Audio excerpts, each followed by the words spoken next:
everyone, John with Fun to Be Free. Let's go!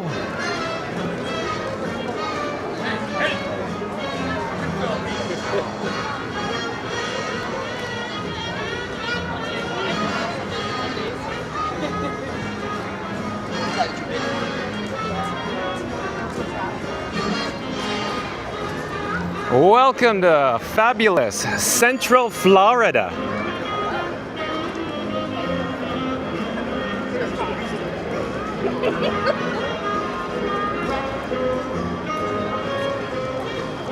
Like I said, hello explorers, John with Fun to Be Free at Disney's Hollywood Studios. We're actually here to explore today's video topic. As I'm bringing you this exclusive live streaming event, recently it was announced Lucasfilm has some interesting news. Can you hear the signal? So, we're here today because we want to explore if the Lucasfilm Boss is retiring.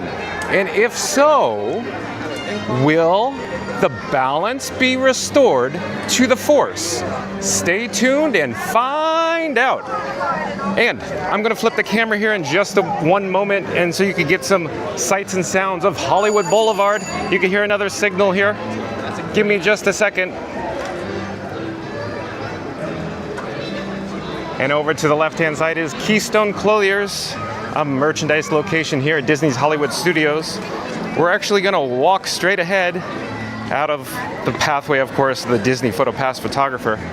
But up ahead is center stage, directly in front of Mickey and Minnie's Runaway Railway.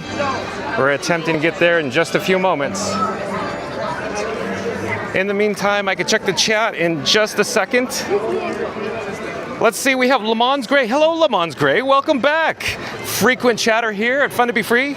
Lamons Gray says, hello at Fun to Be Free, John. Well, hello, Lamons Gray. Also, Christian Sanchez is back. I can only imagine Christian Sanchez is here simply because we're doing Lucasfilm or Star Wars.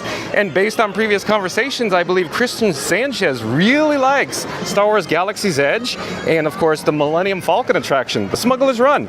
Christian Sanchez says, why are you running?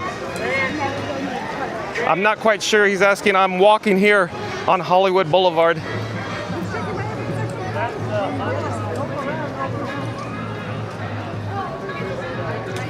If you're new to the channel, remember to like, comment, and subscribe. Oh, we got bubbles. Bubbles, bubbles, bubbles. Lots of bubbles here. This time it's a Mickey bubble one. Here. Oh, hello there. How are you? I love it when we got bubbles in the area. It gives so much added ambiance. We're approaching the center stage up here, directly in front of a world-class attraction, one of my personal favorites here at Disney's Hollywood Studios. In just a few moments, we're going to check the breaking news, but I just wanted to give everybody a look, or a peek-see, what the attendance is looking like today.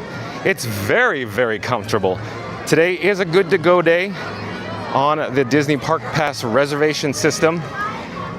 It just simply says, walk up to the gate, walk up to the touch point, walk right in, sit right down, daddy, let your hair hang down. Anyways, we're gonna go up the steps here. We're just gonna take a quick look at Mickey and Minnie's Runaway Railway, and then I'll reverse the camera, looking back towards the main entrance down Hollywood Boulevard.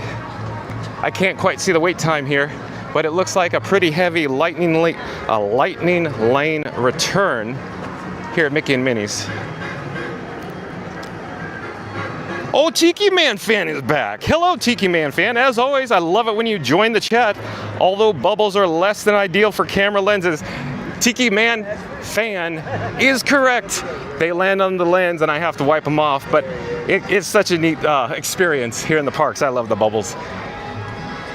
And there is the guest entrance. Of course, you're looking at the crossroads up ahead here. From this vantage point, it looks like there is a little more people than we just walked through. At eye level, it looks a little different. Nevertheless, it's a gorgeous day here. Look at the beautiful Florida sky. It's probably about 79 or 80 degrees right now. One of those picture-perfect days here in Central Florida. But while we're headed over in this direction, let's go down the steps. My first win never got And I'll down. check the chat again. Alex Buxell. Oh, Alex Buxell's back. Hello, good afternoon. Hello, Alex Buxell. Thank you again for joining us today. Just walking down the steps. And as I always say, let me take my BAT phone out of my pocket. And there it is now with my handle at Fun to Be Free.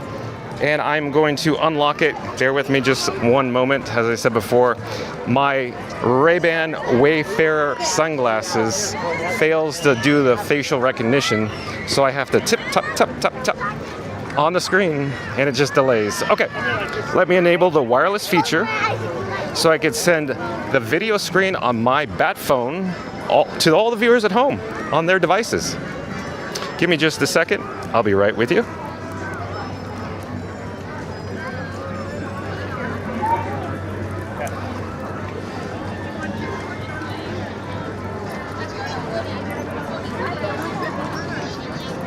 The sun is a little bright today. I'm trying to keep it at an angle so I could actually see the screen.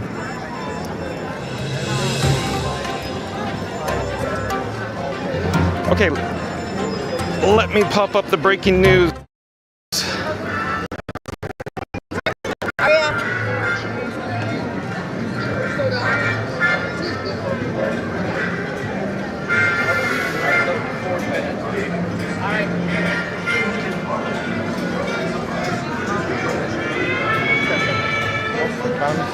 Okay, I think we're all set and ready to go. Somebody dropped their ice cream on the pathway. I didn't want to step in it. I could show you, but it was pretty gross. So, no need to see that. All right, website credit goes to WWNT or WW News Today, the worldwide leader in Disney Parks news.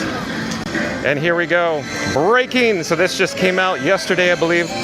And it was updated, they're saying, on February 25th. Kathleen Kennedy reportedly stepping down as Lucasfilm president. Okay. Lucasfilm president Kathleen Kennedy is expected to step down from her position at the end of the year. There's a photo there. According to a Variety source with knowledge of her plans, Kennedy will retire after her contract. Oh, the screen jumped and I didn't touch it. I gotta go back. Hold on.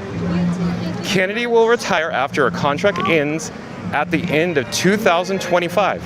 However, another source also said nothing has been decided. Kennedy became the co-chair of Lucasfilm in 2012 alongside George Lucas. When the Walt Disney Company acquired Lucasfilm, soon after, Lucas exited and Kennedy was named president.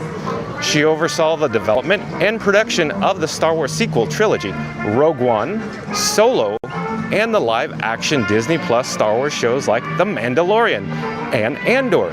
She also produced Indiana Jones and the Dial of Destiny. Kennedy is producing The Mandalorian and Grogu, which will be in theaters on May 22nd, 2026. So here's a little bit of the background for all of you chat viewers that may not be aware of all of Kathleen Kennedy's history, because I've always appreciated, her screen credits when I was a child. But at any rate, let's continue on with the article. In 1981, Kennedy co-founded Amblin Entertainment with Steven Spielberg and her future husband, Frank Marshall.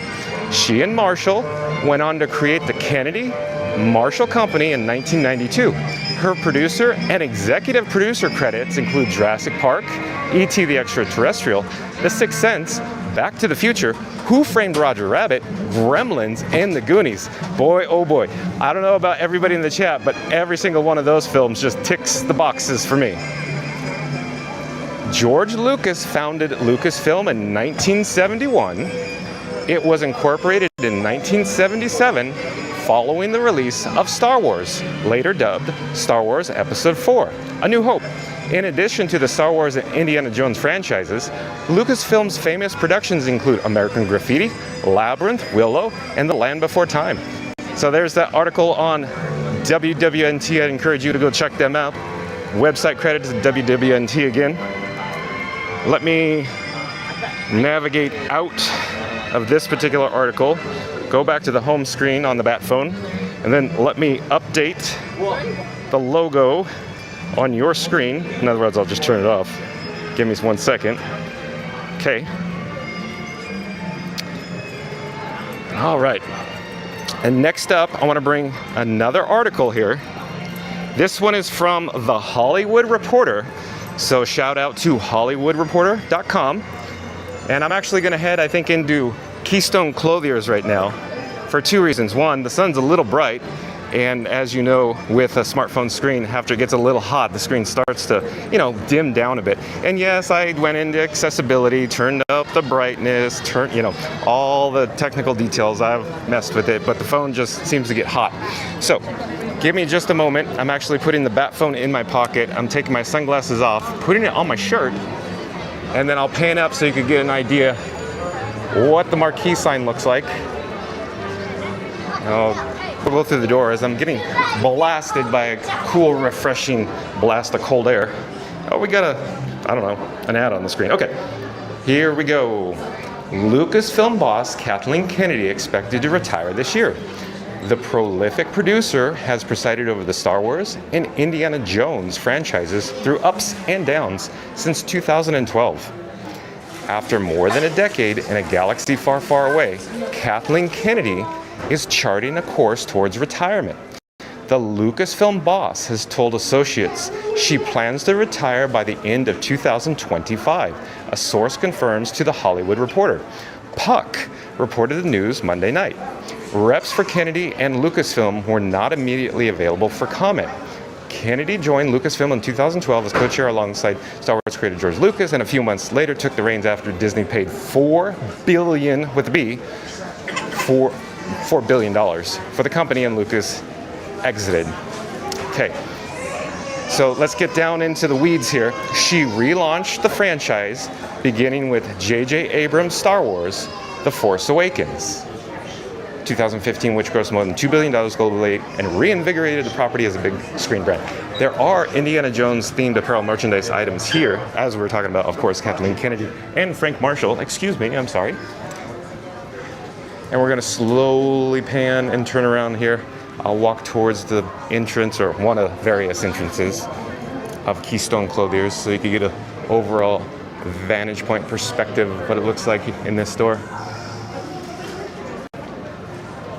But back to the article. Force Awakens grossed more than $2 billion globally and reinvigorated the property as a big screen brand. Disney released a Star Wars film every year from 2015 to 2019, and then took a pause following Star Wars: The Rise of Skywalker, which received a mixed response and earned just half of what Force Awakens had brought in just a few years earlier. As Lucasfilm boss Kennedy held one of the most visible and scrutinized jobs in Hollywood, it was not always smooth sailing. She fired Chris Lord and Phil Miller as directors of Solo, a Star Wars story, in the middle of production. Solo. Anyways, the film went on to be the first Star Wars movie to lose money theatrically. She also sidelined Rogue One, a Star Wars story director, Gareth Edwards, replacing him with Tony Gilroy, who was brought on to oversee reshoots. The film became a $1 billion hit. Other projects were promised that never materialized, such as Rian Johnson's trilogy, and another one overseen by Game of Thrones showrunners D.B. Benioff and David Weiss. Daisy Ridley's upcoming return to Star Wars has been languishing in development since being announced to fanfare almost 2 years ago. We're getting into the sun here. Maybe I should head over to maybe the Five and Dime. Celebrity Five and Dime. Go inside. But even as Star Wars struggled to return to the big screen, the franchise found newfound life on Disney+. The Mandalorian launching in November 2019, along with the streaming service. It became a breakout hit, spawning multiple spin-offs, including the critically acclaimed Andor, which returns for a second season in April, as well as multiple shows that failed to hit the zeitgeist and sparked worries of diluting the Star Wars brand. Coming up, Lucasfilm has The Mandalorian and Grogu from director Jon Favreau due out on May 22nd, 2026 as the first big screen outing for the franchise since Rise of Skywalker.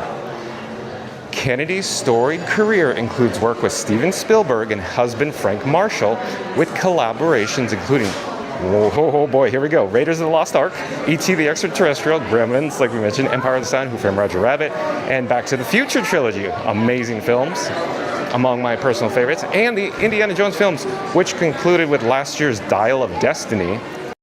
In all, she has produced or executive produced more than 70 films and has been nominated for 8 Oscars. The news comes ahead of April's Star Wars celebration in Tokyo, where the future of the Star Wars franchise is expected to be unveiled. Okay, so that's what we got for the Hollywood Reporter. Again, shout out HollywoodReporter.com. They do great work there. Let me change. We got one more article that I'm thinking we should look at that covers all of our bases. Okay, this one is, I'll slowly go towards the door. Hello there, how are you? Also, hello, how are you? I'll slowly go towards the door. Maybe we'll turn around and go back inside. Maybe we'll go to Mickey's of Hollywood. That's probably a good idea. So, on Variety.com, shout out to Variety.com. The headline is, who will run Star Wars after Kathleen Kennedy leaves? One of Hollywood's hottest and hardest jobs opens up. Okay. Who wants to call the shots on Star Wars? No, really, because it's kind of a thankless job. Of course, the intergalactic franchise is as a cultural institution, so the president of Lucasfilm, home to Star Wars and Indiana Jones, has one of the most prestigious posts in Hollywood. But there's also the reality that they'll be trolled on social media, parodied on South Park, and criticized as too woke, too corporate, too slavishly devoted to George Lucas's vision, or too willing to depart from Jedi canon. And whoever gets the gig will be taking over a low point in one of cinema's biggest and most beloved franchises.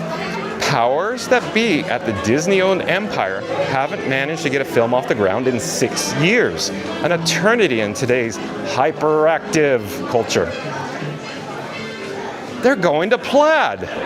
Anyways, and the movies that have appeared in the decade plus since Disney acquired Lucasfilm for $4 billion have been an exercise in diminishing returns, both financially and critically. Meanwhile, Disney Plus spin-off television shows such as The Acolyte has been unceremoniously canceled after one season.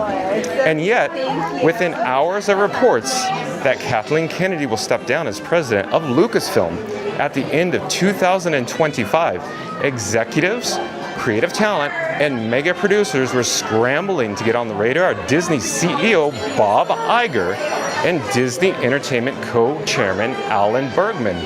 Hello there. Fine, thank you. There are also, I'll go back here. Hold on. There are only so many of these jobs to be had, after all. And cracking the code on Star Wars could mean wielding a Kevin Feige-like influence in entertainment. But the successful applicant must offer a very particular set of skills, foremost among them in deep relationships with artists and auteurs. That's critical because under Kennedy, Star Wars has cycled through a wide range of A-list filmmakers, from Phil Lord and Christopher Miller, who were fired, like they said before, or we saw before, fired from Solo and mid-production, to Patty Jenkins and David Benioff and D.B. Weiss, whose movies are announced and then abandoned due to creative differences. That's not to mention the litany of in-demand talent like James Mangold, Taika Waititi, Donald Glover, and Rian Johnson, whose space opera-centric spin-offs have yet to materialize. Kennedy has never had trouble attracting top directors, but keeping them employed has been an ongoing challenge. Even filmmakers whose movies actually debuted on the big screen, such as Gareth Edwards' Rogue One, saw the final product either reshot or dramatically refashioned in the editing process. The next person tapped to direct a new Star Wars movie will want assurances that they won't quickly join the ranks of the hired and fired. Whoever gets the Lucasfilm gig will have to offer an expansive vision for where to take the 48-year-old franchise, one that involves streaming, as well as more consistent output of movies. There's been an unintentional 7-year gap between 2019 Star Wars The Rise of Skywalker and the last feature film to hit screens, and the upcoming Mandalorian and Grogu continuation Disney Plus show that Lucasfilm plans to unveil theatrically in 2026. Even Disney's own Marvel Cinematic Universe which is the most financially successful franchise in history, has struggled in recent years to maintain the same level of quality as it moved beyond movies and into streaming. It's easy for even the most exciting properties to become oversaturated and grow stale. Star Wars, one of the original great legacy stories with as much potential as any of the great action and science fiction stories, says David A. Gross, who runs the movie consulting firm franchise Entertainment Research. Has it been overdeveloped? Underdeveloped? At this point, it's sprawling and impossible to quantify. Mandalorian and Grogu will be the first new theatrical release in a lifetime. Let's see how it lands. So the perfect candidate must offer more than a passive interest in all things Skywalker. Like Marvel's boss, Feige, they must be deeply versed in the mythology that Lucas established with 1977's original Star Wars Episode 4, A New Hope, and then expanded over the course of sequels, graphic novels, video games, theme park attractions, even the ill-fated holiday special. Remember the holiday special with Chewbacca? Chewbacca! Anyways, because these movies and shows are costly to produce and important to Disney's bottom line, it wouldn't hurt if they had some business background along with a certain artistic spark. It's really hard to find people who love and knowledge of Star Wars and can run a big company. This is someone who needs to know how long a lightsaber is and how you charge it, says Stephen Galloway, Dean of Chapman University's Film School. Hey, while we're here, we should check out Echo Lake, and I'll keep reading, but there's a set of steps here, so give me a second.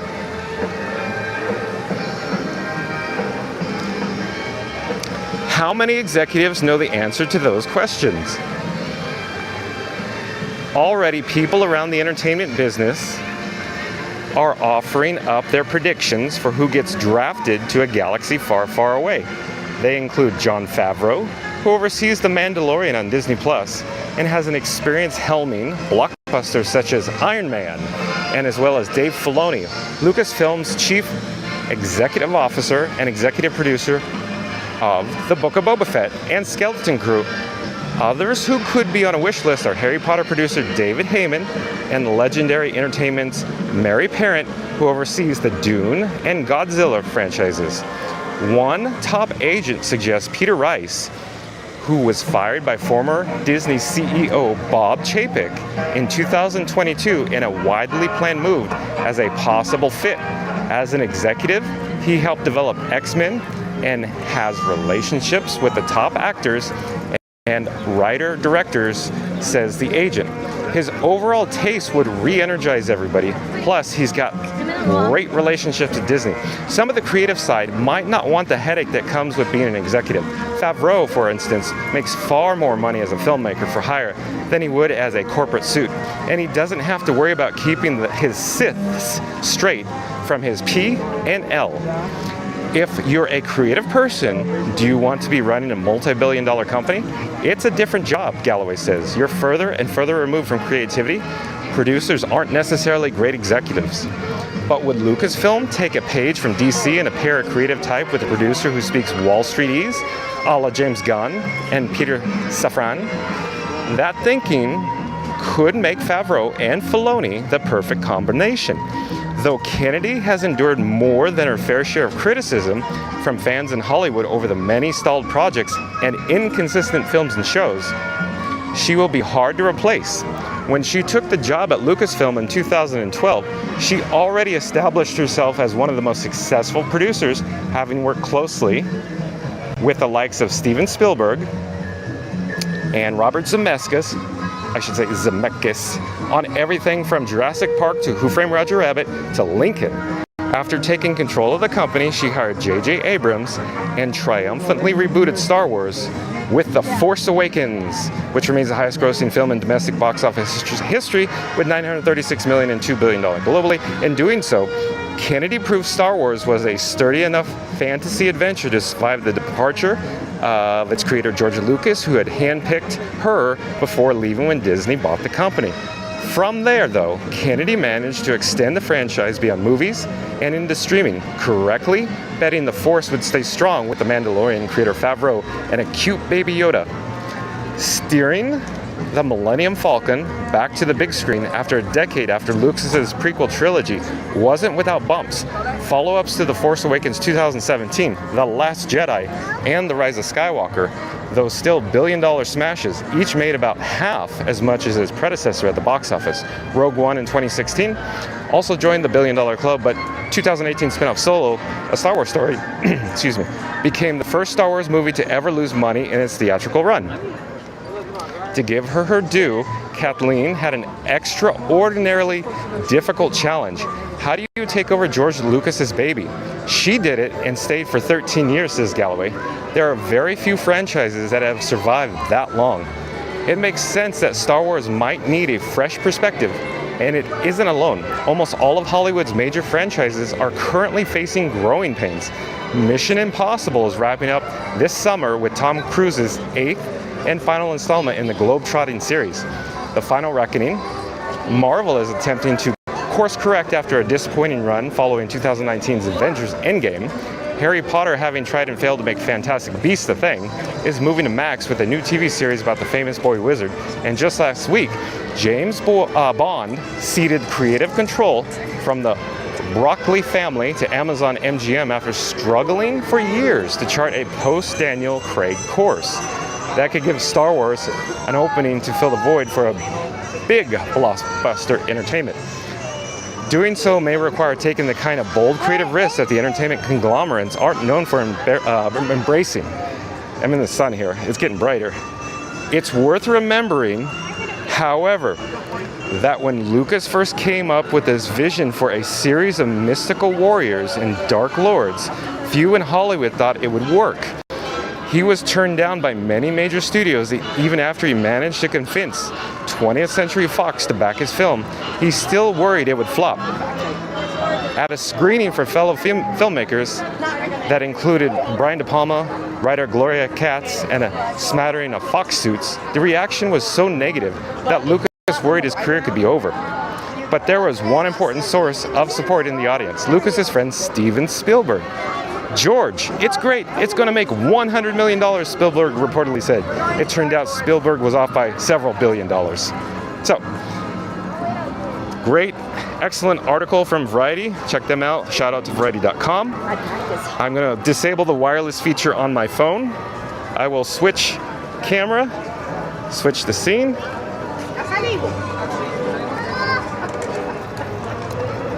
Oh, here we are.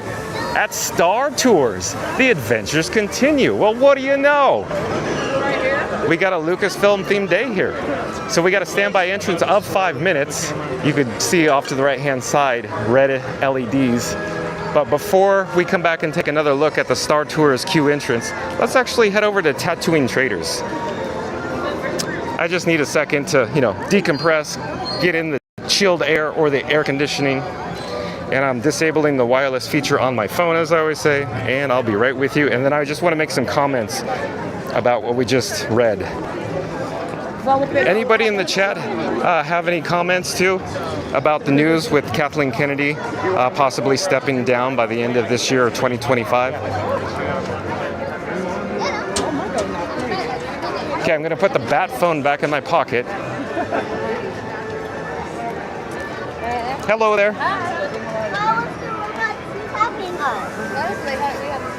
In a few moments, I will check the chat.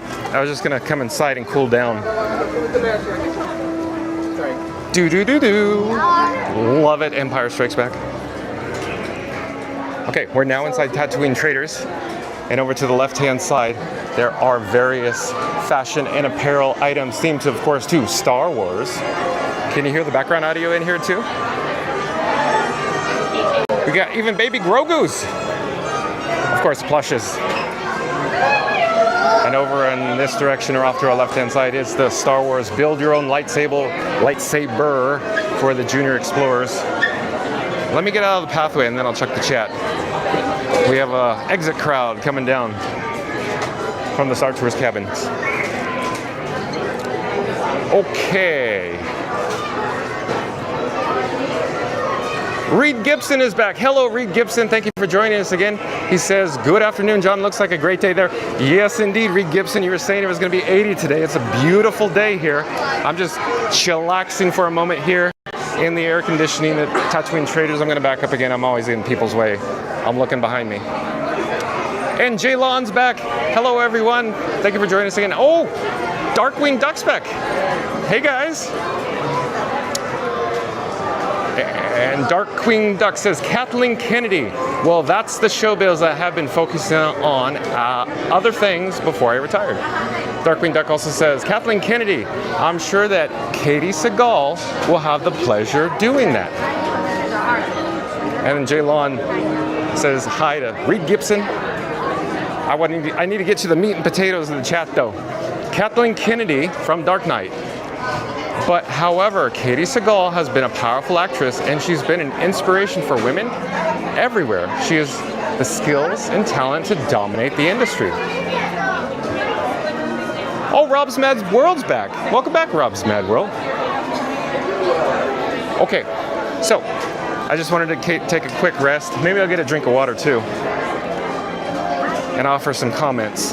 So as everybody in the chat is probably fully aware, when I was a small child, I had numerous films that I'd watch over and over again. But the films that always it seemed that I would have an emotional attachment and like an emotional experience that even I've kept to this day. Talk about. I researched them, rewatched. They always had at the end titles or the beginning, depending on the film you watch, the name Kathleen Kennedy and Frank Marshall in them, it seemed like. Even when I was a kid, I was a child and I would be observant on who made the films. Of course, there was no internet in those days. So I just, read, of course, the credits. And I noticed when I was young that there were a lot of people, the same people, in fact, that would always make or produce the films that I always watched over and over again. And I'm sure everybody would agree with that sentiment, that it has a strong emotional attachment when you're a kid, and it carries on to adulthood. And I'm trying to check the chat, but it is so bright out here. Jaylon says, it's a sunny day. It sure is. Okay, I'm gonna get a drink of water, and you could take a look, of course, down the midway here.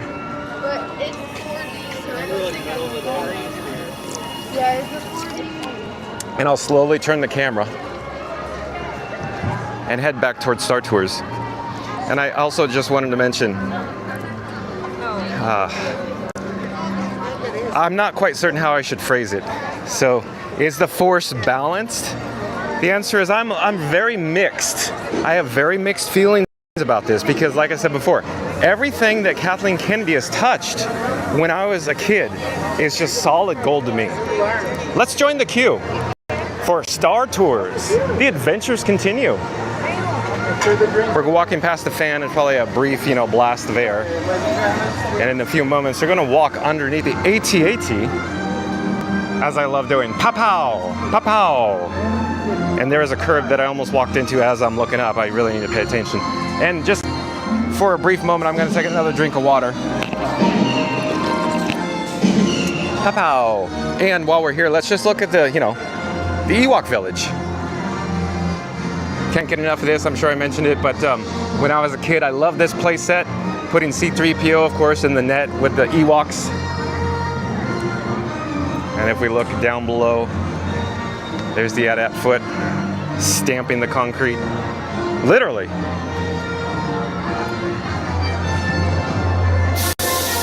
There is an attraction warning or safety sign here. Star Tours. This is a highly turbulent simulator-type thrill ride through space that includes sharp turns and sudden drops. No food or beverages. Oh, hello there. No food or beverages beyond this point, and of course we are in the standby line. And previously to the update or plussing of this attraction in the more recent years, of course, it was themed to a studio backlight. Oh, go ahead, please. Go ahead. Up to the left-hand side is the accessibility ramp. Over to our left-hand side, I'm sure I mentioned it, was the lightning lane, but we got to see C-3PO. I totally agree, Arthur. It's a drop. I'm content right here with you. So long as you don't mess things up. Watch your language, Arthur, and check the laser cannons. Who knows what space debris will run into? All right, Arthur, I'm getting a full power reading. Now, shut down the system before you discuss. Go ahead. Go ahead. I'm just letting all the guests pass in front. Go ahead. Go ahead. Maybe we could just take a a brief moment to look at R2D2 and C3PO.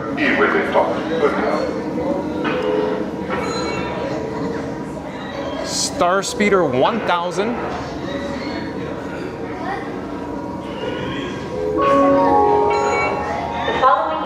Change announcement. Don't you love that Star Tours chime? Non-stop Star Speeder service to Onboard. Flight 1129 will now be departing from gate 1T. This is a gate change announcement.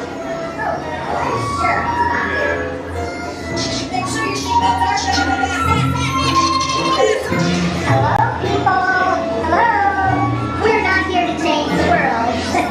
But I am here to tell you that droids are not permitted in checked baggage. Thank you.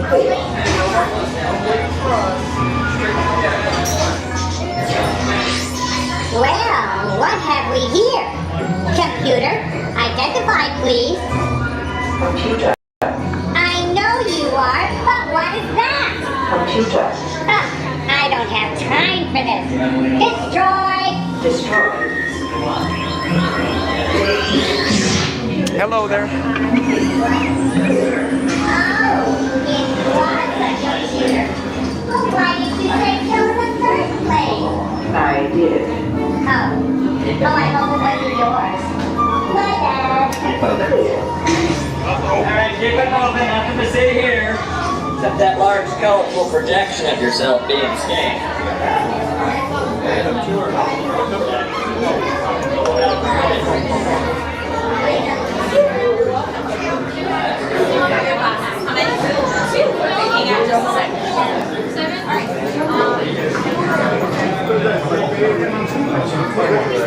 So for everybody in the chat, they probably are aware. If I remember correctly, Disneyland Resort, California, Star Tours there only has 4 cabins. They have a slightly lower ride capacity than its counterpart here at Disney's Hollywood Studios, the Walt Disney World Resort. For instance, you can see gates ABC and over on the opposite side DEF. In other words, I'm indicating there's actually 6 total cabins or 6 simulators with a higher capacity at this park. In just a few moments, the cast member here at the merge point, of course, there's Lightning Lane on this side. We'll let the standby entrance go into one of 6 cabins here at Star Tours. The adventures continue.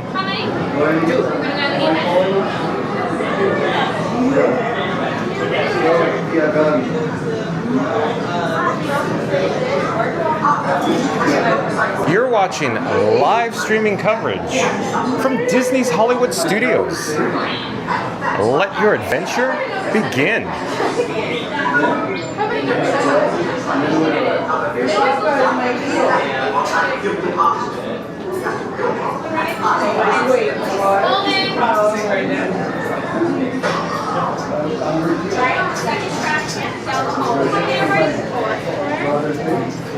I've got some glasses for you.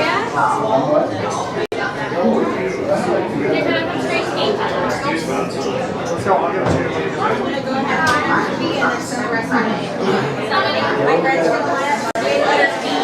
All right, I think we're in luck. Oh, hello there. All right. We're going down to B as in boy. Or beta, alpha, beta, ucha, ah. Remember Revenge of the Nerds? We're gonna line up single file line. Okay, gate B, single file. Just up here, we're gonna pick up our flight glasses.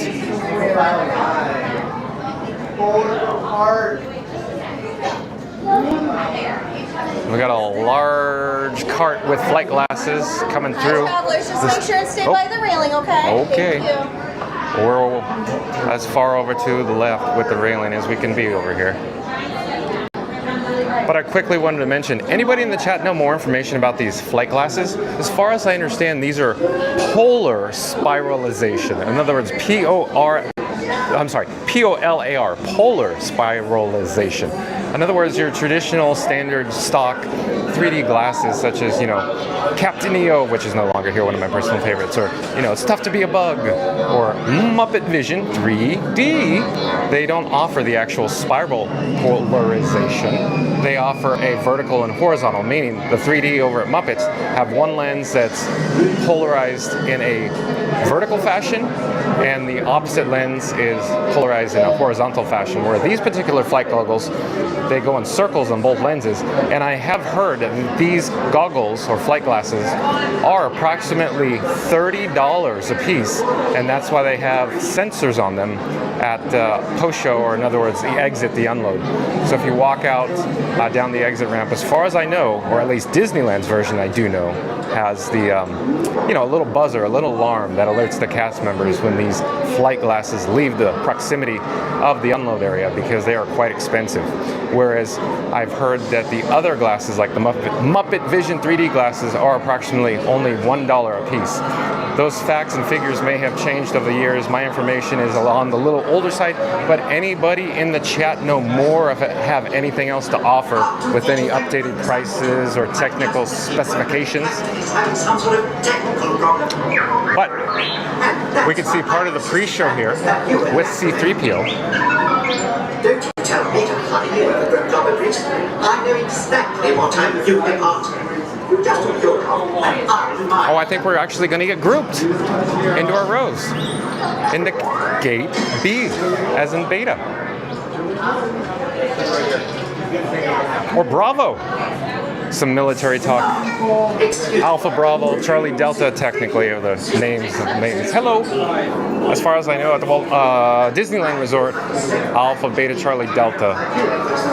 Here, I'm not sure, certain what their name, but I'm probably sure their name for maintenance purposes, similar in fashion here as well.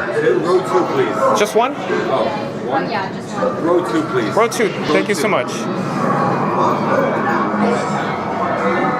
Okay, so we got row 2.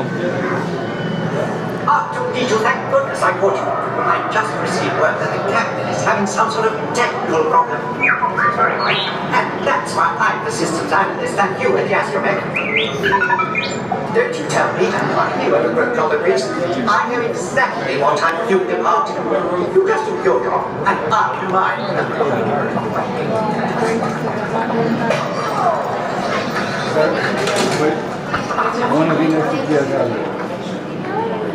I'm actually playing with the charging cables here. If the camera's bouncing around a moment.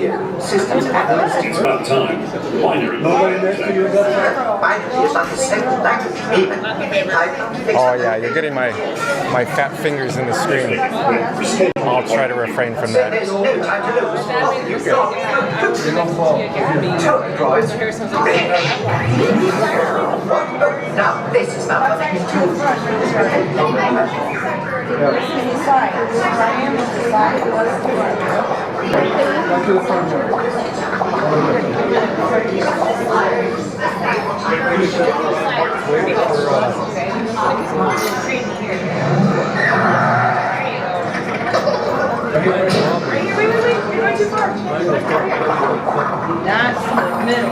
Yeah, I love the chime. Please pay attention to the following safety information. When the automatic doors have opened, please proceed directly across the ramp into the cabin. Continue to move all the way across your aisles, filling in every available seat. Galactic regulations require that all carry-on items be safely stowed beneath your seats. To fasten your restraint, use the yellow strap to pull the belt out from the right side of the seat and snap the belt into the buckle on your left. For your safety, remain seated throughout your flight with your restraints securely fastened, and please watch your children. Para su seguridad, permanezcan sentados, con el cinturón de seguridad ajustado, y cuiden a los pequeñitos. Do not put on your flight glasses until instructed to do so by a crew member. One final reminder, smoking and photography are never permitted on any Star Tours flight. Or at any Delta flight. If you have any questions, don't hesitate to ask a Star Tours agent. You'll be boarding in just a few moments. Thank you. I don't know this for a fact, but in my opinion, when they were actually filming or writing that sequence at Walt Disney Imagineering, the actress that was speaking on screen, I do believe she also appeared in a Delta Airlines flight safety commercial as you were on the aircraft during the taxi session, and she had the exact same inflections.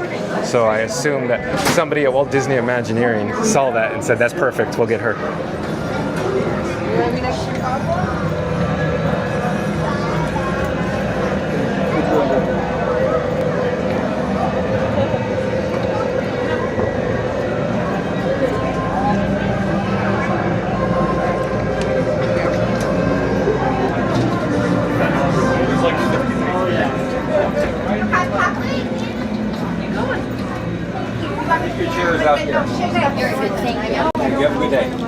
Okay, the seatbelt pictured there is off to my right hand side, and I'm buckling it from to my left hand side. So my left hand, I am now grabbing the yellow safety strap, pulling up on it to assure everybody in the chat I am safe and secure. I'm closing these doors.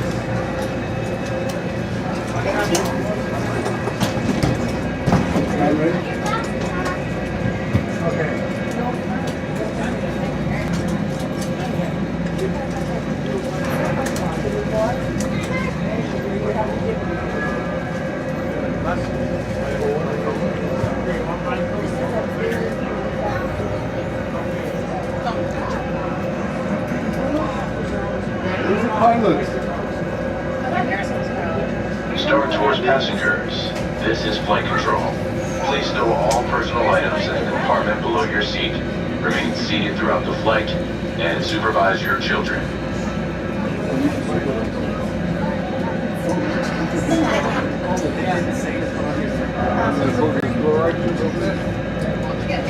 Hey, can we put that thing to the other side of your seatbelt?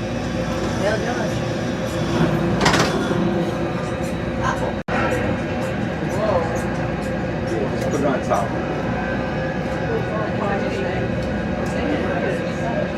No, you can keep it on. Just put the seatbelt on and put the bag over the seatbelt. Oh, okay. Yeah.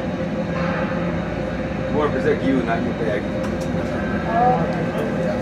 Hi, please remain seated during the flight with your seatbelts fastened.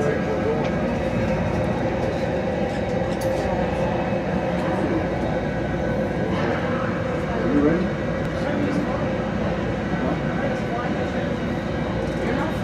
Okay, let's do a fast seatbelt check starting with row 1. Everybody in row 1, pull my yellow tab, please. Yellow tab, please. Pull my yellow tab.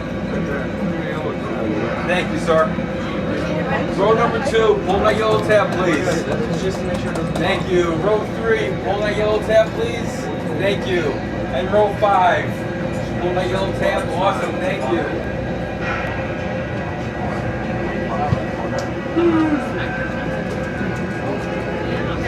Alright, might be a great time to put those flight glasses on, so please sit back, relax, and enjoy your flight. Thank you for flying with Star Tours. Have a great day. Thank you. Bye, everybody. Bye. Bye.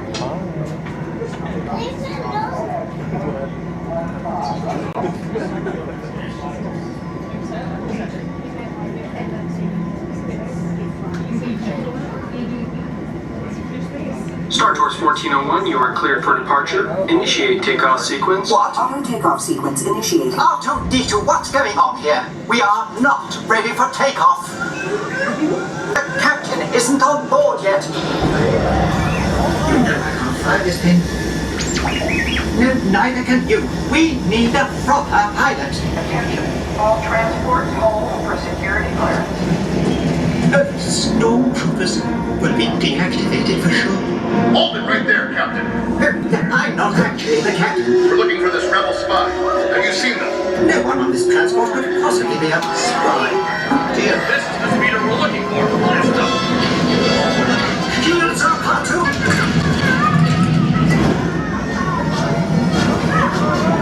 Where are we going?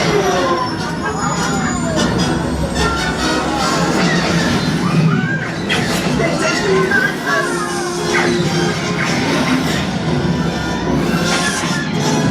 R2, don't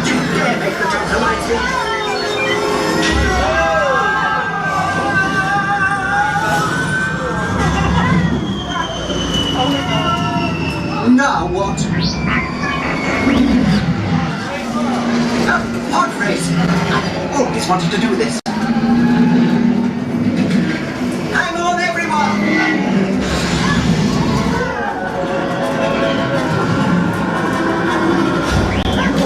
You ruffian! We'll show him!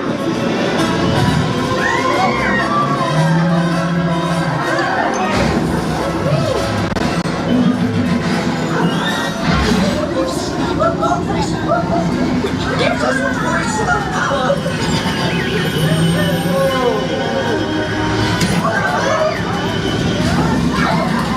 Run! Now come upon and let's get out of here!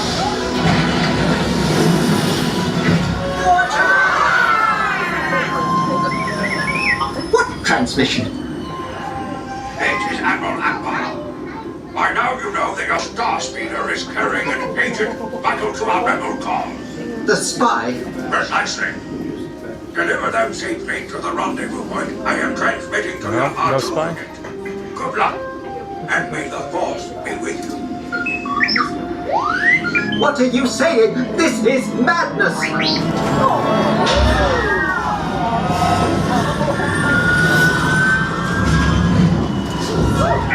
vessel.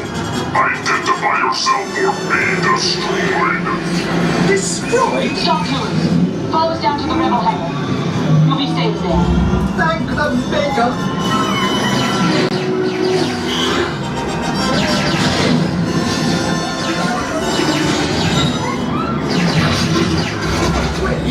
Archer, send out a distress signal!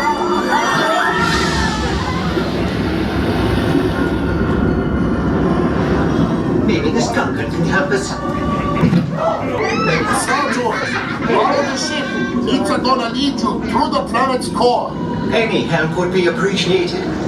We're picking up some strange readings. Stay close. Oh dear! We're under attack. Good luck, Star Tours. You're on your own now. On our own?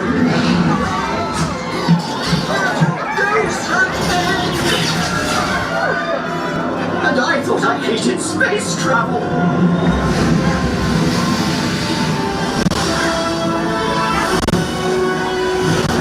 Wait! Where are the brakes?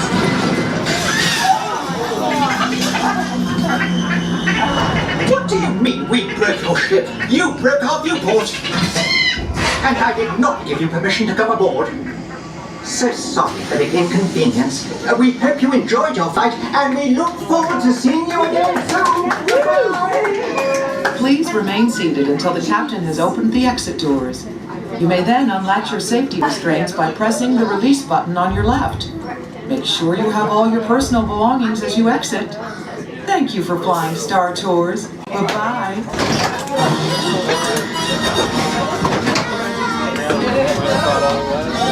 All right.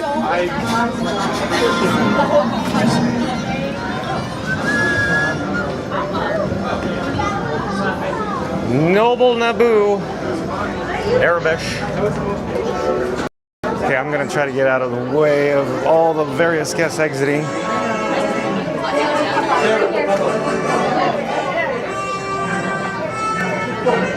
There's a large stream of people coming behind me, so I'm just trying to get out of everybody's way.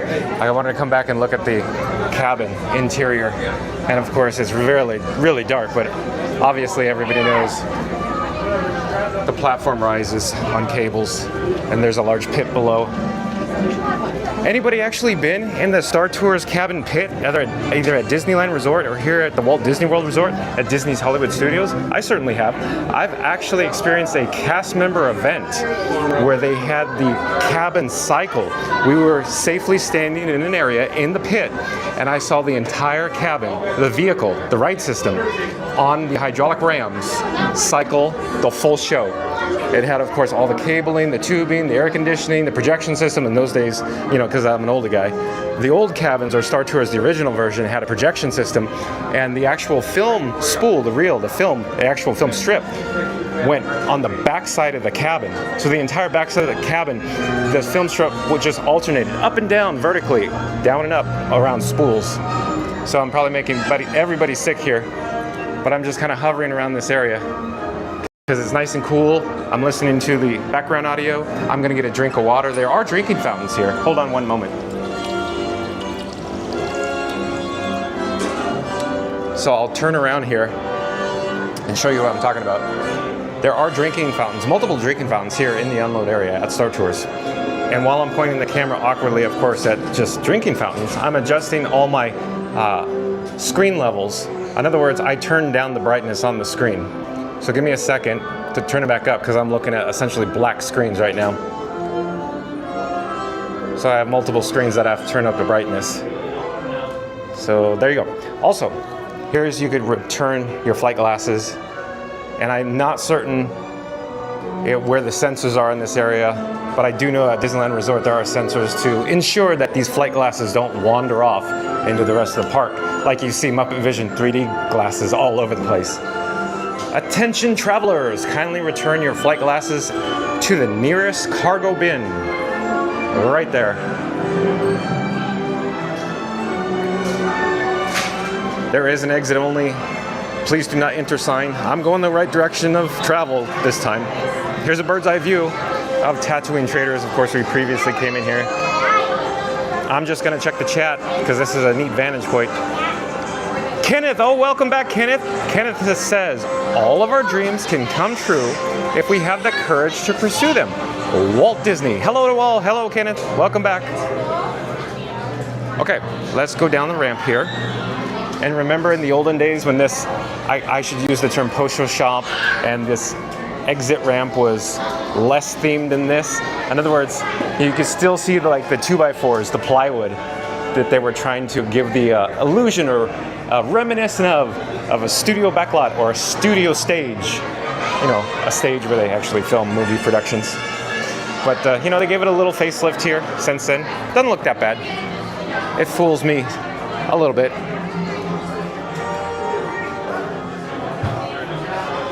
In just a few moments, we're going to head over to Star Wars Galaxy's Edge, simply because today is a Lucasfilm Star Wars themed day.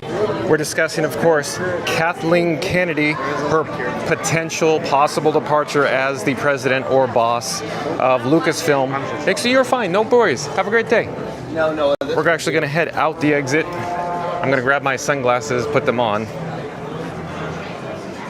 Go back out to this beautiful day here in Central Florida. We'll take a look at the sky above, give you an idea what it looks like. Simply amazing here. It's very nice to have it back to my type of weather. This is why I like living in Florida, especially during the February months, meaning like February and March. When I say February, we're coming to the end of February, but into March. The weather is not so bad, it gets a little more humid, but still not so bad in February as we approach spring. All right, so we're approaching Grand Avenue in just a few moments here. Of course, we have made previous videos on Muppet Vision 3D. I love the Muppets. You can actually see the Grand Arts Theater just up ahead here. If you look carefully, you can see Gonzo. He's still hanging on the clock. I like it a lot. But as everybody is fully aware in the chat, we're going to lose this site and this amazing world-class attraction brought to you by Jim Henson. It's going to be just it's going to come very quickly. It's going to be right around the corner. We're going to lose it. That's why I'm trying to get in as many, viewings or experiences in Muppet Vision 3D. And I'm sure everybody in the chat enjoys them as well if I do those videos. I'm just checking everything. I just want to give everybody a heads up because I'm not certain what's going to happen with today's video, and here's why. One of my main cameras, I'm attempting to charge it, but every time I plug the charging cable in, it doesn't seem to want to take a charge. In other words, the two other devices charging no problem. And I changed the cable, switched them out. I don't know what's going on with it. Maybe it needs like a power cycle. I don't know. But maybe at one point I may have to throw up a be right back screen, remove the camera, test it, double check, because I got to keep this camera connected. If this camera starts, reducing to say 15 to 10% area, it gets real flaky. The external microphone, we got bubbles. The microphone doesn't connect. It gets all, garbled. But I'm going to do my best to keep it charged Today is an anomaly. I don't know what's going on with it. It just started doing that. It's literally as soon as right before I went live, I'm plugging the cables and I'm like, why is it not charging? It charged yesterday, no problem. Okay, we are now in Star Wars Galaxy's Edge, one of the most amazing or most immersive themed lands that the Walt Disney Imagineering or Walt Disney Imagineers have ever produced. I also enjoy Pandora over at Disney's Animal Kingdom theme park. I think it's truly immersive there as well. So our standby skip. We could go around the corner and we could check out, you know, the Rise of the Resistance standby wait time. I walked by earlier to get some socials, and if I remember correctly, I did see 85 minutes. So even the park, I'm gonna call this dead because it's so nice to have a brief respite of all the, you know, heavy crowds that we had behind us. But today, it's just so nice to be here. It's a gorgeous day. The crowd levels are so low, but what I can't figure out why Rise of the Resistance had 85-minute wait. Maybe they had a reduced capacity, a 105. Anybody know more? Anybody hear anything online? I have no idea why it was 85 minutes. I was not expecting 85 minutes, that's for certain. Let's double check to see what it says now. 140 minutes. Oh, yeah. Okay, so here's just me making this up, my pure speculation, my opinion. Since it's posted at 140 minutes, they are experiencing probably a reduced capacity or a 105 situation. It could be that you know, lost a load, lost an unload, have reduced capacity due to vehicles not being available for maintenance purposes. I'm not certain the case, but that doesn't feel right to me at all. So there probably something is wrong Oh, there's Rey! Look at that!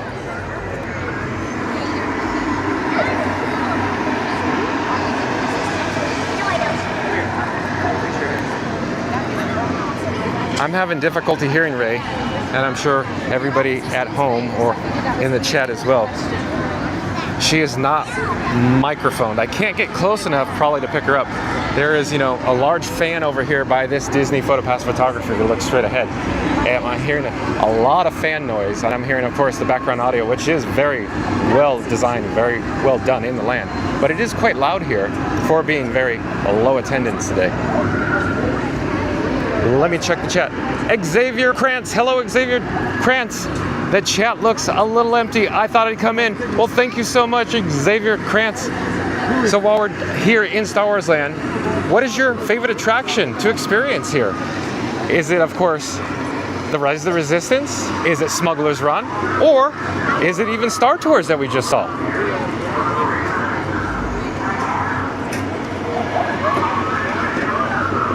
Remember to like, comment, and subscribe. We are looking again at the Rise of Resistance. I want to come back and just see if I can see anybody in the queue. Look, there's no lightning lane return. I don't see anybody entering the queue, but the wait time, 140 minutes. I don't get it. We could actually come over here and check out the single rider end of line cast member where they're going to direct us towards the actual exit, where we could awkwardly walk down the pathway and go, oh, I'm here to give me a single rider. I'm a single today. Every day I come, so I shouldn't say every day. Most days I come here, I come by myself, just for everybody's reference. I'm always that weird guy holding this contraption in his hand. But yeah, I just want to mention there's a single rider line, and it looks like, you know, there's a person standing down there, so it's almost like there's more singles than there are, you know, multiples. Okay, let's back up here, and I'll check the chat. Xavier Krantz says, no, I still got for a classic Star Tours. Well, again, Star Tours is amazing. Don't get me wrong. In fact, the Adventures Continue, where, of course, the film branches where there's so many variations. I'm not sure how many variations. What did Disney officially say? I'm just going to throw out a number. This is not correct, but anybody in the chat can correct me. You can look it right up. Disney says some crazy thing, you know, like 100,000 possible variations of the film. And I don't know. I have no idea. But there is an X-Wing that you're looking at. And of course, down in this area, there is a Disney PhotoPass photographer that is available to take your family's photo. I hope the sun's not, you know, intruding, blaring on the camera lens, because I'm gonna swing it all around Batuu, up at the Black Spires, of course, near Black Spire Outpost. We could go look at the A-Wing. I was over here by Ray, but it was just so loud, just like kind of over by the X-Wing. So loud with those fans. I'm not quite certain what everybody in the chat is experiencing in terms of volume, but again, I come over here, I hear nothing but giant fans going. But we can at least look at Ray while we go check out an A-Wing. And I'll check the chat again. Mark F says, I love hanging out in the Batu immersion. Yes, you are correct, Mark F. It's fully immersive here at Star Wars Galaxy's Edge. And Easy T's back. Easy T says, hi there, just curious. On average, in 1 year, how many days do you spend in the Disney parks? Well, Easy T, I'm gonna give you a number that I'm gonna make up because I don't keep track of how many days I actually come here. But here's the better way to say it or answer your question, Easy T. If I don't come to the parks, it is very rare. Let's just answer it that way. And when I say rare, it has to do with storms, like hurricanes or severe storms. Those are the days that I stay home. I don't even get out because, you know, it's very, I'm looking for the right, correct phrase or term. The inclement weather is so severe that it is extremely challenging to drive. And the roadway that I take to get here, it is flooded, very flooded on a very severe thunderstorm. So I don't even attempt it. When I say flooded, I've driven through it before and the water was coming up to the door and I'm like, I should stop driving here when the water's coming up that high. Because you've seen videos online when people start going in the water. By no means did I enter the water or the pool of water off to the shoulder. I didn't want to get the car into that deep puddle. But there was one day where literally I'm just driving. It was completely dry. I literally blink and it rained so hard it created such large puddles on the roadway that I drive by or on that I felt like I was going to get stuck and the car was going to stall. So after that little experience, I just stopped driving in the rain when it's that severe. Oh, I do believe we have a meet and greet over here. But Xavier Krantz is back. He says, I think Disney World has already become unrecognizable by the 2020s. Well, I'm not quite certain you're in, are you saying because the price points, the attendance, the crowds, the change in leadership, or oh, it's Mandalorian, my favorite. I didn't know who it was. I was assuming it would be Mandalorian because, he loves coming back here. But of course, who doesn't like Baby Grogu? I'm gonna pipe down so you can try to hear him talk. Oh, Baby Grogu. He This way. Hello, friend. You seem a bit anxious. Is there a bounty on you? Here's some advice. Try to look less guilty of something.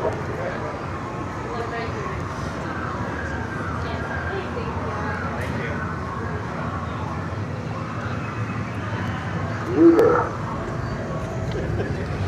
Tell me, can you rewire an instrument panel? Valley Motto could use some help. Build them off nicely. Spaceport Bay 3-5. Have your jack with you.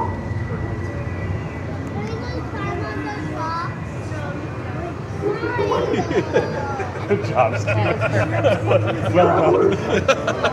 Come on. Travelers, we can fill in all that space. I can't. We can fill in all that space along the crack in the cement there for us. Go ahead and come on forward. I'm trying to get out of people's way. I'm trying to stay in the shade because of the camera lens. No sun. Come over here.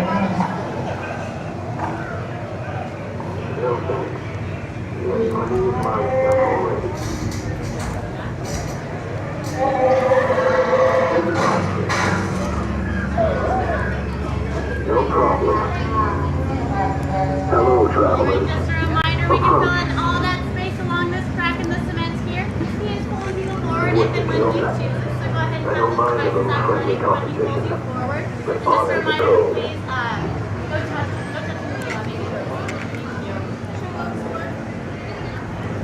Oh, my hand's in front of the camera. Trying to plug in some cables. Oh, go ahead. I'm good. Enjoy. Mando attempted to come up to me to do a meet and greet, but I'm in the process of juggling some cables here.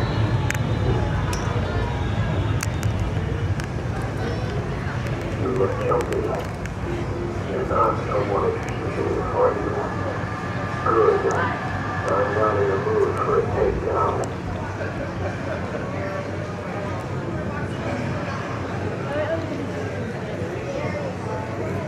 Enjoy your drive. Sure. Friends. Well, if you want to be an apprentice bounty hunter, that's good. I'll be your partner one day. And that'll be you.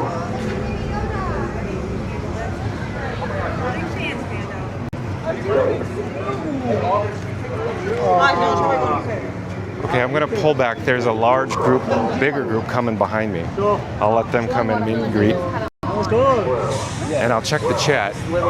I'm hoping you could hear him. I could hear him very well. It's very quiet over here. I missed my opportunity to visit with Grogu and Mando. All the way forward. There is no official line for him. He is going. And while you were enjoying sights and sounds of Mando and Grogu, we have success. I got all the cables plugged in and now we have cameras charging. So both cameras charging, so we're good there. I'll go back to the chat. Xavier Krantz says, well, I am saying that because of all the new attractions that they're adding and the fact that they bought Marvel and Bob Iger cares about money. Okay, so if we could talk about this. Oops, excuse me, I'm sorry. I'm gonna back up even more because there are a bunch of people streaming in. And I'll slowly turn the camera real quick and we'll go towards the marketplace. So this is a good topic to bring up. Thank you for bringing this up, Xavier Krantz. I'm gonna remove my sunglasses first. Maybe I'll get a drink of water. But here's how I guess I should start this conversation. Remember, Disney's a corporation. Corporations' only fiduciary duty is to generate shareholder wealth. So in other words, what I'm suggesting is they're just a company that they exist to make money. That's the whole purpose. Literally, they only have one duty to their shareholders. Let me get a drink of water. Look at how like empty the marketplace is. It's so nice. And I'll spin around the obelisk so we could get kind of a, you know, a slow 360 of this area while I keep chatting. So obviously Disney bought Marvel and it's all about the money, you know, box office returns, box office revenue. Before the theme parks started generating the types of revenue they do these days. Remember, I'm just going to throw out a number I can't say for certain, but people go in the chat can look up. I'm just going to say, you know, a decade ago, 10 years ago, for example, their major revenue stream was the box office. But, you know, times have changed. Now you have, of course, the parks. The parks generate, in my opinion, I haven't looked at the numbers recently or heard, but they seem to generate more revenue at the parks, at the resorts, than the actual movies or the movie studio, the box office. So, Xavier Krantz says, and all Bob Iger cares about is money. So I'm going to phrase it this way. It's his job, his duty as CEO, of course, to generate shareholder wealth or make the maximum money or generate the most revenue we can for the company. So that's his job. So I'm just saying from that standpoint. But we could go into further details, you know, with certain decisions that Bob Iger's made for the company. Overall, I think Bob Iger has steered the Walt Disney Company in a good direction because look at he's essentially turned it into a media powerhouse. Michael Eisner and Bob Iger together, if you put all the stats, all the numbers, all the, you know, the revenue generated from all the years in both their tenure, it's record-breaking if you ask me. All the mergers, acquisitions. But we'll continue with the chat. We could go back to this. A very interesting conversation, Xavier Krantz. Good observation. Thank you for bringing that up. But I want to see Rob's Mad World. Rob's Mad World says, I would like to see the baby. Oh, so we're back over there. So let's go back and let's see the baby then. Rob's Mad World wants to see the baby. So I like Grogu. Did you hear anybody in the chat? Just let me know, please. Can you hear Mando when we're back there? Can you hear Grogu? I can hear it clear as day. I just don't know if it comes across. Remember, I am using an external microphone. It's mounted on my chest, which the audio quality, in my opinion, is better than any microphone that's built in internally on any camera, no matter what the price point is. And Michael DK2, you said no to the Mandalorian. We're going back, Michael DK2. Don't worry. And remember, if you haven't done so, remember to like, comment, and most importantly, subscribe. If we haven't met, this is John with Fun to Be Free, broadcasting live from Disney's Hollywood Studios here at Walt Disney World Resort. And we're headed over for Michael DK2 to the Mandalorian, of course, and Rob's Mad World for Baby Grogu. We'll go back, don't worry, we're back here. Just a reminder, everyone, there is no official line. Please have those devices ready for when we pull you forward. And just a reminder, please no touching the Baby Grogu. I'm sure you can hear the cast member. No touching Baby Grogu. Because I'm sure she says that to every guest, but they just cannot help themselves, I imagine. Don't you just want to take Baby Grogu and hold Baby Grogu and carry it around Galaxy's Edge? I'm trying to get a better shot. Let's see here.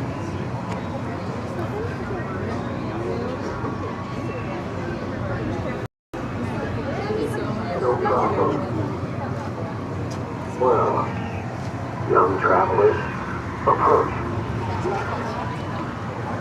I'm going to take the one device, okay?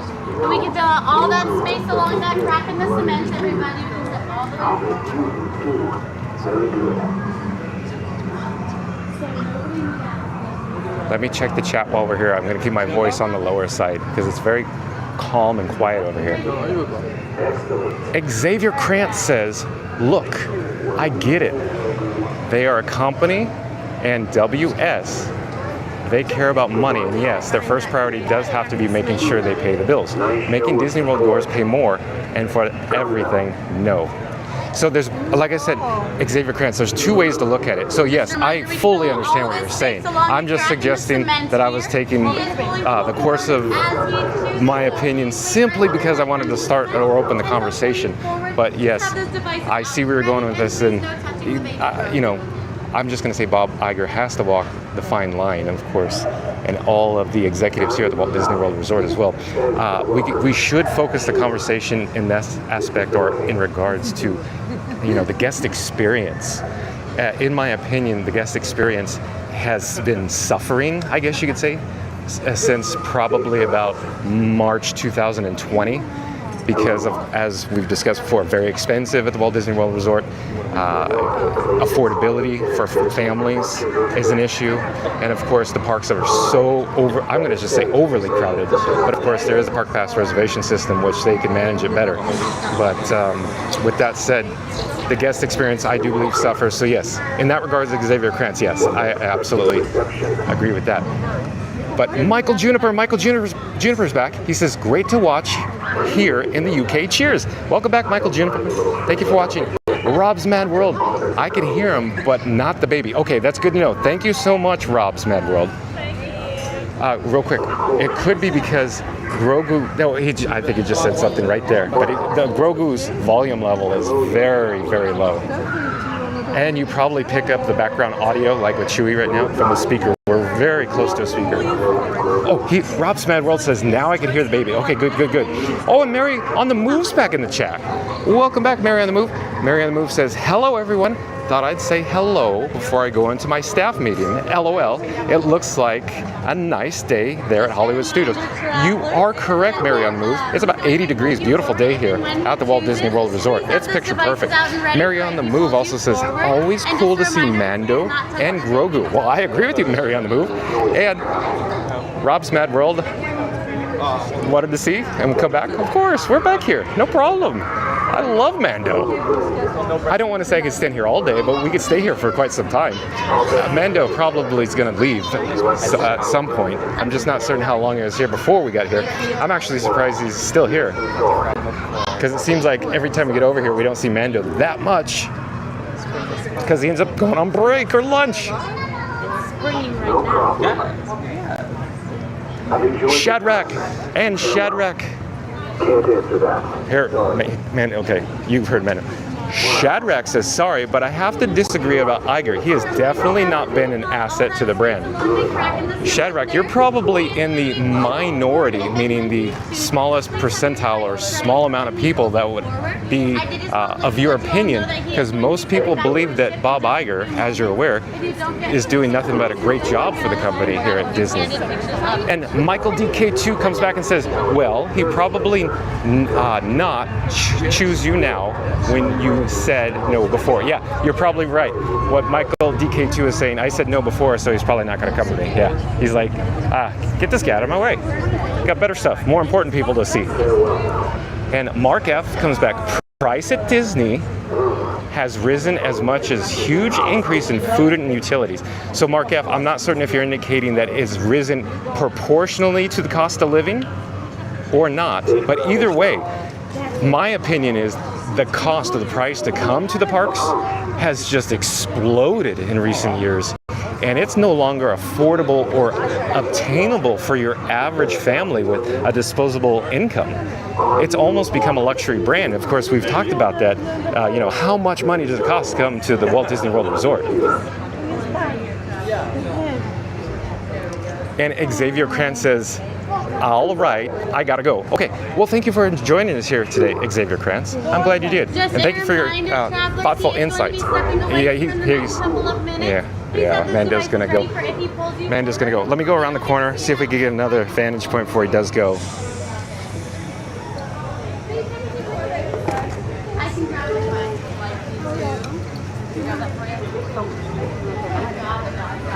That's gonna be a great photo.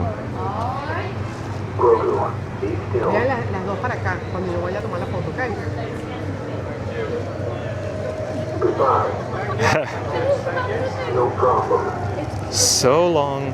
Farewell. Avita saying goodbye. Okay. Well, you want to learn to be a bounty hunter? Oh, let's see. Let's back to the chat. Rob's Mad World says, behind the attraction is such a great show. If you haven't seen it, highly recommend. Oh, I believe Rob's Mad World is talking about on Disney Plus, Behind the Attraction. And yes, Behind the Attraction, that's excellent documentaries. For anybody in the chat that hasn't seen that, if that's indeed what Rob's Mad World and I am, hopefully I got that correct, then yes, I'd encourage everybody to check that out. Amazing, amazing documentaries on Disney Plus. Mark F also says, DVC was created as a deluxe brand. It still is. Yeah, certainly correct, Mark F. I mean, I don't have all the updated information with Disney Vacation Club, or DVC, for everybody that's not fully aware of the acronym. But DVC to me is just, it's such a high-end luxury brand now that it's unobtainable for your average family to even purchase. Because I mean, I'm just going to throw out a number. By no means am I going to be correct, but it costs tens of thousands of dollars just to walk in the door to get a DVC membership, plus annual dues. I hear the dues, in some cases, of course, they vary by resort. They could be, $1,100 annually or more, just for the dues. But anybody in the chat, are you a DVC member, and can you provide further information? As it turns out, I'm not a DVC member. I actually don't have all of the facts. Oh, goodbye, Mando. Yeah.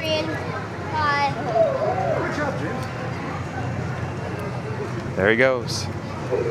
So popular to see him meeting and greeting in the area here. And while we're here, don't you feel like we're at Return of the Jedi at Jabba's palace? Because I do. Okay, we're slowly gonna back up. Gonna turn this way. Go back the way we came. We'll head back towards the marketplace. So, Rob's Mad World, I hope you're happy. Michael DK2, we saw Mando. By no means was I trying to get away from Mando. My assumption was that he was gonna go away real shortly. So, there he went. Okay, we're back in the marketplace. Anybody else in the chat has any other insightful tidbits of information about, say, attendance, price points, resorts, DVC, luxury goods, family experience, guest experience here at Walt Disney World Resort, impacts due to crowd levels? Oh, I heard Salacious Crumb. You can't see him, of course, but I'll turn back here. Over in this area here. I'm not certain where the speaker is, but I think it's emitting from that grate there. I think that's where I heard Salacious Crumb chatter. Mark F, your estimates are close on DVC. Okay, thank you for the information, Mark F. He says, I own 2 contracts and annual dues over $2,000, but I think it yields good value. Okay, so there's 2 ways to look at it. I'm just approaching it for the purposes of this conversation as a price point. In other words, the cost or the barrier of entry into DVC is a high dollar amount just to join to become a member. But once you are a member, that's where I go. On the other hand, once you are a member, and even though you are paying the dues, which still, Mark F is saying, over $2,000 annually, it offers a good value if you use it. And I believe Mark F will agree with me with that statement. So if you already own DVC, especially if you're already advanced into the contract, in other words, they go for many years. I forget the exact number. Mark F can help me. But what, isn't it like 49 years? Or did they revise the contract recently, Mark F? But if you own it for an extended period of time, then yes, it offers an even better value as time goes on or as the decades tick by. But I'm just simply suggesting, again, barrier to entry, high price point, high cost to get in. But once you're in, yes, Mark F, you probably use those properties as much as you can or utilize with the points you have. But Mark F also says, I get 3,500 or more worth of deluxe stays per year. So what I believe Mark F is saying, or indicating that deluxe resorts are very expensive, and if you look at the full rack rate of the deluxe resorts versus what essentially Mark F would be paying if he didn't own that particular DVC property or using the points to stay in a different resort hotel at the Walt Disney World Resort, that he gets a better value or deluxe stays per year because of his membership. But yes, I believe that is what Mark F is saying. If it's not, let me know, Mark F.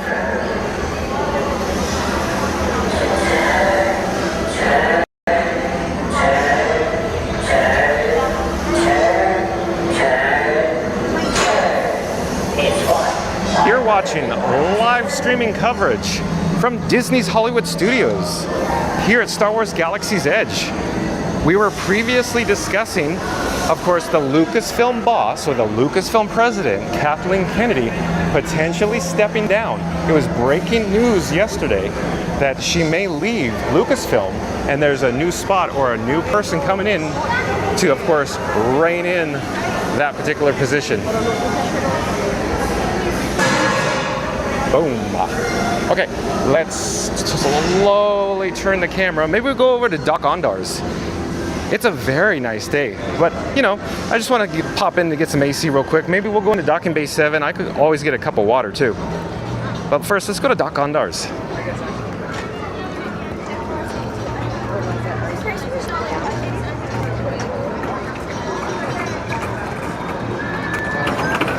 I'll just take an overhead shot here real quick as we approach the entrance.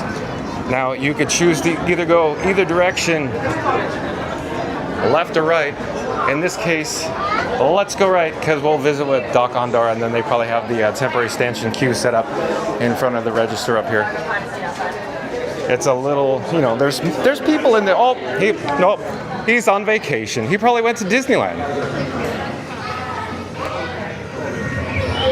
Okay, while we're here, we could just slowly look at all of the memorabilia hanging on the wall. I would say wall because I would say it's a singular wall. In other words, it's a rotunda, circular. I wouldn't say there's more than one wall here. It's just one wall. Oh, it's like they have to be. Epcot Don is back. Hello, Epcot Don. Says hello all. We'll come back down to the ground level.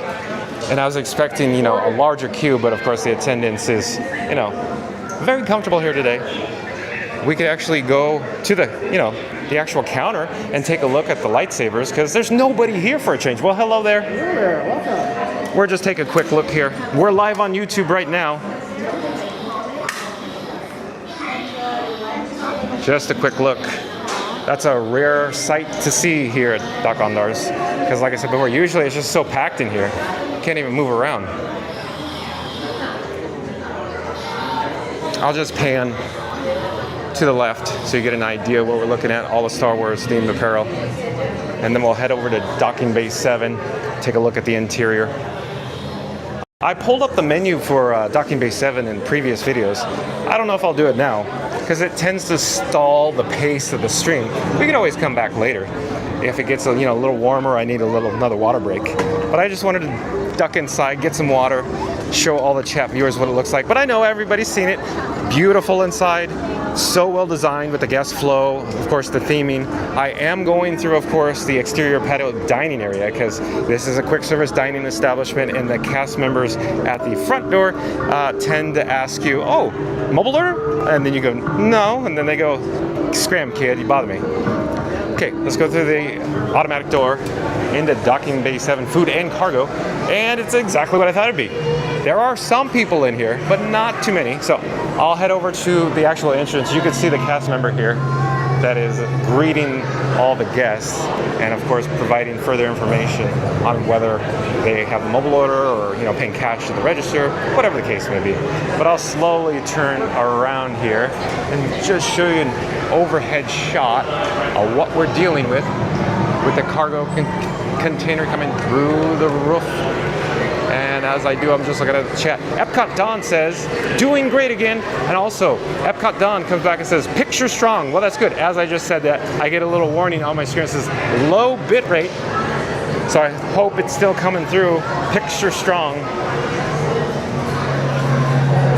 I'm actually attempting to head towards the water dispensing station that says, don't fill up your personal water cups. It's a sanitary issue, people.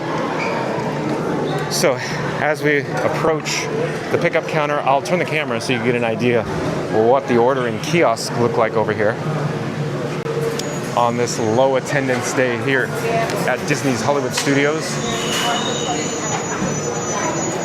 And we'll get a shot overhead, a different vantage point.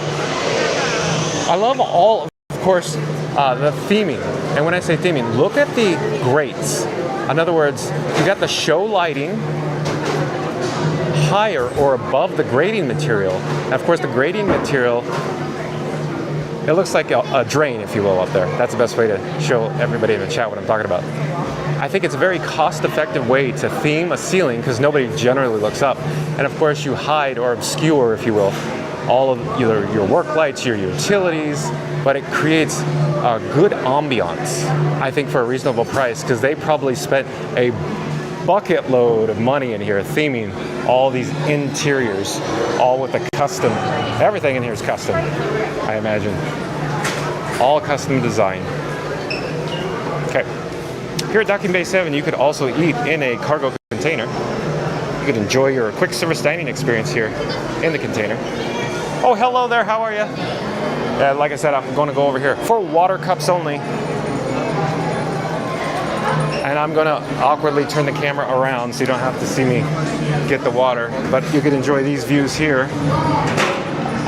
Give me just a second. Filling up the cup.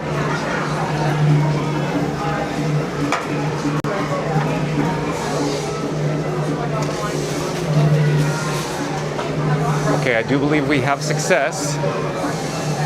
So let's, hello there, how are you? We're gonna turn and exit in the correct manner, the correct direction out this set of doors here where it says exit.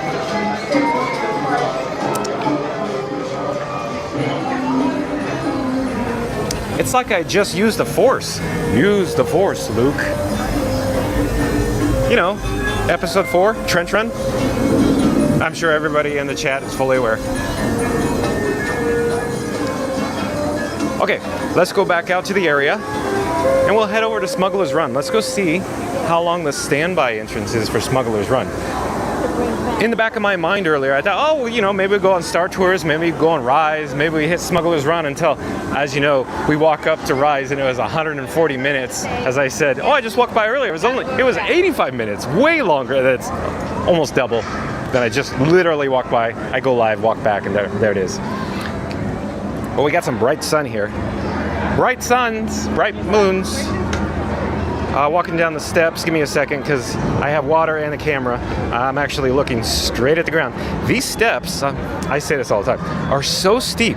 and I'm sure they meet Reedy Creek safety standard codes, and the rise over the run is correct, but still, I feel like these steps are just way too steep for this area. In other words, I think these steps should have been extended out in the area, but of course they used the Reedy Creek code, so I'm sure they're correct. Nevertheless, still a gorgeous, neat area to walk around. And of course, there is the Millennium Falcon. I'll get an overhead shot even though the sun's blaring into the camera lens. And I'm actually surveying the area. My head is on a swivel, left and right. I'm looking for Chewbacca. I don't think he's out. Oh wait, I do see him. He is in the shade, in the shadows. The sun's so bright, I can't see it. Maybe everybody at home on camera can see him. But when I first looked over there, I'm like, I see people, but I don't see Chewie. Okay, we'll walk near the umbrellas here. There's a family taking a photo from, you know, a long distance away. They're gonna look like a, you know, head of a pin on a smartphone photo. But yes, everybody in the chat, you were in luck because we saw Mando, and now you have the opportunity to see Chewie. This walking carpet.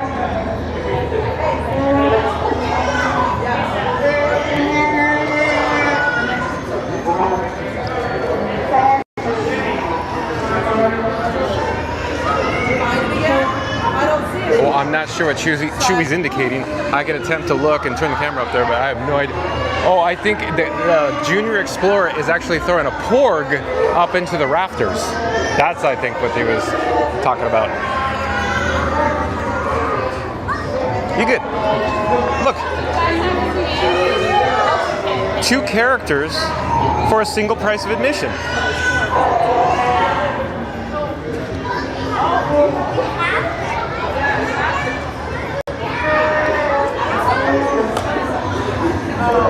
This crowd loves it. Totally into it.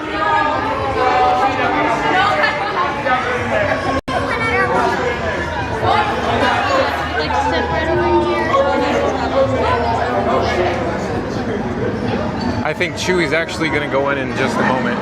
There might be only one guest group left. The cast was, I believe, indicating, go over there, get out of here, scram kid, you bother us.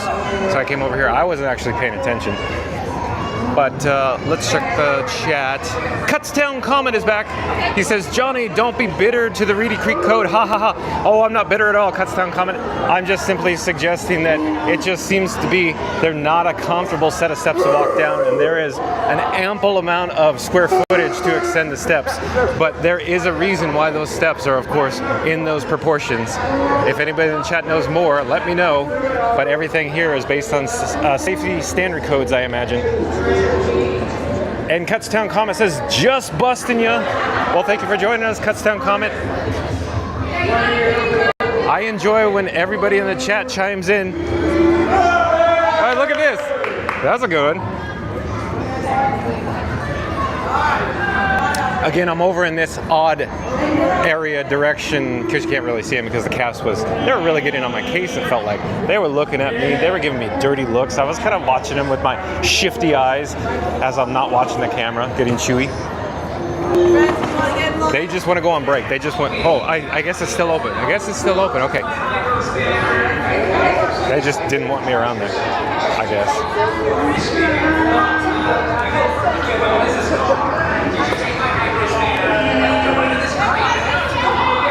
See, look, I'll gently pan the, oh, yeah, double pan the camera. So you got 4 cast members over here. One of them was giving me the stink eye. That's why I'm staying over here. I'm frightened. I'm afraid to go back over there. I'll get a little closer though.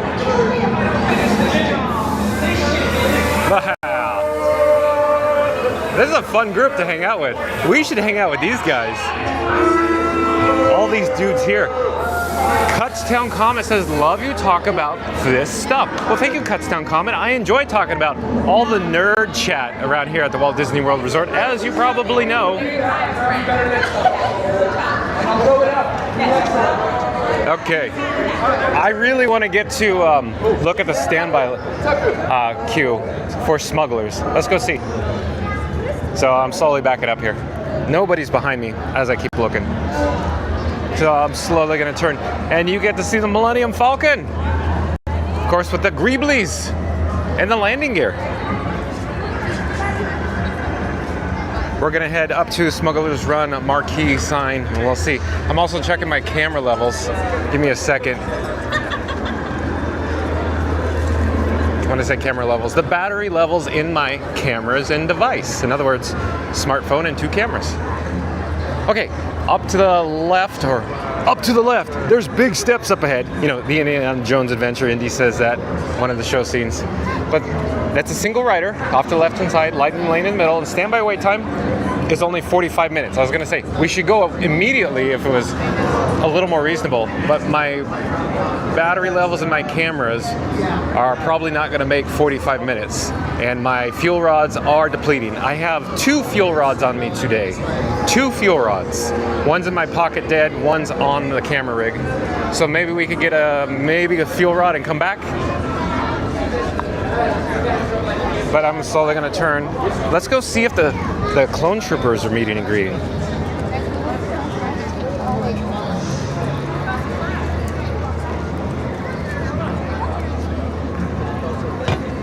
And Cutstown Comet, there's the steps. See, I guess I should say, I'm back quite a distance, and in my opinion, there's plenty of room to have a longer set of steps in this area. They have so much square footage, but they know more than I do. They have formulas for everything.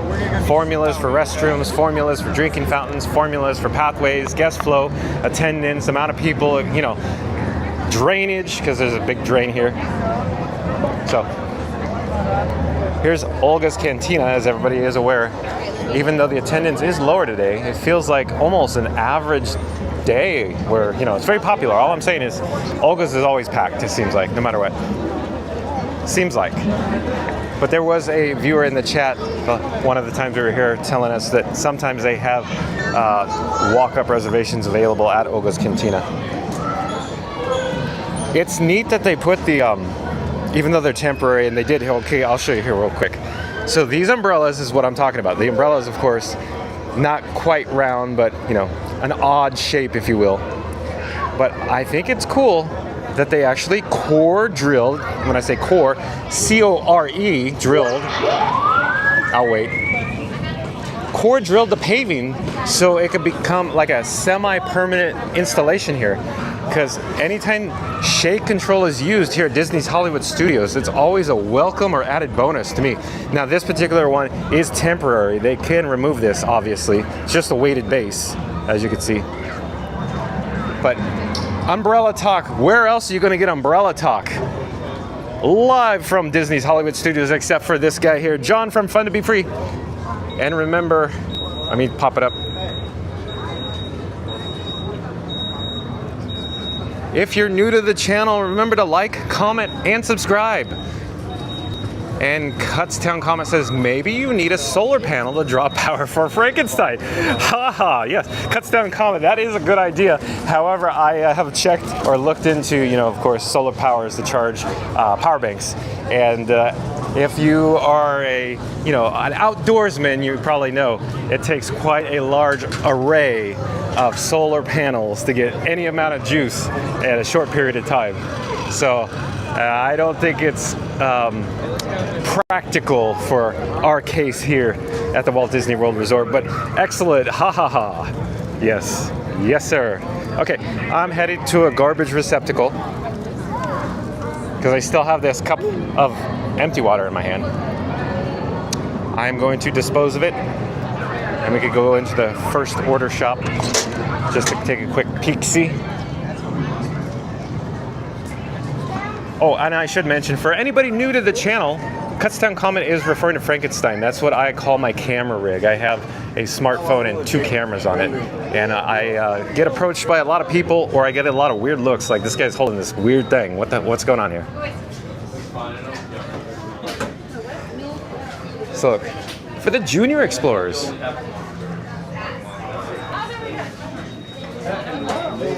I should check out how much the actual First Order Stormtrooper helmet is. Oh, there it is, right there, right in front of my face. It's $99.99. I wasn't actually expecting $100 for that helmet. And like earlier we were discussing price points. That merchandise item to me is a little pricey. But if I was, you know, still a child, no, I still think it's cool. But if I was a kid, I'd probably want that until, of course, I'd say, hey, Dad, can I get this? And he goes, how much? And I go, $100. And he goes, put it back. Neat little design. Okay. We're going to go walk back outside here.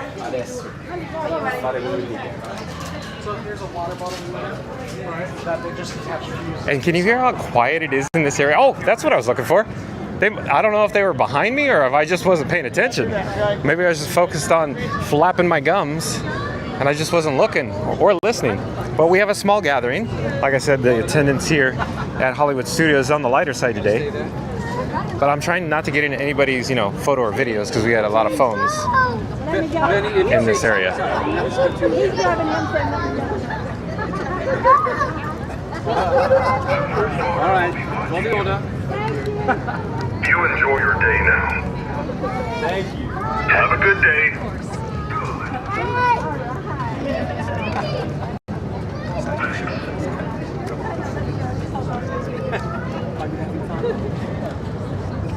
Good job, man. Of course, Lieutenant. All right, guys.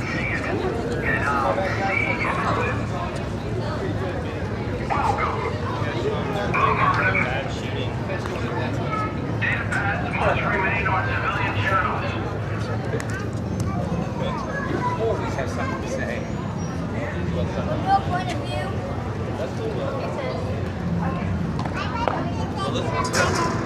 For the order. Yes. I'm going to try to go in the shade because the sun is not good for the camera lens. Question anyone that we find. The shade's a little further back, but we'll do our best. If you don't believe them, detain them. There is room on the prisoner transport for them. Or for you. Are we clear? Move out! Move out!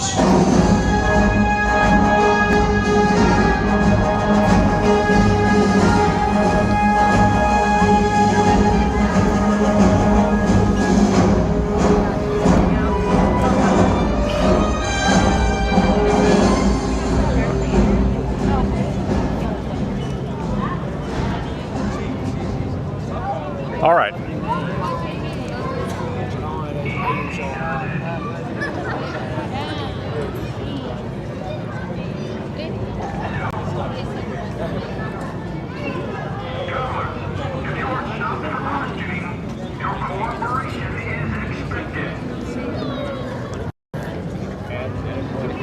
Actually backing up here.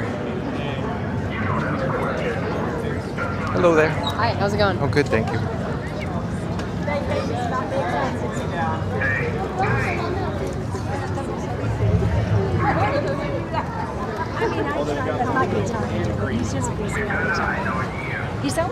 All right, over in this general direction, blue milk.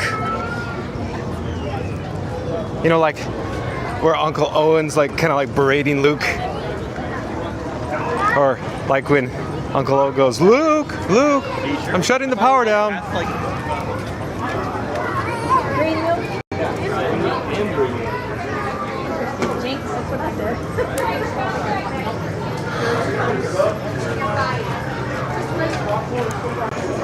You're watching live streaming coverage from Disney's Hollywood Studios.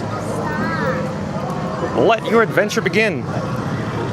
We're currently in Disney, or I should rephrase that. We're in Star Wars Galaxy's Edge. And just around the corner here to our right-hand side is another merchandise location that we can actually go in and visit. We actually haven't been in there. I haven't taken anybody in the chat in here yet. Oh, let's go see the droids. There you go. Oh, I thought she was telling you to get out of the way so she can take pictures of the droids.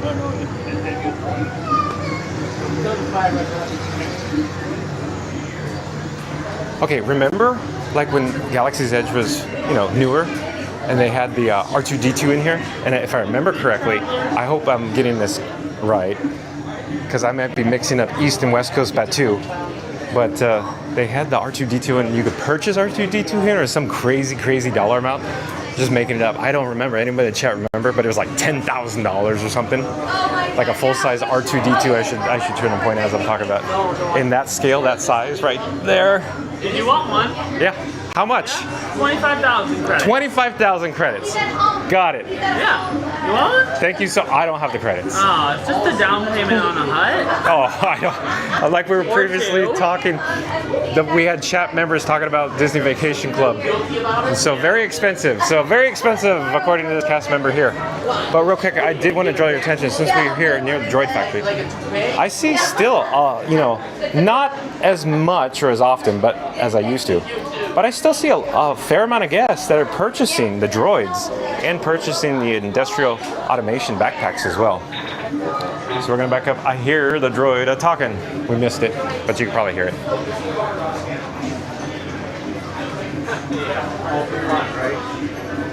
Let's go over to the Droid Factory. I think this is such a neat experience for the junior explorers. And I'm just going to share, well, I shouldn't say share because I'll make up a story. I'll just make it up hypothetical. If I was a young child and I knew you could assemble or build your own droid, boy oh boy, especially if I knew that they were coming out on a conveyor line, how neat is this?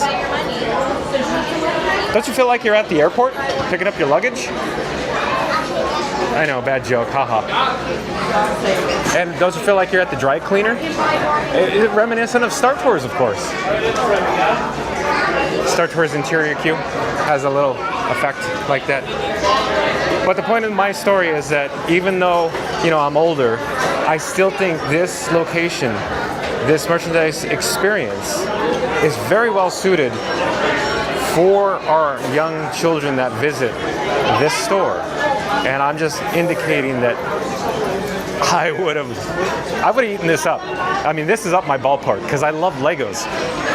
Anybody in the chat also share the same sentiment that actually played with Legos as a kid? Legos is, well, I should say, still is. I think Legos is such a neat little educational toy. I haven't played with Legos in many, many, many years, but Legos are definitely cool. It just reminds me of Legos. That's where I'm going with this story. You could build it to your own specification. We could come over here and just check out the queue. Still, to me, for the attendance being so low today, I think it's happening in here. There's a lot of people in here. Of course, the price point is a little pricey to assemble your own droid. Here, I'm going to attempt to turn the camera very slowly and go outside. We're going to go back out to the area. There's Ray over there, meeting and greeting. We could attempt to go listen to what she has to say, interacting with all the guests. But the reason why I wanted to come back over here is because everybody knows this. Once you assemble your droid, then you can come play with it here, down on the sport court. There you go. A quick shot of Ray with the shifty eyes at me going, this guy's a weirdo. They're gone. They're out of here. I think. I don't know where they're going, but here, look. As we were talking about the astromech droids, and you could assemble it over at the Droid Factory. Radio controlled. When I was a kid, I love my radio controlled cars. My RC-10. I love that thing. But how cool is this? I really like that they added the little sport court here, so all the kids can come out and play with their newly unboxed, newly assembled custom droids. In this case, it's just the R2-D2, which is still good, solid choice. Good choice, kid.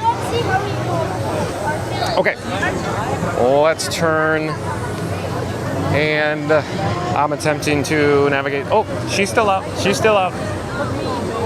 There you go. Here, my attention's over here. So this is for Kutztown Comet, because I believe we were talking about this earlier. Notice the set of steps here. It has a landing, and there's only, count them, 3 here at the bottom, and 3 times as many at the next level. All I'm suggesting is, to me, that set of steps on the opposite side by the Falcon, the Millennium Falcon, should have been like this, because these are very comfortable to walk up and down. No problem. They're even, I think, wider, but of course, you know, there's a space limitation over in the area.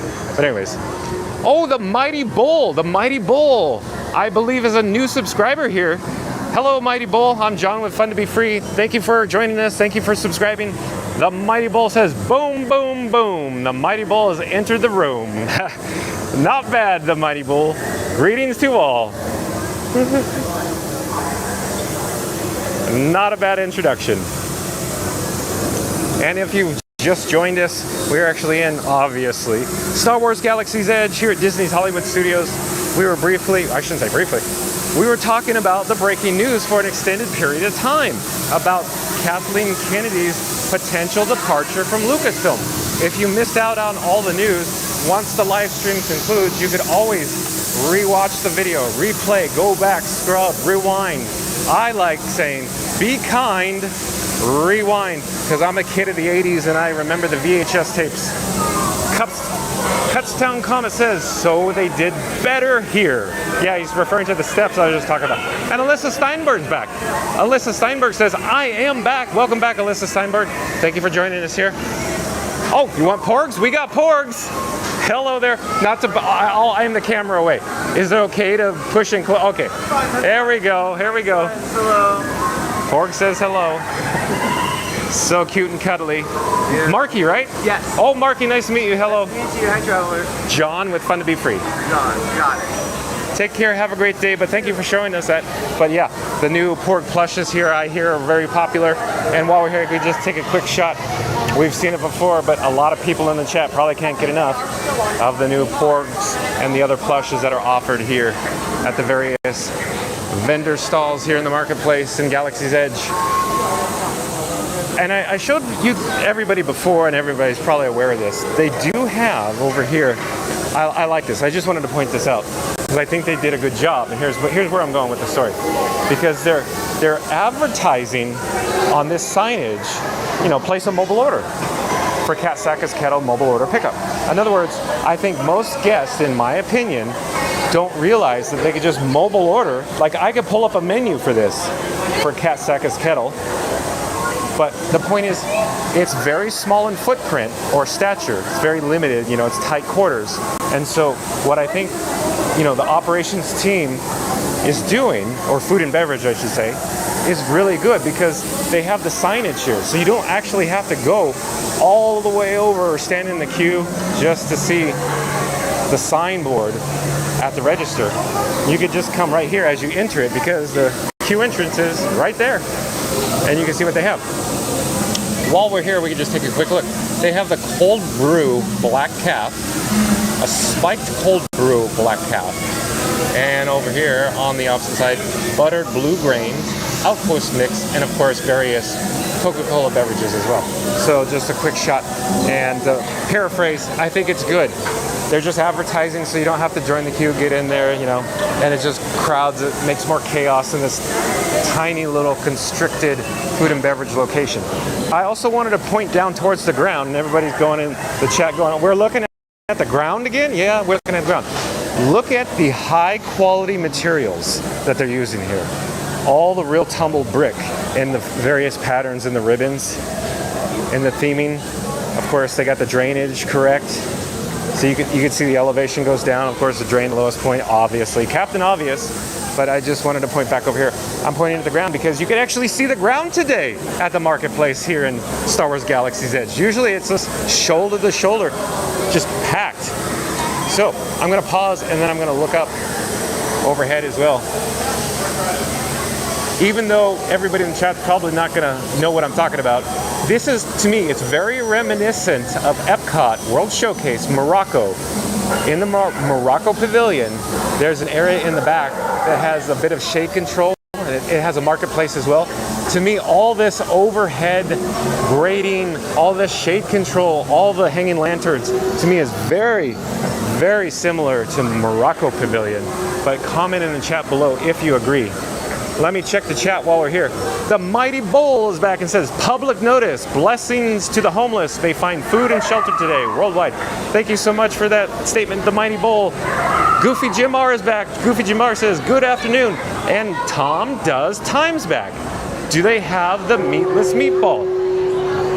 As it turns out, Tom Does Time, I'm not exactly certain what you're referring to. However, I think I know where you're going with this. Disney does offer a vegetarian menu. I believe you're talking about either at Docking Bay 7, or here we could go back in that general direction and just look to see. There is a vegetarian offering.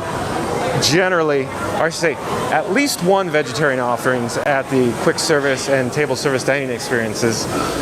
And I just don't remember if there is a meatless meatball here in Star Wars Galaxy's Edge. I am just racking my brain trying to recall. That's why I'm walking back over here. I could pull up the menus for the dining locations here in Star Wars Galaxy's Edge. We have done that before, but like I said before, it tends to stall the stream, and then I get distracted, then I can't check the chat. But I just wanted to come over here because we can see a menu board over at this quick service dining location. I'm looking for the meatless meatball. Anybody in the chat know more? I don't see a meatless meatball at this particular location.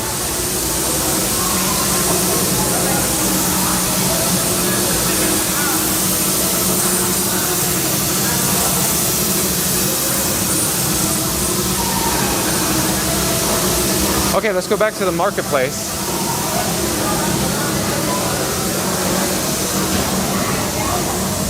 And if we head back in this general direction, we could certainly double check if the Mandalorian is... Oh, there's a porg again. Hello there. How are you? Porg, porg, porg. Oh, hello there. I love how the wings and the mouth animates. Oh. Some pieces of merchandise are pretty neat, especially when the cast, interacts with the guests, rolling the show here in Star Wars Galaxy's Edge. Let me check the chat as I'm awkwardly walking into this little storefront here. Epcot Don says, love the details you give. Well, thank you, Epcot Don. Like I said before, I don't think anybody else is live streaming all, the paving, the concrete, everything you're walking on ever in Star Wars Galaxy's Edge, but this guy does. And Jeremy Heath, welcome back. He's saying hello with a big thumbs up. I'm actually gonna go get a drink of water, and then remember, there's the documentary. I'm trying to rack my brain what documentary it was, but it had Carrie Fisher, and she's telling the story alongside Mark Hamill, and she starts singing, "Pardon me, George, could this be Dianoga poo poo?" And it just reminds me of that because the Dianoga's in here. I don't think the Dianoga's working. I haven't seen it work in a while. Anybody know if it's broken or it's under rehab? But I'm gonna turn the camera kind of behind me while I actually get a drink of water here. Bear with me one moment. I'll be right with you. Okay, you're looking at the obelisk. Let's round the corner, see if Mando's out here. I don't know. If Mando's not here, we should go check the actual standby wait time sign for Rise of the Resistance. I really would like to go on Rise and Smugglers today, because we're doing a video about Lucasfilm and Kathleen Kennedy's departure. I don't see Mando. Too bad. Okay. But what do we got? There's people over here. What am I... Oh, he is over here. We'll go check it out. Okay, I was incorrect. I stand corrected. Let me check the chat again. Tom Does Time says, it might be just in Florida, dude. Yeah, I don't know where the meatless meatball is here. Anybody know more? In the meantime, let's push in. Let's get closer to Mando. So hopefully you could hear baby Grogu. Oh, he's gone. Just our luck, right? Lizbeth is back. Lizbeth, thank you again for joining us, Lizbeth. She says hello from Sweden with a pink hand waving. And Cutstown comment, stream. Cutstown comment, this is for you. For everybody in the chat, you may see a brief flash of black and no audio, but we'll fix it. Fixing. Good. My friend needs some help in her shop. Ellie will be impressed with you. Go and do something.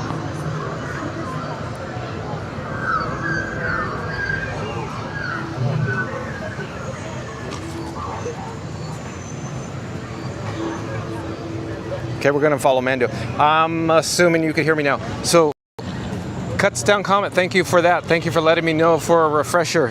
So I have a button that I can refresh the video and audio. Hopefully that will prevent it from skipping. However, it could be issues with cellular data. Real quick, I am channel bonding. I'm actually carrying 2 different smartphones from 2 different mobile carriers, and I'm putting the cellular data together. In other words, it's kind of like 2 pipes feeding one to make 1 big pipe. So that's the video you're watching on. 1 big pipe instead of 1 small pipe. But sometimes there are interruptions. For example, I just wanted to share, today when I woke up, Verizon must have been having an outage in my area because my phone would not get a signal. It just kept going to SOS. And no matter how many times I restarted the sucker, the Verizon iPhone just would not get the Verizon signal. So the AT&T still had the signal, but Verizon didn't. But it seemed to be working when I went live here at the Walt Disney World Resort, but not in the area where I reside. The Verizon, that is. But let's go back to the chat. Jeremy Heath says, fun to be free or FTBF. I'm a little off today. That's fine, Jeremy Heath. I think I got it. Got it. But we're following Mando. I'm not sure where he's going. I don't know if he's going to go hang out by the backstage gate. We'll see. But I'm sure there's a lot of people in the chat know his routine. My guess is, because I haven't been here to see him too many times, I don't know his routine yet, but everybody in the chat may know where he goes, unless he just wanders around. Jeremy Heath says, we got to meet Carrie Fisher at one of the couple Star Wars weekends back in the day. We met so many of the OG Star Wars peeps. Well, that is a neat experience, Jeremy Heath. Do you recall what year that was? Because I remember coming to Star Wars weekends, and I remember meeting Tamora Morrison. Of course, as you know. Tamora Morrison.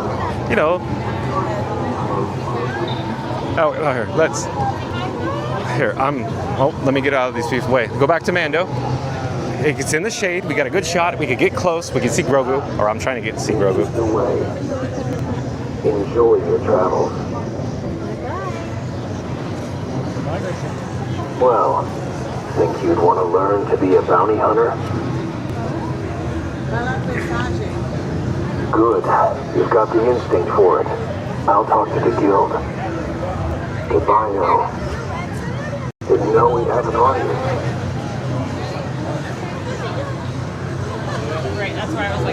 So that was the closest we got to Mando so far today. Very special moment there. Usually I get his back because he moves a lot. Just as you know, he just keeps. He's like Mary on the move. He's moving, always moving. I personally prefer when Mando's here in the marketplace, simply because the ambiance, instead of in front of a backstage gate. Even though it's well themed, the marketplace offers better views. Hello, young one. Would you like to repaint the outside of a starfighter?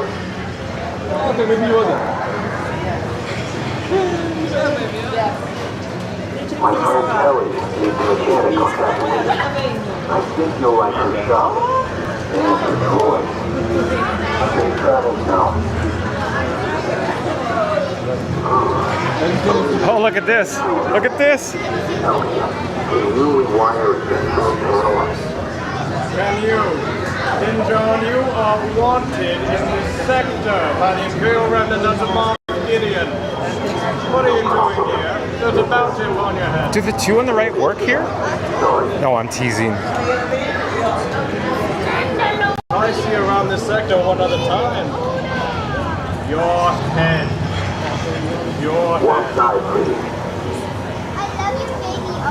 Oh, she loves some Baby Yoda. I like Baby Yoda. I see you believe in something. Good.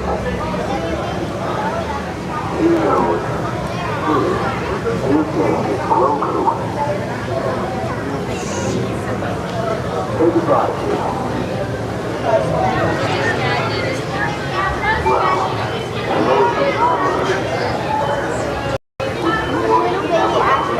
Okay, I can't hear him. I don't know if anybody in chat can. I'll try to get closer, but there's a lot of people here. And quick update, I'm just watching the battery levels on the camera you're watching right now. I got to get out to get a fuel rod. We're going to lose this camera if I don't get a fuel rod. I don't have a charged fuel rod on me. And while we're here, because I can't hear him, Jeremy Heath says she canceled so many times. I believe Jeremy Heath is talking about he got to meet Carrie Fisher at one of the couple Star Wars weekends back in the day. We met so many of the OG Star Wars peeps. So, that's a disappointment because they probably advertised it and you planned and you got your hotel, you got all the way here, and then you were going, yeah, we're gonna see Carrie Fisher. Oh, never mind, she canceled. Carrie Fisher canceled on us. That's too bad. But that would have been very cool to see Carrie Fisher here. I don't remember what year that was. Jeremy Heath was indicating, of course, canceled so many times. So, multiple times.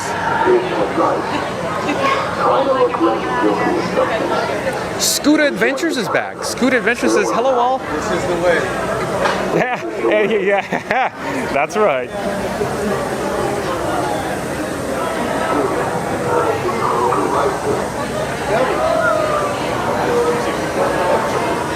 Go back? He won't want to go back. Hello, young traveler.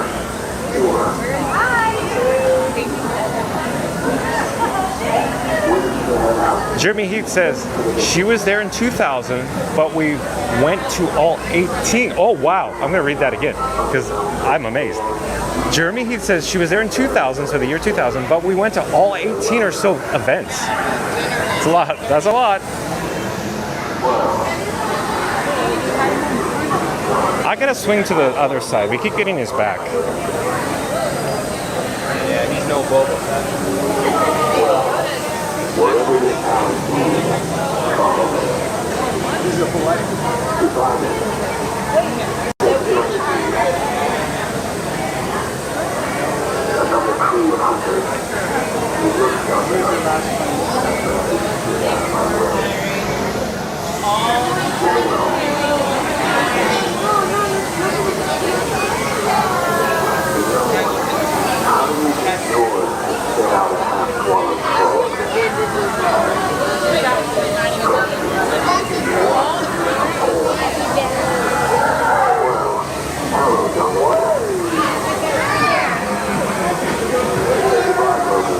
Oh, you just can't seem to get a good shot in here.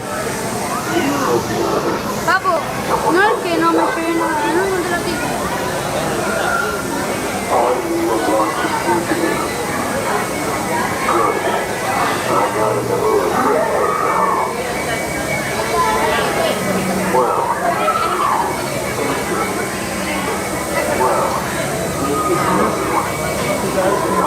Again, I'm going to try to move.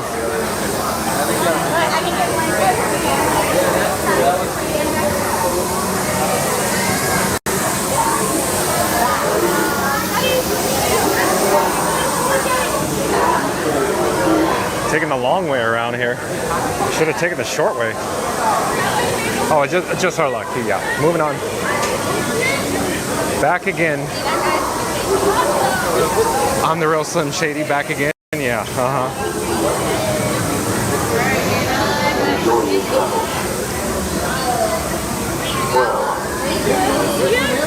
Young traveler.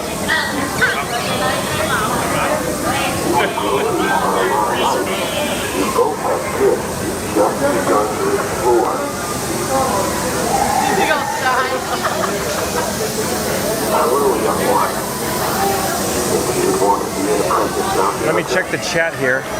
Oh, see a baby girl who... that's fine. It's not for everyone. This is why you said.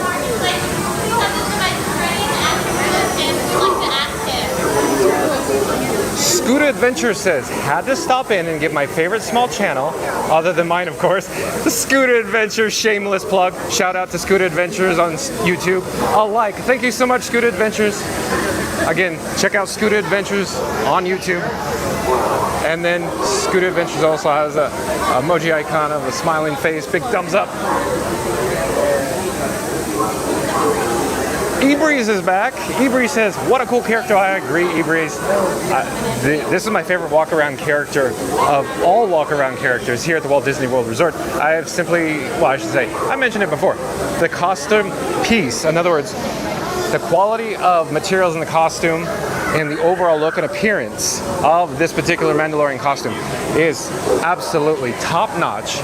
It exceeds all expectations, above and beyond any other costuming piece of any park, of any show, of any parade. This is the best one, right here.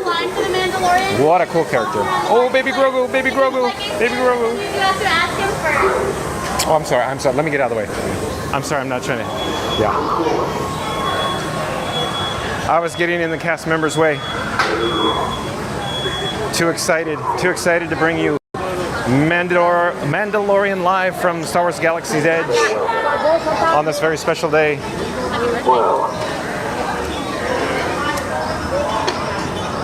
Hello, young one. Trying to back up, get out of everybody's way. Would you like to meet Grogu? Go ahead. Hello. The Mighty Bull says, support local streamers by liking, sharing, and happy to see your numbers on the way up. You're doing a great job. Oh, it jumped. Let me go back to the chat. I was reading the incorrect one because it jumped while I was looking at Mandalorian. I rephrase, excuse me, let me start over. The Mighty Bull says, support local streamers by liking, sharing, and donating. They pour their heart into every show with a bullseye, as I did. Thank you, the Mighty Bull, and shout out to you as well, the Mighty Bull, the Mighty Bull. And since the Mighty Bull has said that, let's do this. Remember to like, comment, and subscribe. And Scooter Adventures says, happy to see your numbers on the way up. You're doing a great job. Well, thank you so much, Scooter Adventures. I am happy to bring live streaming coverage from Disney's Hollywood Studios for you to enjoy. As I've said before, I enjoy this very much so. That's why I'm doing this. I'm doing it because I like it, I love it, but also for everybody in the chat that equally enjoys it as well. But thank you again, Scooter Adventures, and thank you again, the Mighty Bull. I'm trying to get out of the cast members' way. Guys seem to be in their way a lot right now.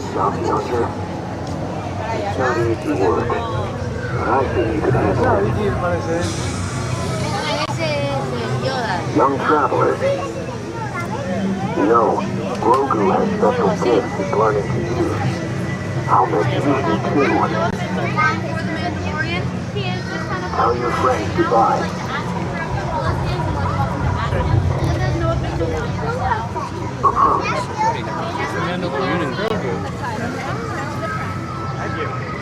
Time to move out. Let me get a little closer, but I'm trying to stay out of people's way. Young traveler.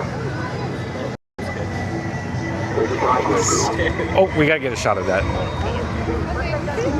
I saw a bounty truck with your honor on it. Let me try to get around. Seems like no matter what I do, I choose poorly. Mando on the move. I've already said it. It's like Mary on the move. Mando on the move. Mando had a handle on YouTube. It would be Mando on the move. Cuts down comment. Johnny Stews. Say hello to him if you'd like. I think you're gonna get along. Try to go around to the front. Obviously, the most people on this side. He is just walking around right now. If you would like to have those devices ready, you can go ahead and ask him for a few scans. Jeremy Heath is back in the chat. Jeremy Heath says, David Prowse, aka Darth Vader, right, was one of the best. We got to spend time with him at MGM and Epcot. That's cool. So you got to meet David Prowse. And then, of course, Anthony Daniels, aka C-3PO, was too funny. He came through the line cutting in front of everyone. Interesting. Could it be part of the shtick with Anthony Daniels and your experience there? But that is cool. You got to meet David Prowse and Anthony Daniels at Star Wars Weekends. And because wasn't David Prowse charging a lot of money for his signature too, many years back at the conventions? Or am I getting that incorrect? But wasn't it like very expensive for David Prowse? Thank you, travelers. Scooter Adventure says, hello Jeremy, good to see you, and Cutstown Comment. Johnny streams, this guy, John at Fun to Be Free, because Cutstown Comment likes to call me by my nickname. My family calls me Johnny. Anybody can call me John or Johnny, doesn't matter. But again, my family calls me Johnny exclusively. Cutstown Comment says again, Johnny's streams are good cause. They are different and interesting, and he doesn't have an annoying voice coming across. Well, thank you, Cutstown Comment. I've said before, I think my voice sounds like a horse when I hear it myself, but I'm glad. I appreciate that. Thank you, thank you, thank you. Scooter Adventure says, agree. Well, thank you again, Scooter Adventures. Maybe it's the microphone I'm using. It voice modulates, maybe. I don't know. I've said before, my family says I talk too much, so I like flapping my gums, as you know. And Jeremy Heath says Billy D. Williams had an army with like a helmet, green army hat, of an escort group. Never saw anyone had a crew so big. Yeah, Jeremy Heath, I heard that somewhere before. He travels with like literally an entourage. That's not the show on HBO, but an entourage. Billy D. Lando. Okay, we're in the sun. We got to go back to the other side. Check out Mando again. Oh, see, look at this. As soon as I get over here, Mando on the move.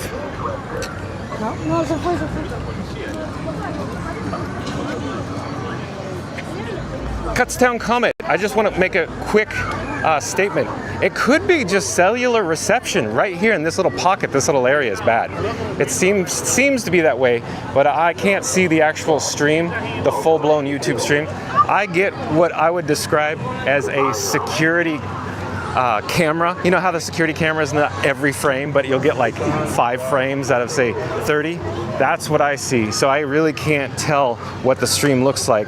I can tell when I get warnings on my streaming app that I have a low bit rate, and sometimes it kind of skips, if you will. It's just the feeling that I tend to notice for the dropouts, for the weak reception from the cellular. So I think there's weaker cellular reception from the area we just came from than the rest of the Star Wars Galaxy's Edge, I do believe.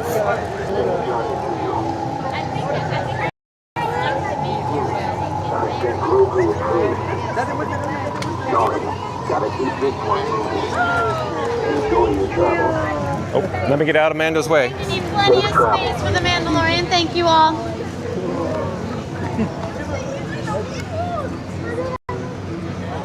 And Scooter Adventure says, your love of Disney comes across as I hope it does with me. Oh, well, thank you, Scooter Adventure. Oh, okay. Mando's going away. I'm losing one camera, not the camera you're viewing on, so I'm going to reverse my direction, and I'm torn if we should go this direction or this direction. Maybe we should go this way. We should go swing around to Pixar Place and go to the fuel rod. So at least we get to see Mando, or we got to see Mando twice. And the sun's bright, sorry for that, I'm putting on my glasses. I'm walking a little faster because the cameras, in other words, I'm losing juice in the cameras. Again, I'm carrying 2 fuel rods on me. Yesterday I had 3. Yesterday I brought 3 with me because I had more pockets. I was wearing a long sleeve shirt and had a zipper pocket. It's a, it was like a Patagonia zipper pocket, you know, those nice microfiber material and long sleeve shirt, and it has those nice mesh deep pockets you could put in these fuel rods, and the pockets were mounted on my chest. So on colder days, I love that Patagonia shirt because it has pockets on my chest. They're so easy to access. We got stormtroopers up here. And I'll check the chat. I don't know if I finished Scooter Adventure statement, but I will read it again because I just don't remember. Because I'm in a panic. I'm in a hurry. I got to get to a fuel rod station. Your love of Disney comes across as I hope it does with me. We all love this stuff or we wouldn't be here. Thanks. Yes, indeed, you're correct, Scooter Adventures. I agree. Again, shout out to Scooter Adventures and Jeremy Heath, and of course, the Mighty Bull.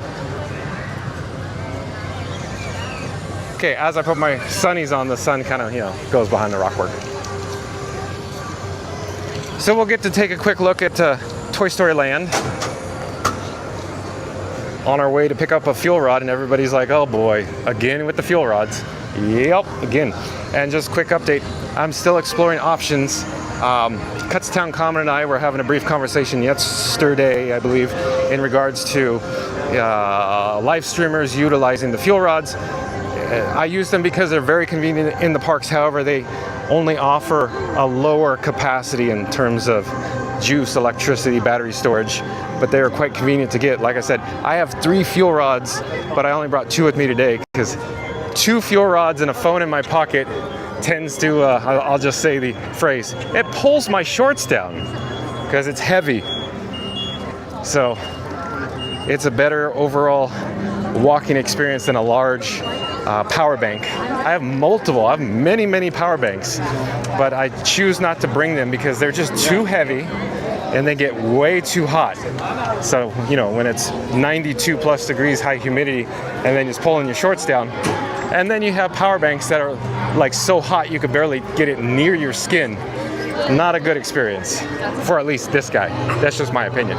But over to the right hand side, there is Woody's lunchbox, and it looks quite comfortable here in Toy Story Land today. Like I was mentioning, oh, we have Slinky on the overbank. So going back, quite comfortable here today in attendance. Very nice to be here. Perfect weather, perfect February weather here at Disney's Hollywood Studios. You're watching live streaming coverage from Disney's Hollywood Studios. Let your adventure begin. And real quick, look. I just want to point out, so the attendance is so low that the queue is like literally half the size to see Woody and Jessie. So as we walk by, we can just take a quick look. I want to say quick, extremely brief, because I got to get a fuel rod.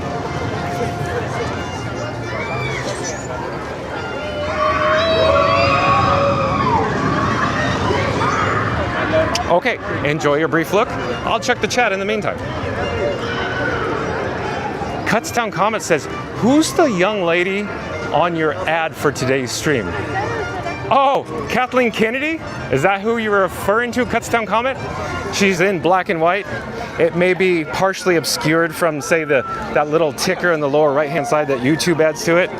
I try not to put too many graphics or logos in the lower right, because that seems to be, you know, the worst place to put something on a thumbnail. But it kind of ended up that Kathleen Kennedy ended up there. So there you go. Jeremy Heath says, all free at Star Wars weekends. Good old days. That's right, Jeremy Heath. Can you believe that for the price of a one-day admission or your current annual pass, there's Buzz Lightyear meet and greet, that you could just simply walk in the gate in those good old days here at Disney's MGM Studios. And you could just go see, oh, Billy D. Williams, Carrie Fisher, yeah, you know, Anthony Daniels. How cool is that? But not anymore. Everything now is Upcharge City, extra money.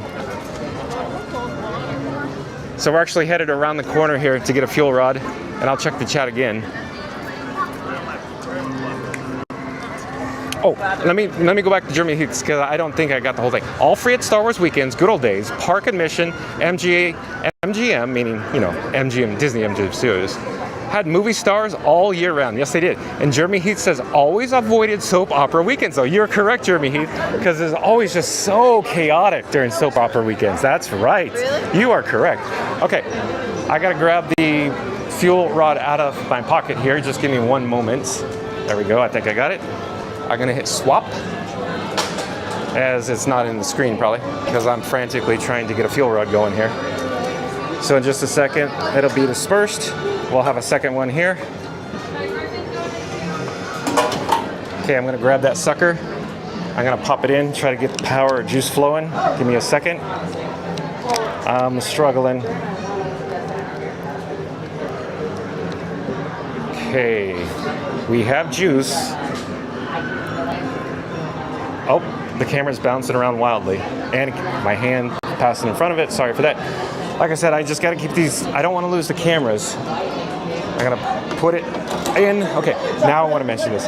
The reason why I'm so frantic is the cameras are wireless to my iPhone. And I'm using the, of course, hold on, where's my fuel rod? There it is. Okay, let me get it. Okay, we can continue with the stream. We'll go back to Galaxy's Edge. Let's take the way, let's go this way, because we came out of Toy Story Land. I want to see the attendance anyways. I'm just checking my camera setup. But where I'm going with this, I guess. Oh, I'm lost my train of thought as I'm looking around the area, surveying. Very vacant, very bare. Attendance is low back here, near Animation Courtyard. Oh, excuse me, I'm sorry. Okay, I gotta get back on track. Back on track. Get your thoughts back on track. Okay. Oh, I was gonna go up the ramp, but second thought, I'll go up the steps. Seems, you know, even though I just said it's lower attendance, the crowds aren't that bad, and this ramp is just chaos right now. Look at that.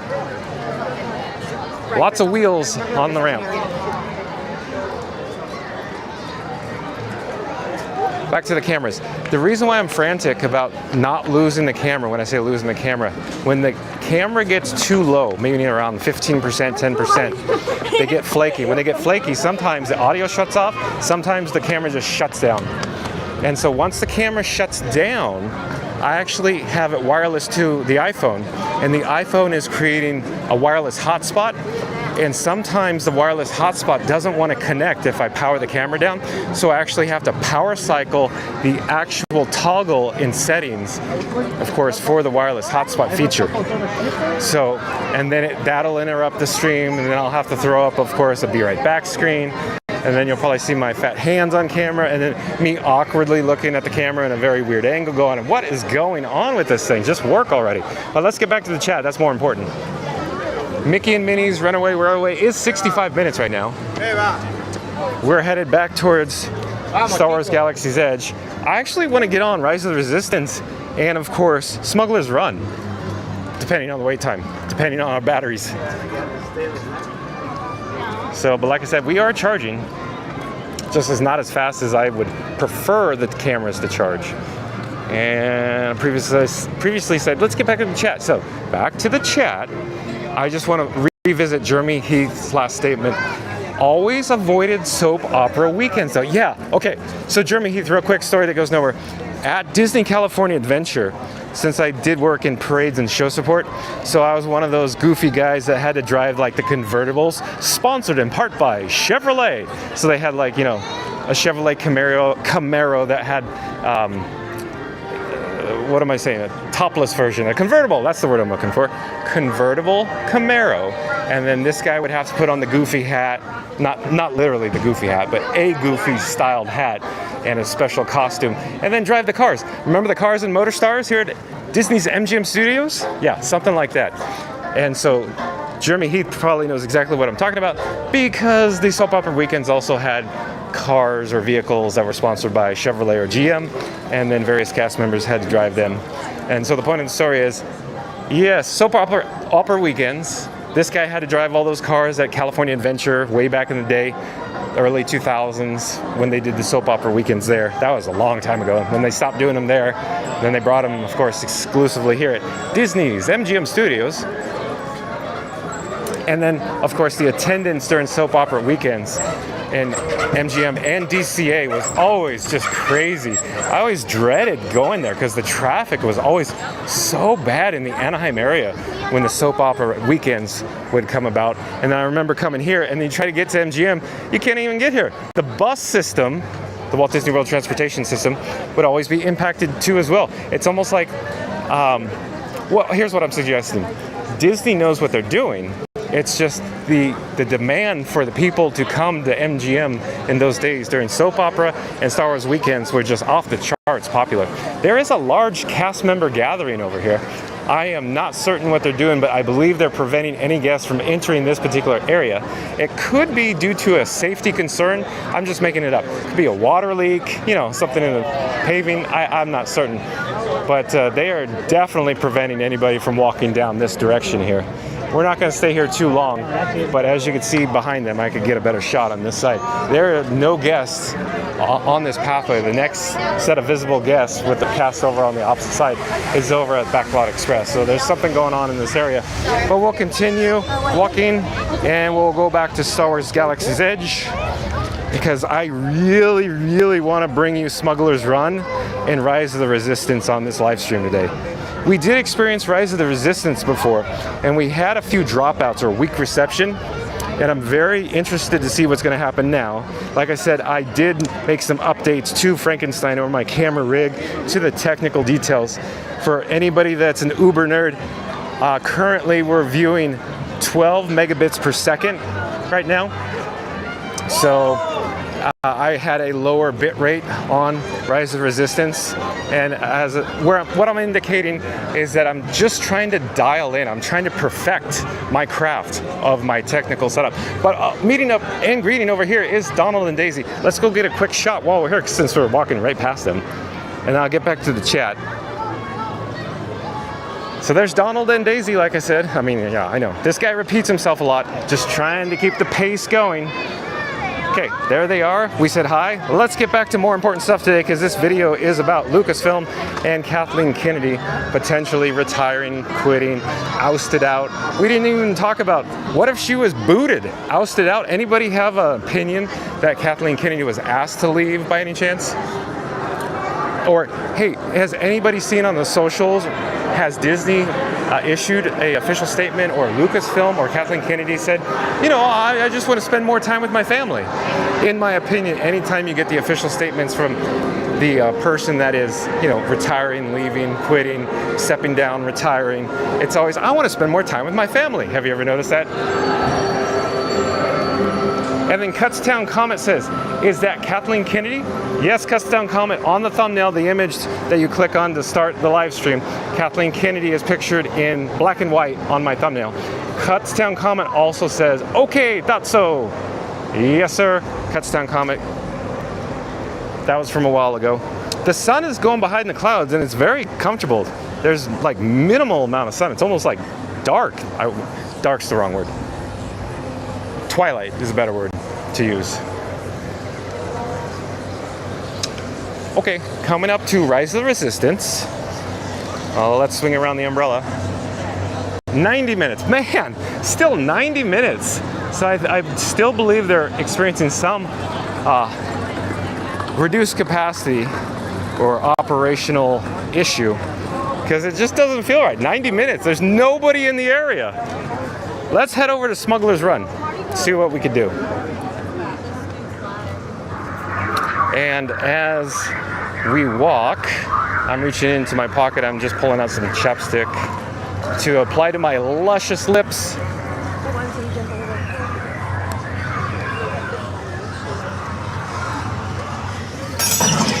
And since we took the high road earlier a couple times, in other words, the pathway through the marketplace, let's take the low road. I'm refraining from going around the corner to my right-hand side. There is another pathway that guests could utilize over there, another onstage area. But I believe, for whatever reason, hello there, for whatever reason, the cellular data from both Verizon and AT&T, in that just literally 30 feet away from us, gets to be a little weird over there. So I'm just gonna keep walking down this path for whatever reason, but I'll check the chat anyways. Jeremy Heath comes back and says, handprint ceremony was so much fun. Did the cars and park in front of the Chinese theater? Okay, I'll read that again. So I think Jeremy Heath's indicating that they had, I'm gonna say, during Star Wars weekends, there were certain people that put their hands in the concrete in front of the Chinese theater during Star Wars weekends. That's what I think he's indicating here. If that's not the case, let me know. But Reed Gibson's back. Fuel rod time. That's right, Reed Gibson. You know this is the way it is. So we just came from getting 2 fuel rods. So quick update, if you've just joined us, I have 2 fuel rods on me. Both of them are charged. What I'm attempting to do, of course, is head over to Smugglers Run. I would like to experience the attraction so I could bring it alive from Star Wars Galaxy's Edge here today at Disney's Hollywood Studios for your enjoyment. And I also enjoy it too, by the way.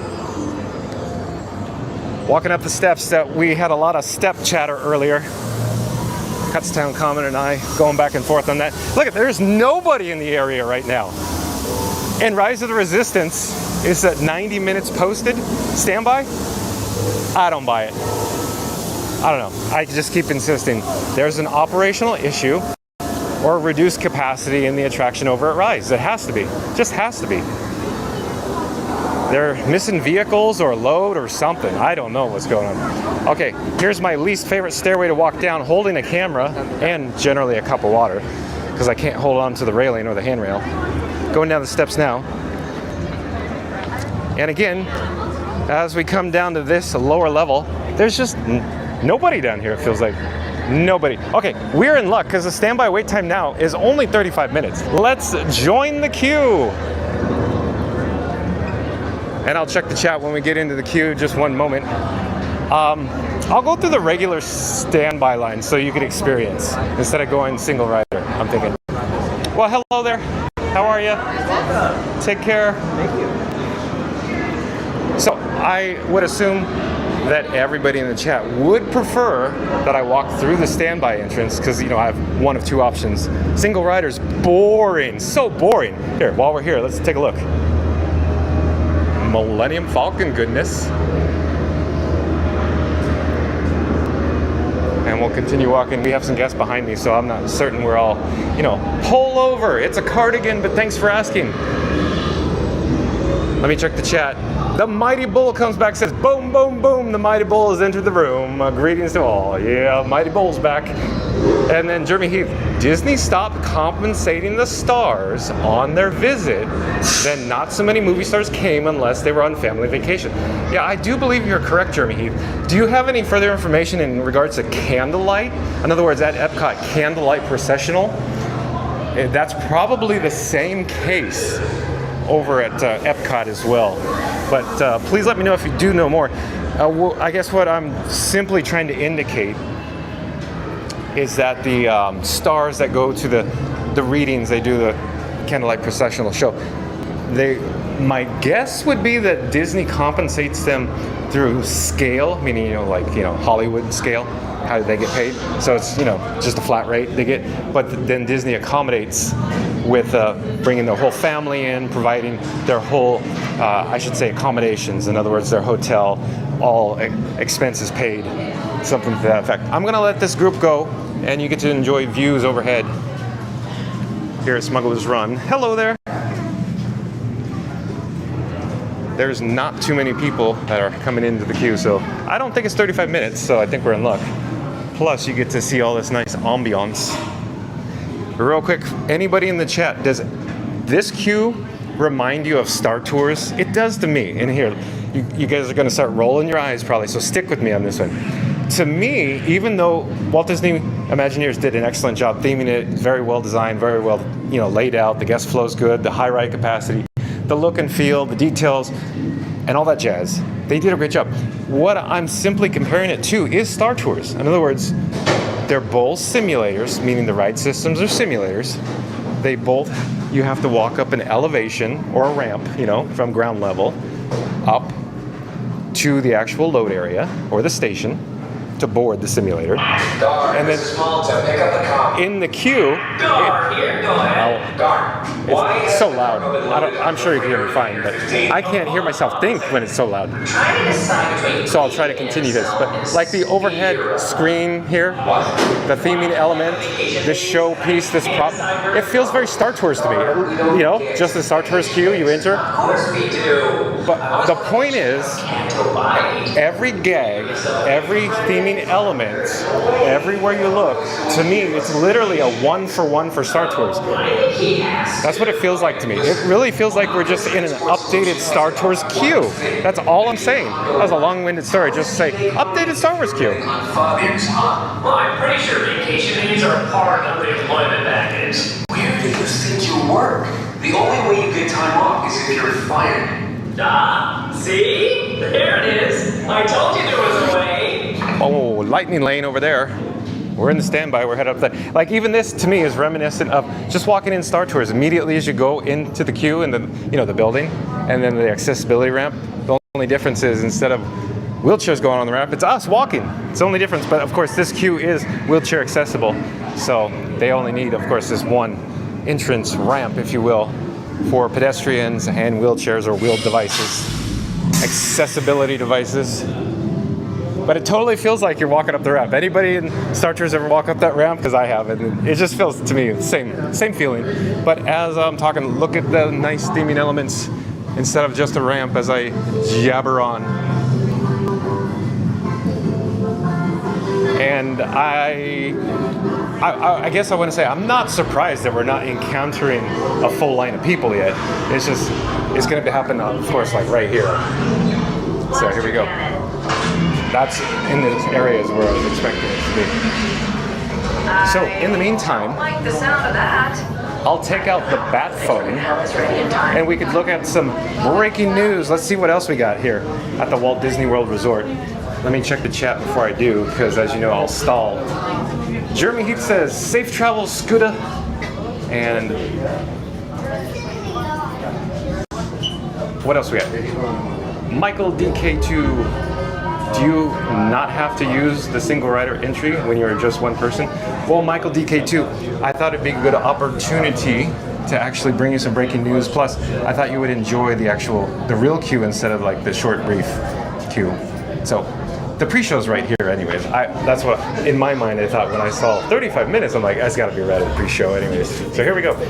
We'll check the news real fast. I'm enabling the wireless feature on my phone so I can send a video over to your screen. Give me just a second.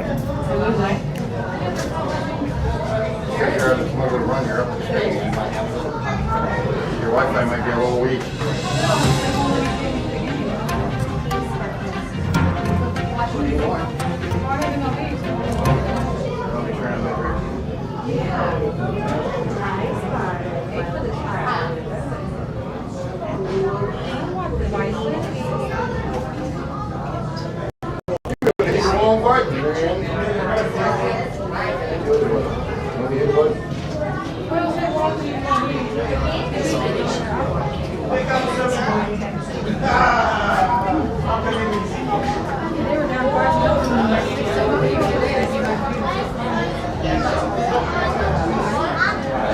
Okay, I think we're all ready to go. So shout out to blogmickey.com, website credit to blogmickey, as I always say. One of my favorite blogs to visit. I'm just scanning the news, see what's good. Oh, yeah, this is good for us right now. We did walk by Toy Story Land, and in previous videos I was commenting on this, of course, the theme roof installation.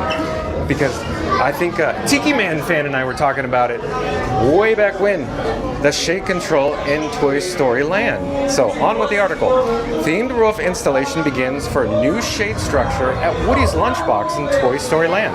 Posted February 26th. Okay. So oh, I gotta check the camera. We can get a better shot. Good morning from Disney's Hollywood Studios. Earlier this morning, we took a look at some new construction walls along Hollywood Boulevard, as Walt Disney World finally gets around to fixing a facade that has been damaged for 2.5 years. Speaking of projects that have dragged on, let's head over to Woody's Lunchbox in Toy Story Land, where a recent spark in construction pace almost overshadows years of work on a seemingly simple project. Blog Mickey is certainly correct, because I do believe we were talking about that. What's going on over there? Is it a contractor issue? Is it the contractor pulled out? Is it a scheduling issue? Is it a litigation going on? I don't know.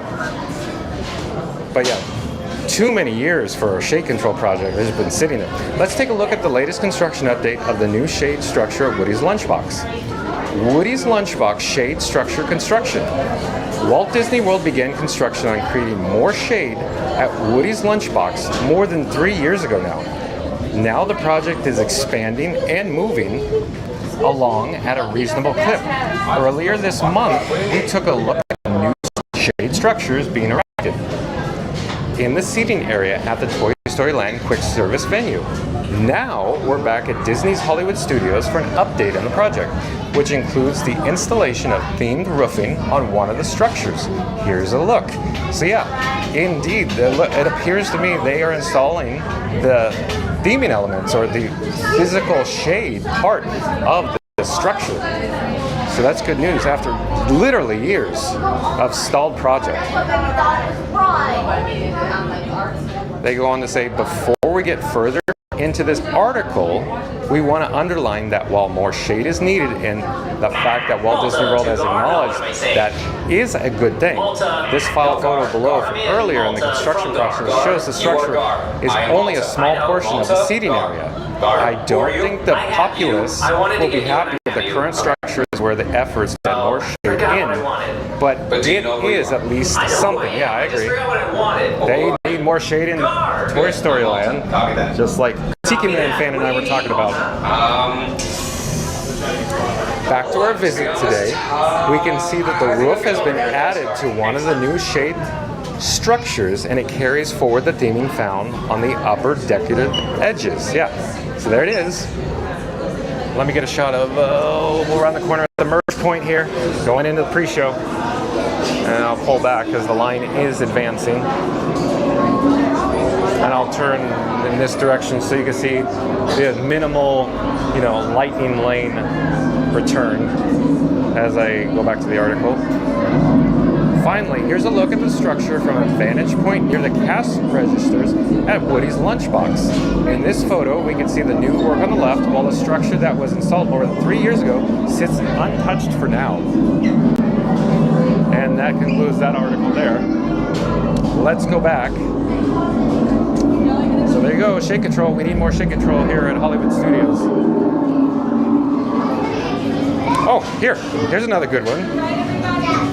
I'm going to turn to the forward-facing direction.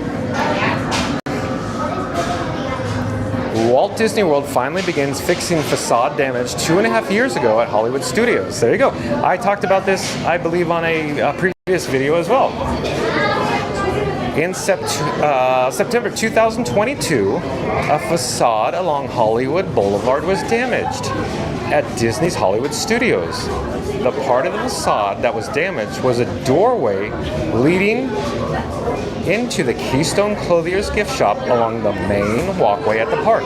Walt Disney World attempted some early repairs, but the broken facade has been left unfixed for years now. Until now. Remember? It was just plywood and it was painted almost green in color to camouflage. Construction walls surround broken facade at Hollywood Studios. Walt Disney World appears to be addressing the broken facade some 2.5 years after the damage initially occurred. While visiting Disney's Hollywood Studios this morning, we noticed construction walls have been installed around the broken facade. Here's a look. So there you go. You got some boring walls, but I'd say it's music to my ears, except for it's candy to my eyes. We can see that some of the flanking decorations had some of the ornamentation ripped off. It's unclear what is happening behind the wall, but we'd imagine that an extensive amount of work is required if it's taken this long to come up with a solution and begin to implement it. So they can see they have the plywood covering the damaged facade for, I imagine it's safety, for guest safety. The Keystone Clothier store remains open during the work, with the doorway that would lead into the construction site closed and blocked off to guests. Okay, yeah, there you go. And that's the end of the article. Okay, so we can take a look at the Millennium Falcon. I can take the this graphic off the screen. And let me go switch it back to the main camera view.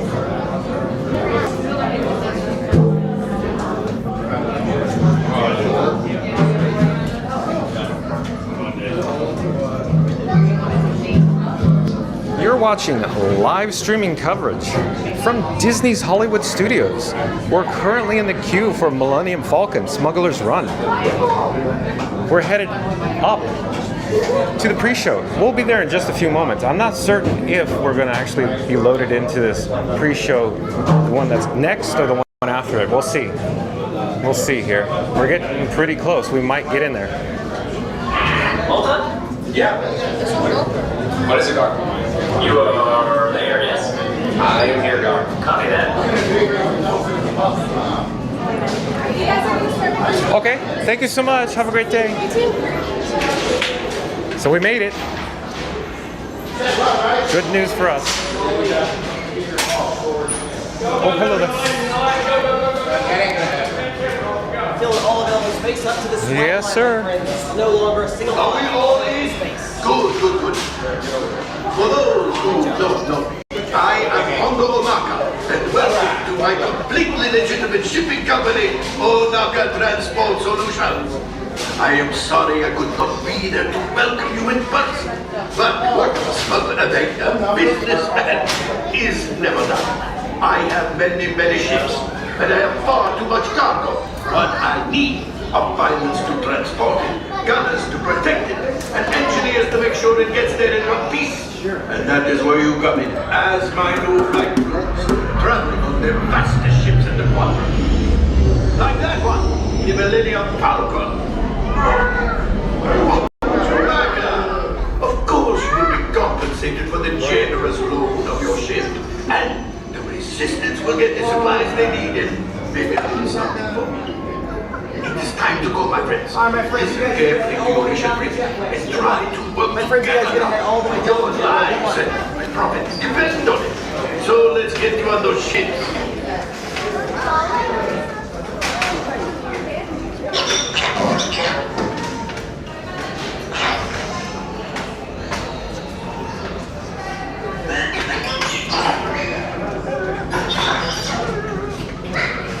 Yes, sir. Yes, sir. This way, my friends, we'll build all available space to the flight line. All available space to this flight line will be no longer a single file. All available space up to this flight line.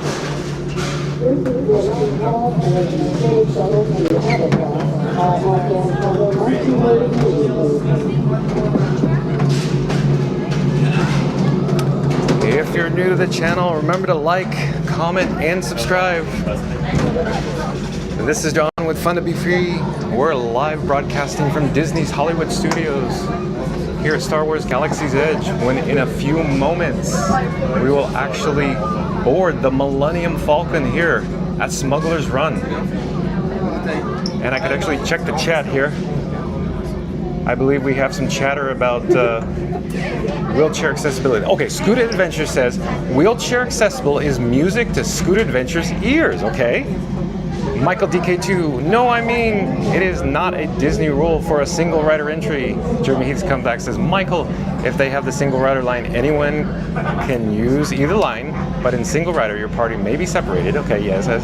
Michael DK2 says, oh, I thought you had to be in a group to use the queue. He is in now. So, all right.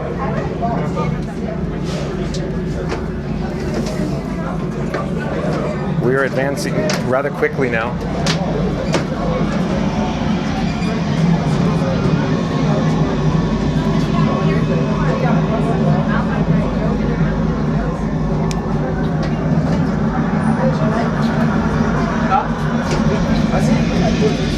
While I'm in the queue, I'm actually reaching into my pocket. I'm trying to get my other fuel rod ready.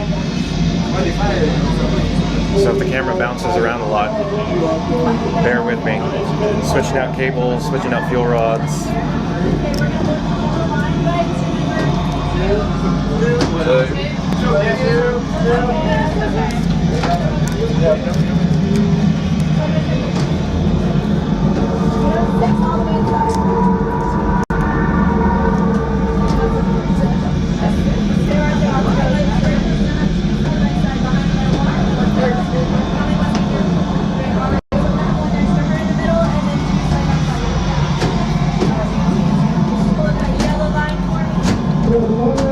I just removed one of the depleted fuel rods and it is quite hot.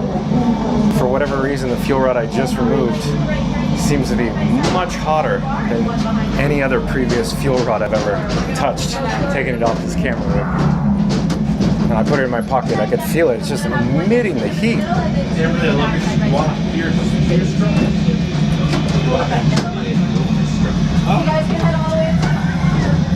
And I believe we will be on the next group in just a moment. I'm going to hold one up, signaling to the cast member I'm a single. Hello there, just one. All right, you're going to join them right here. Okay, thank you so much. We're going to hold at that yellow line, you guys. You guys can head all the way inside group 5. There's an enable button, not certain what the button does, but hello there. All right. We're now loading into the Millennium Falcon. There we go. I'm not certain where we'll get, but probably like engineer. Well, hello there. Hello. They're the unfortunate family that gets to ride with this guy. Okay. Let's see. I'll, it's a little tight quarters here, but I'll slowly turn the camera. Show you what we're working with here. I'm going in circles, but here I gotta get over here. They probably want me over here. I'm gonna pipe down so we can listen to the cast members talk.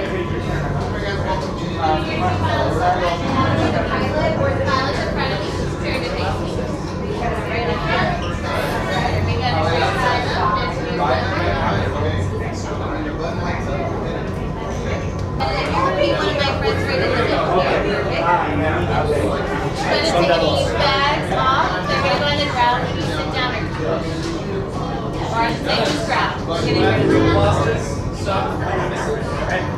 Engineers, hit any flashing buttons quickly, please. Circle for your harpoons. You have square, two guns.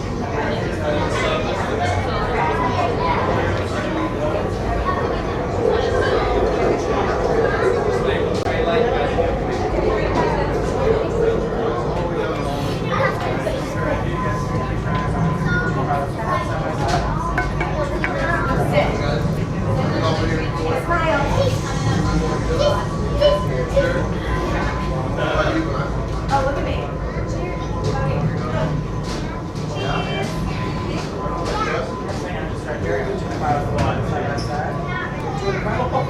Pilots? You want to be a pilot? I want to be a gunner. Okay, we're advancing. We're next up. You're gonna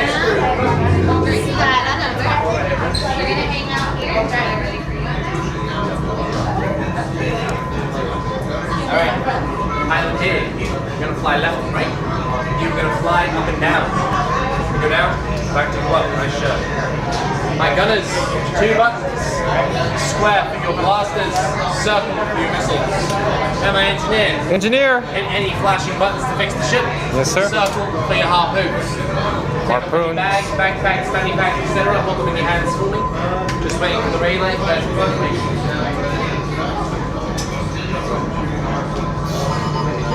You guys are good to go. Heading down the hallway. You're welcome. Thank you, sir. Welcome. My next crew coming up. 2 pilots in front. 2 bags. 3 grenades back. A brand new flight crew. Good luck to you all. You might need it. Today's flight takes you to the planet Corellia. You will be intercepting a first-order train shipment of coaxium. Gunners, you clear the path. Pilots, line up behind the train. And engineers, you harpoon that precious cargo. Now get the move on and know that I have complete faith in you. But I am coming along with you just in case. We gotta open the door. For your safety, remain seated and supervise younglings. Hello Por there. favor, permanezcan sentados y cuide a los niños. Gracias. Okay, the seatbelt is on my left-hand side. Holding the yellow tab. Putting the seatbelt in its receptacle. Locked. Hear the satisfying sound. I'm gonna pull the yellow. Thank you. There we go. Where's the flashing lights?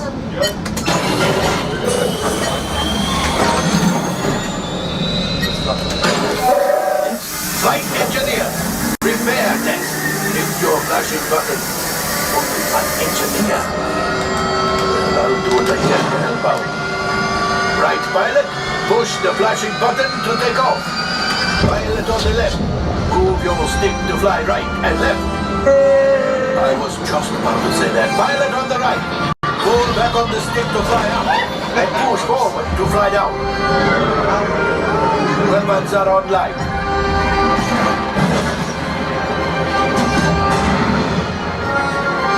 Left pilot, hit the boosters. Now let's go get that coaxium. Right pilot, make the jump to light speed.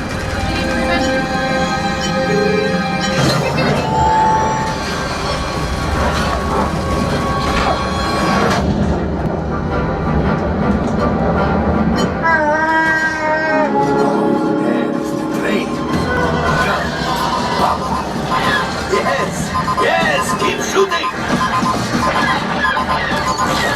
They've locked onto us. Take evasive action.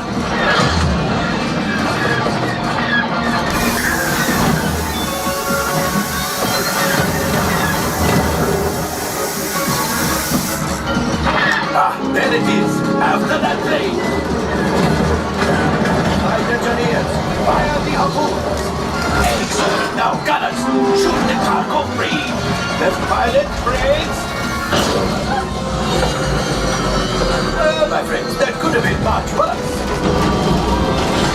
Okay, it's much worse.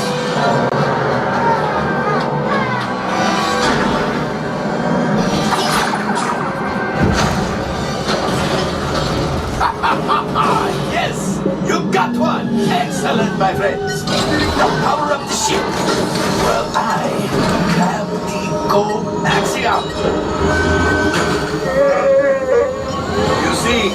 Just as I promised, my friend. Come on, let's get another container of coaxium. Pilots, line up behind the train so we can harpoon that last car. Flight engineers, fire the harpoons and reel us in. Gunners, shoot the train. Engineers, reel us closer. The cargo's bringing, keep shooting.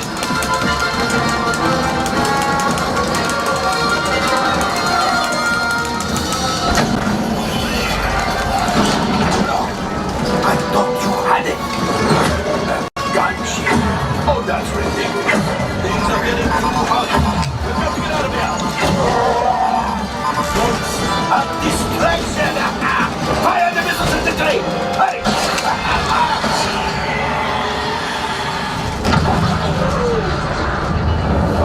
The Star Destroyer is collapsing. Left pilot, hit the boosters. Boost, boost, boost. We made it! I don't believe it, but we made it! Now, let's get up!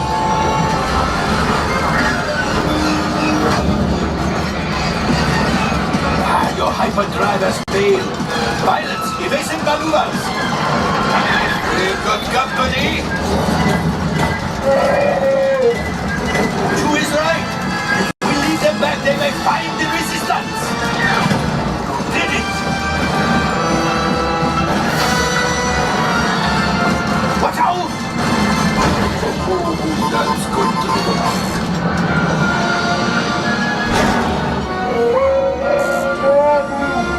Yes, Chewie will pilot us in remote. You retrieve 1 container of coaxium. This will greatly help the resistance. You have heard the First Order and made Chewie proud. Now after my modest profit, your cut, minus what you owe me for damaging the Falcon, is... Oh, that is rough.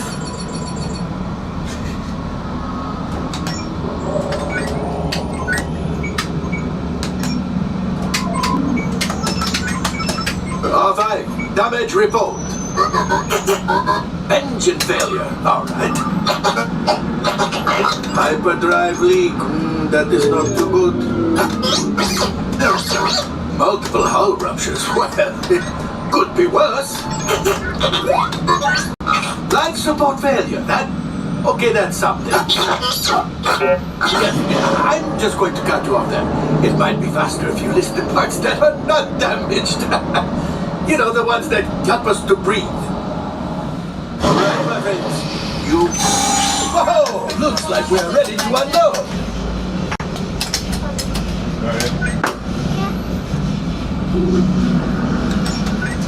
Okay, good. I'm gonna slowly turn the camera. Exit out of the cockpit. Hello there. And we didn't do so good. Look at all the damage. Not too good. That was a rough ride with the pilots, I'll tell you. I'm trying to walk through here moderately slowly. I'll pull over so the family can go ahead of me. Take care. Have a great day. Bye-bye. Give you a shot of major damage here on the Millennium Falcon. Amateur pilots. All right, there's a set of steps here. I'm gonna go down. Well lit. Very well lit set of steps.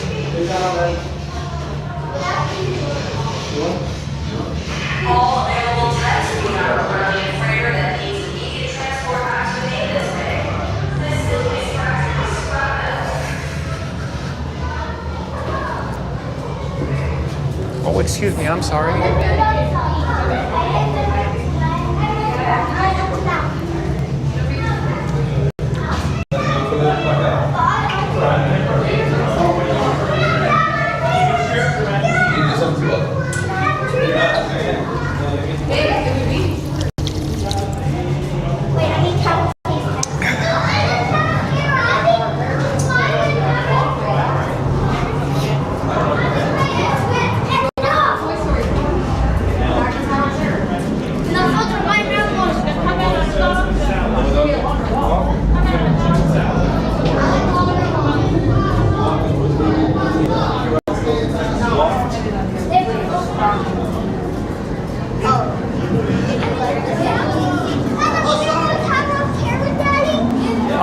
back in Star Wars Galaxy's Edge, my assumption is we're going to have much better reception than walking through the big concrete structure. I'm not certain what amount of video actually got out. I was getting low bitrate warnings while we're walking from the Millennium Falcon cockpit until this point. Not certain if you were getting weak reception or not. But it's a gorgeous day. Hello there, how are you? Oh, YouTube. YouTube. Yeah, YouTube. Live YouTube. Okay, we're gonna head up my least favorite set of steps here at Disney's Hollywood Studios to the upper level, as the junior explorer, I believe from South America, was asking me if I use YouTube. Yeah, YouTube. He was about the height of my knee, so you didn't see him in the camera at all. But what I'm attempting to do is head over to the Resistance. Let's go see what we could get into over there. We could go double check the actual wait time sign. You never know, we might be able to see Mando meeting and greeting here in the marketplace again.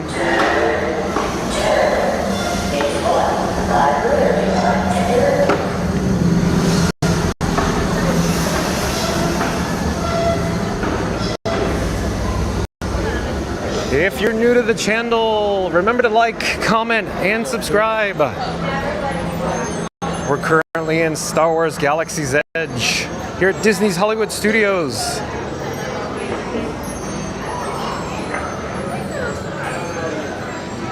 I'm looking around. I don't see any Mando. I don't see him ahead, don't see him behind us. I'm walking a little fast here.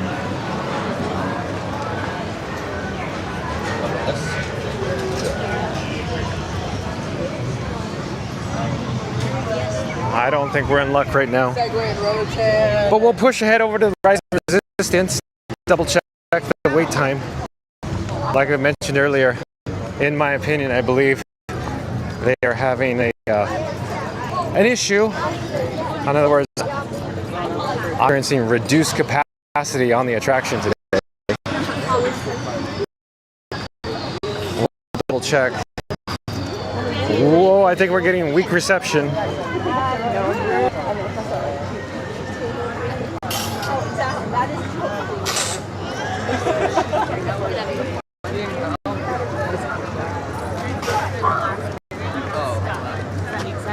Yeah, it will. There is quite a large amount of people near the attraction entrance. More people in the area than previously earlier in the day.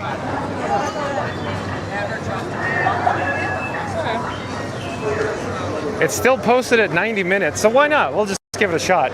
Hopefully we'll have enough power in the fuel rods to make it all the way through the attraction.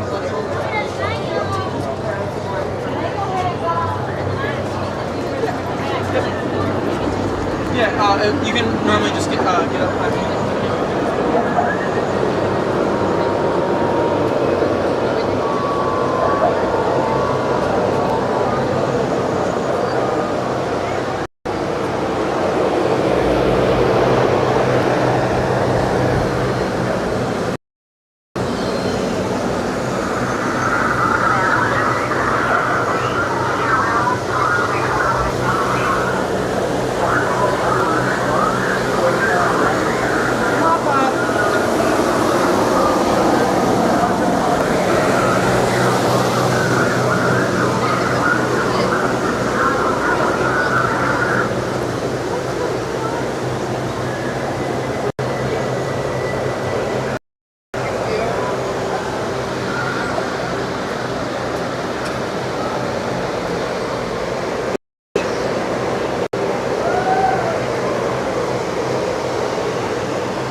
up ahead is a drinking fountain. I could wet my whistle.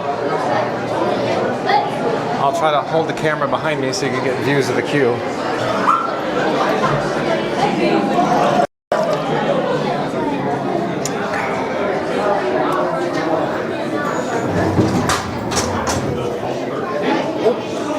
I actually just ran into a stanchion. You know the railing? I'll show you what I ran into. I wasn't really paying attention. I was looking ahead.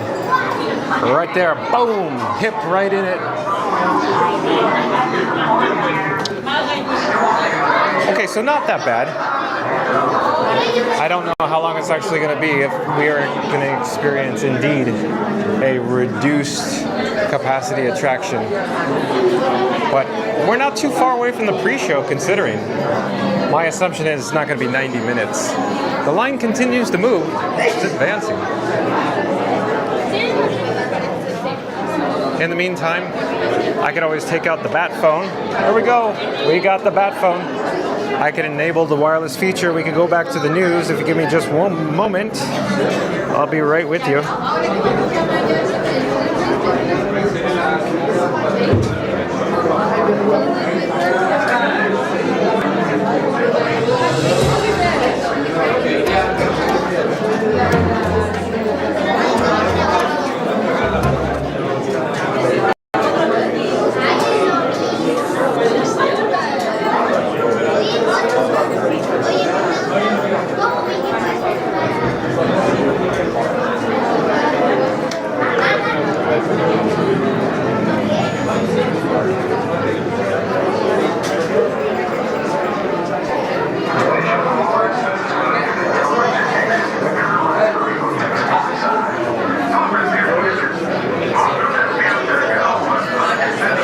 Okay, I think we're all set up here. I'm back on Blog Mickey, website credit to blogmickey.com. Here's an interesting one, simply because we visited Rock and Roller Coaster here at Disney's Hollywood Studios a few times, and the recent history here in the past. Walt Disney World files permit for repainting of iconic Rock and Roller Coaster guitar at Hollywood Studios. Walt Disney World has filed a notice of commencement permit for a complete repainting of the iconic guitar in front of the Rock and Roller Coaster attraction at Disney's Hollywood Studios. The contractor listed on the permit is Harrison Contracting Company, Inc., and the scope of the work is listed as Rock and Roller Coaster guitar repaint. Contractor shall sand, apply 1 coat of primer and 2 coats of HP finish. It's unclear if the guitar will retain the same color or if it will have a new look when the work is done. I imagine it'll be identical. It probably won't change until the Muppets move in. Repainting Rock and Roller Coaster guitar. Disney last repainted the massive 40-foot tall electric guitar in fall 2021. Oh, that answers my question, because I do believe I was asking the chat when we were over there last, how tall is the guitar? Because I don't remember seeing it anywhere. Disney may have released that information. I may have glossed over it. But there you go. Disney last repainted the massive 40-foot tall electric guitar in fall 2021. Also, I was asking a chat viewer, because I think I didn't recall the exact date, but I think it is July 11th, 1999, I believe Rock and Roller Coaster opened. Right, chat? Everybody in the chat probably knows more than that. They'll, I'm sure, agree with that statement. Let's go back here. The work took a couple of months last time, and Walt Disney World has not made any announcements about the timing or reason for the work this time around. That said, any work for Rock and Roller Coaster will be met with some speculation now that it has been announced that the Muppets will take over the attraction at some point in the future. I'll advance in the queue here. We'll get a better look as I turn the camera in another direction so it doesn't get too boring, too stale.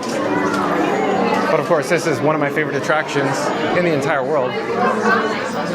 So not too many people will probably be bored with me standing, pointing my camera in this general direction. But there you can see the scrim, of course, beige in color and nature. In January, Walt Disney World said the Muppets would be coming to Rock and Roller Coaster soon. But soon can mean a lot of things in Disney speak. The Muppets will be taking over Rock and Roller Coaster, teaming up with some of music's biggest stars for a Rockin' Music Festival. We know so many of you share a love for the Muppets and know their energy will be a perfect fit for this coaster. Plus, as the first Disney ride ever to feature the Muppets, there's sure to be laughter, screams, and new tunes for this attraction for fans to enjoy throughout the adventure, and plenty of Muppets-themed merchandise on Sunset Boulevard. So I do really like that the statement from Disney is showing, they're indicating, they're broadcasting their intentions to actually bring more merchandise into the park. For example, they said on Sunset Boulevard, so I can only imagine in the various merchandise locations on Sunset Boulevard we'll have it. But like I should say, like I was saying before, I think the post-show shop, which is currently Rock Around the Shop, will carry the majority of the Muppets themed merchandise, because I mean, it's pretty obvious if you ask me. But also, let's continue with this article. In the meantime, there's still enough time to catch a super stretched limo to the Forum to enjoy your rock and roller coaster star at Aerosmith and catch Muppet Vision 3D again before the final curtain calls. Kermit, Miss Piggy, and friends are soon headed just across the park to their new home on Sunset Boulevard. All right.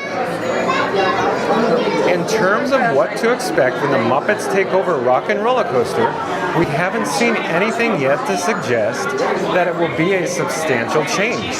In terms of physical sets, there probably isn't a huge need to demolish and create anything new of significance.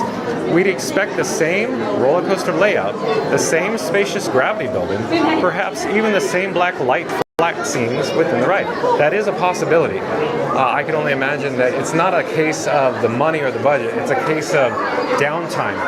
I'm making it up, but Disney's Hollywood Studios probably needs all of the capacity simply because this park can get quite crowded, as you know.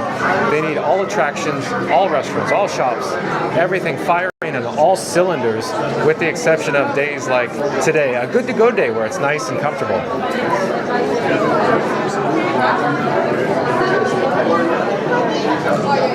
There probably isn't a huge need to change the load area or launch area theming. Yeah, I imagine it would be very similar in nature, so minimal changes in load and unload.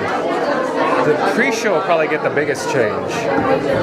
It's possible that the switchover will require relatively minimal downtime with the, see, I talk and then blog. I should just read the article. Blog Mickey always nails it. It's possible that the switchover will require relatively minimal downtime with the pre-show video and perhaps some simple props in display cases throughout the queue being swapped out. I'm sure Imagineers have a detailed list of anything that says or resembles Aerosmith, and they probably have replacement in the works or thought up already. Again, we're not sure when Rock and Roller Coaster will close, but it would probably be considered a failure if it's still open in 2026, given that the Muppet Vision 3D is closing this June.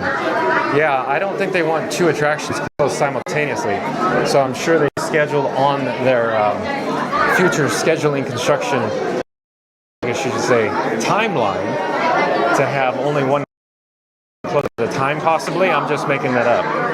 But I think absolutely need capacity in the park as they get.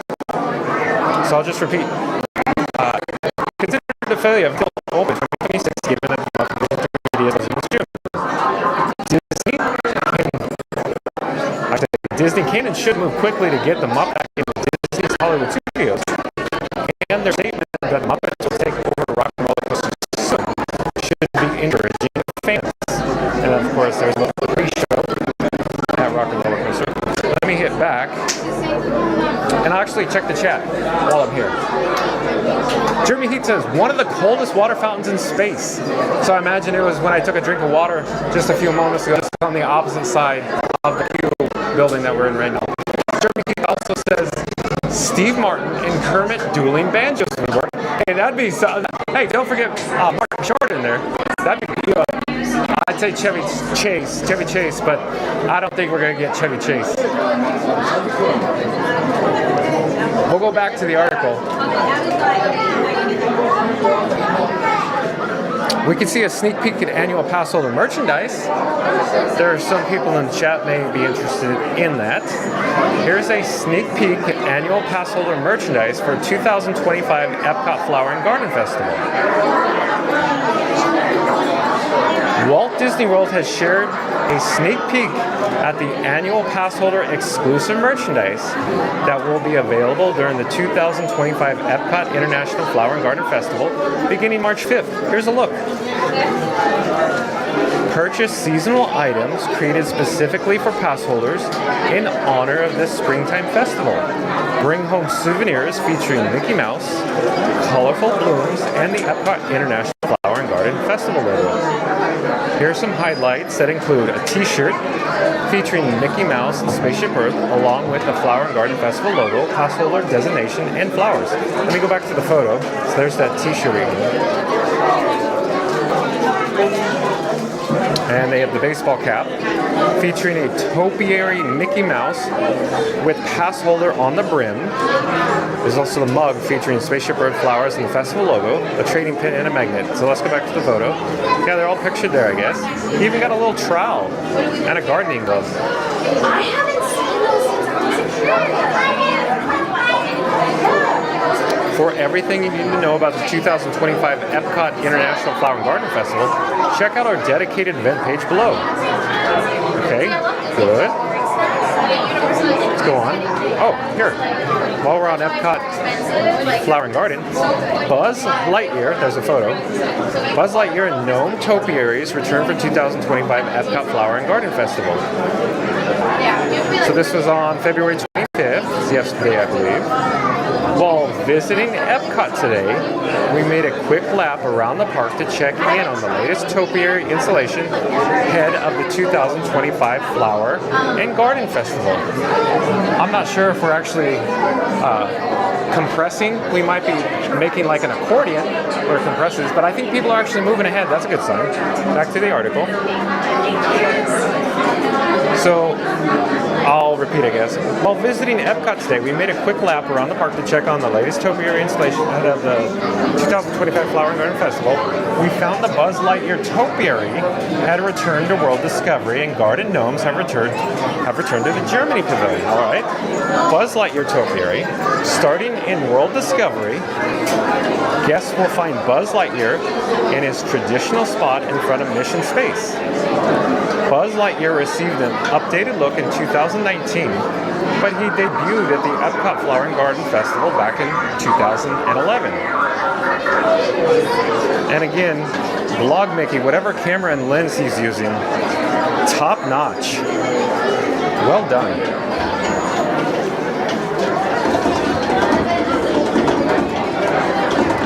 I'm just scrolling slowly here so you can get the photos of Buzz. And it's a great look at ads. It's wonderful. Gnome topiaries. Over in the Germany Pavilion, the Garden Gnome Garden has returned. The Gnome Garden debuted last year and has been improved this year with more foliage behind the gnomes, which sit in front of the restrooms. So yeah, you can see the Germany restrooms. That's one of my favorite locations for restrooms. When I'm back in World Showcase, I try to visit the Germany restrooms. As I said before, I like my original Epcot. There's only, like 5 original Epcot restrooms left. The 2 at the main entrance, both sides of the park. Germany, Imagination Pavilion, and of course over by the Odyssey, I think it is. So there are the gnomes. Restroom talk. Only on this channel will you get exclusive restroom talk. More pictures of gnomes. Okay, we've reached the end of this particular article. Let's go back.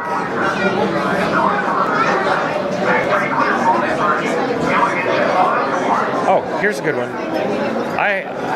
As I've said before, I'm kind of busy these days, so I don't have time to check out all the rumors in the news. I generally read the articles for the first time when I broadcast it to you and during the breaking news segment that we're in now. For example, like even the articles that I read today, I didn't actually read them because I didn't have time. I just looked at the headline and went, that'll do, because I don't have time to peruse at my leisure. Rumor. Villain's Land work begins next month at Magic Kingdom. This was back on February 14th, but an update on February 17th.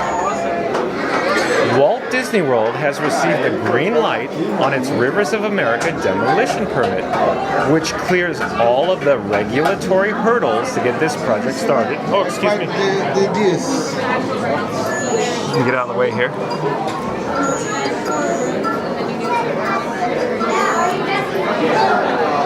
Blog Mickey also goes on to say, our original article continues below.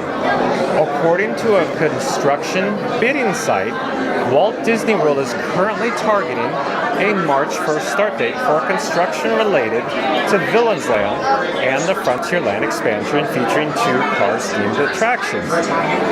Currently, Walt Disney World is awaiting final permitting approval to start draining the Rivers of America, along with other earth-moving activities such as clearing forested areas in the northwest corner of Magic Kingdom to support the construction equipment and materials. The construction bidding info was unearthed by local realtor Ken Kozak. Blog Mickey goes on to say, construction starting soon for Villains Land and Frontierland expansion. There is a piece of concept art. I'm sure many people in the chat are extremely excited for Villains Land. The concept art does look pretty stunning, I have to admit.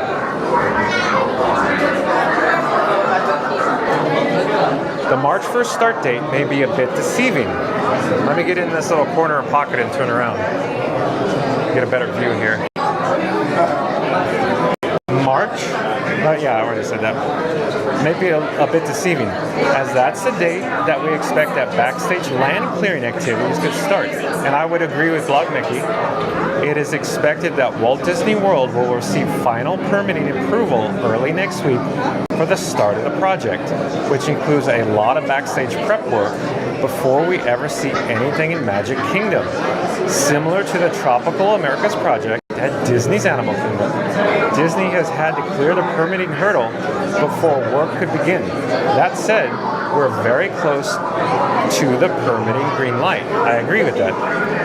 For context, the water management permit that Disney is waiting for final approval on covers more than 300 acres. That's mostly encompasses forested areas northwest of Magic Kingdom. As is typical during these types of projects, Disney will create a new pond for water management purposes, some 3/4 of a mile from Magic Kingdom, while utilizing the dirt gained from the pond as fill for wetland areas and the drained and demolished Rivers of America section of Magic Kingdom. And I have no further comment, but yes, isn't it fascinating that they do that? While the pond project, officially called the 407 Basin Project, is deeply connected to the Rivers of America draining and demolition, there is much more to the project than just the Magic Kingdom development component. That said, there is no Magic Kingdom expansion without the water management aspect, which makes the permitting approval so critical, and this latest construction bidding is so interesting. In fact, the construction bid is titled Disney Magic Kingdom Expansion Villains Land. I just want to make a quick comment. So Walt Disney Imagineering, or Walt Disney World Resort, along with, of course, Disneyland Resort, they love titling project names very themed or very, in the know. In this case, they're calling it the 407 Basic Project. And I wanted to call your attention to it. Remember 407 W Disney? So it's the area code here at the Walt Disney World Resort in Bay Lake. They always do like little nods to the past or current things going on. But if anybody's in the chat that has any other ideas or any other reference to construction projects, for example, like Star Wars Galaxy's Edge, during construction, the, I guess you could call it the code names, were, one of them was like Big Bird. Big Bird, of course, was Smugglers Run, Millennium Falcon. That just gives another example. So let's go on with the article. Oh, before we do, here's an aerial photo. Of course, you can see the river. Anywhere in the river will probably be pushed in, where they're gonna, build and fabricate the new Cars Land attractions. The large off-road attraction would be probably taking up the most of the square footage in the river, followed by a smaller secondary attraction. But let's read on further. The bid page notes that the construction site will cover 14 acres. 14 acres, in my opinion, is enormous because that's the size of Cars Land at Disney California Adventure, an enormous site. So 14 acres, which could be just the Villains Land portion if the expansion crosses the railroad tracks, and that would house a roller coaster and an indoor ride, which is even more fascinating because they could have a show building on the other side of the train tracks, just like traditional Magic Kingdom attractions here at Walt Disney World at Magic Kingdom or at the Disneyland Resort at Disneyland. The bid amount is in the $50 million range, which would we be expected for things like early site prep and not for the actual construction of the rides, which will surely be in the hundreds of millions of dollars each. There is also no mention of the Cars themed rides coming to Frontierland, although those plans are very much locked in. So I just wanted to draw your attention to the bid amount is $50 million range. So in my opinion, just the infrastructure, meaning, electrical, sewage, water, earth moving, all that stuff, all that infrastructure, I'm choosing the word infrastructure, seems to be about like 10% of the overall attraction budget. So in this case, I would expect whatever the attraction we're going to get in Villains Land, I would expect the range to be about $500 million for one of the attractions. Similar, like Rise of the Resistance here, if anybody in the chat knows more, but as far as I know, Rise of the Resistance was approximately $550 million for this attraction when it opened, what was it now, 6 years ago? So let's continue. As far as official statements from Disney, back in November 2024, Disney Experiences Chairman Josh D'Amaro stated that work on the Villains Land project would begin very, very soon.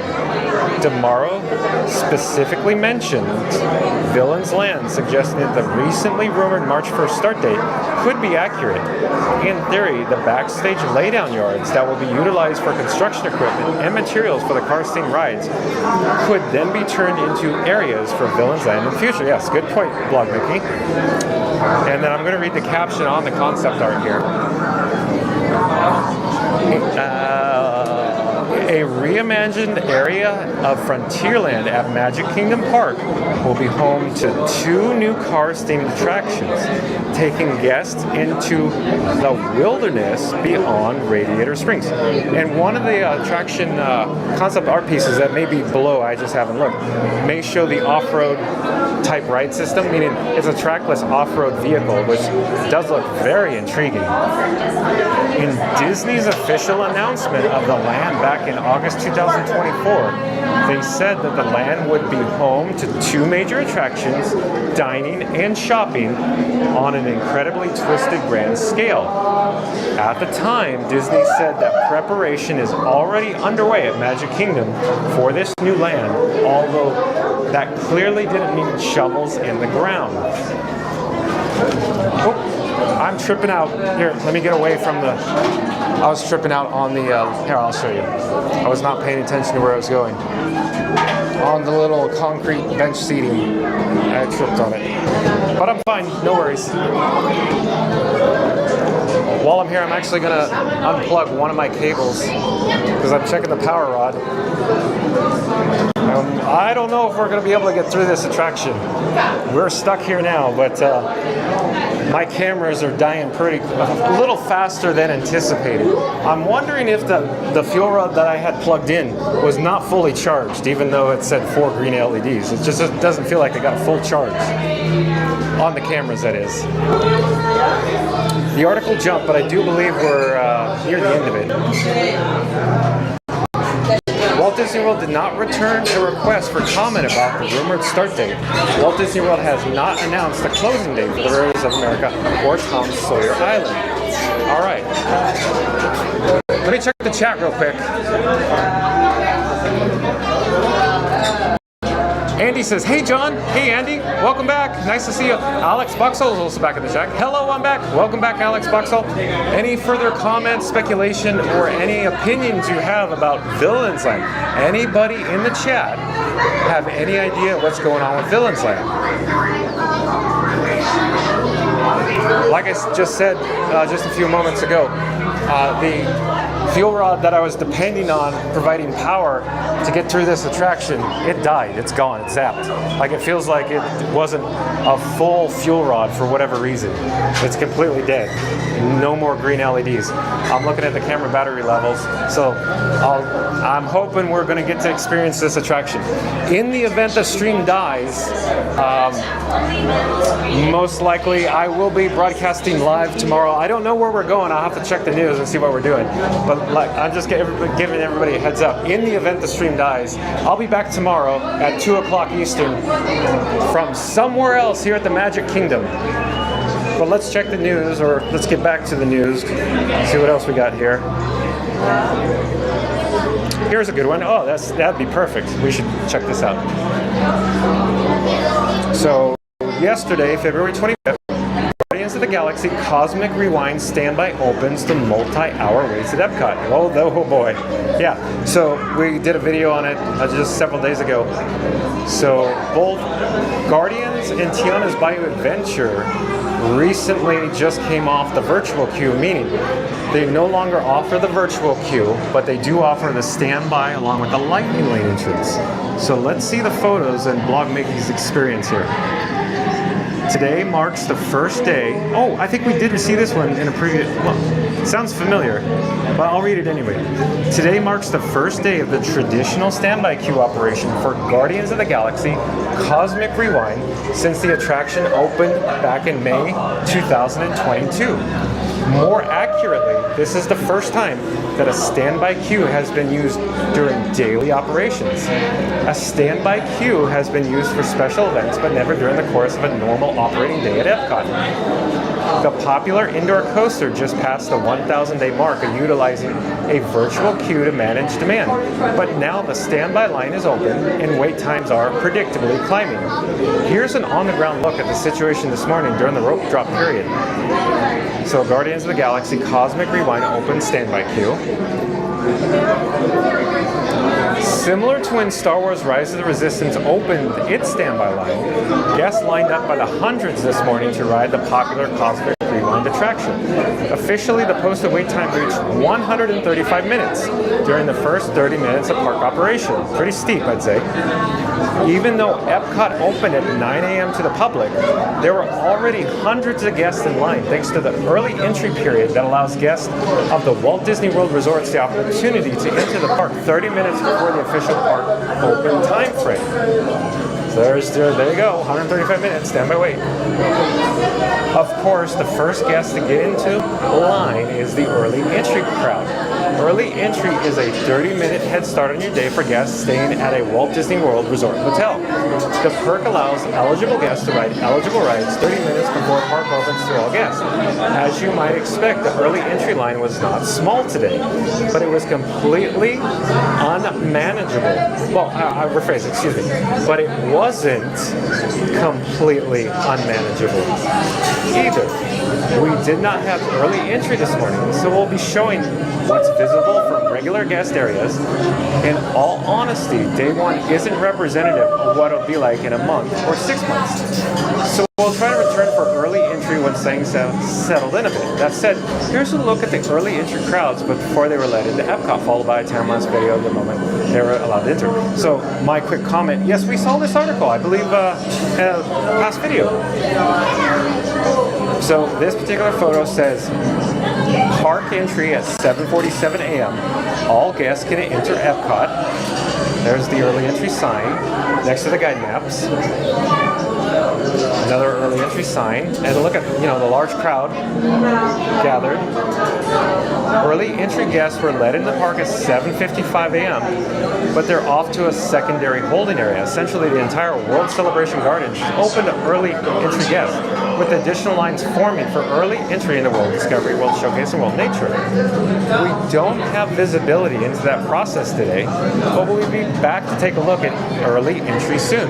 And we're getting closer to the pre-show here at the Rise of the Resistance. Let me play the video so you can see the time lapse here.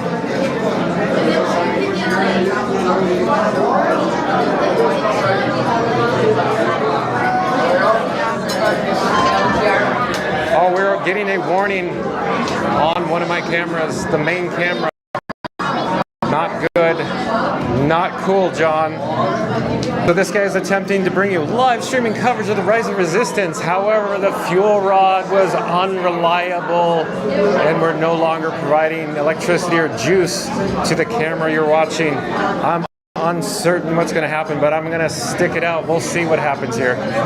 Hopefully we'll be able to load on to the Rise and you'll enjoy it, and I can get over to get a fuel rod and continue live streaming. But like I said, in the event the camera dies and the stream clicks off, I'll be back at 2 o'clock tomorrow. I'm not certain what park we'll hit, but thank you for joining me today. Thank you for your patience as I endure this, technical issue.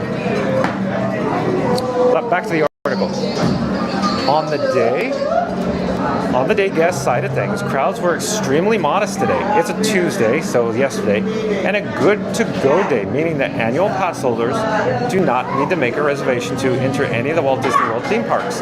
Good to go days are essentially indicators from Walt Disney World that they expect such low crowds they don't even care to implement a reservation system.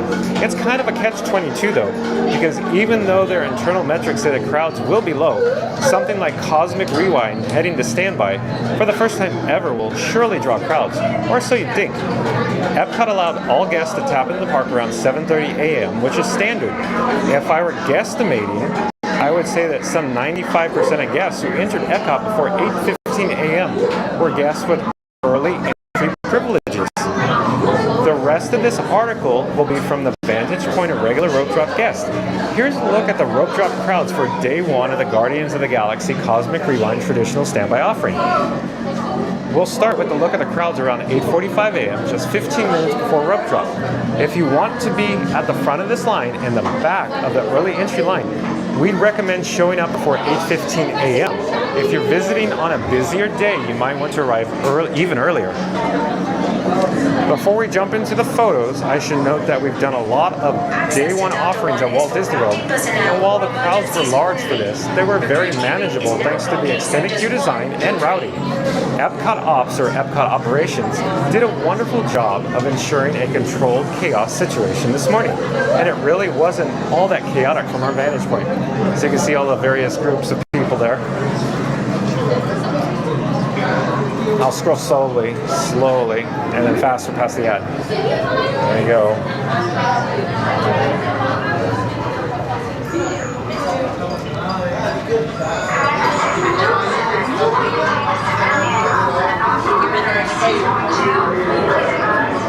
There's a sign indicating line starts here for Guardians. Just a massive amount of people in front of the Star Hopper.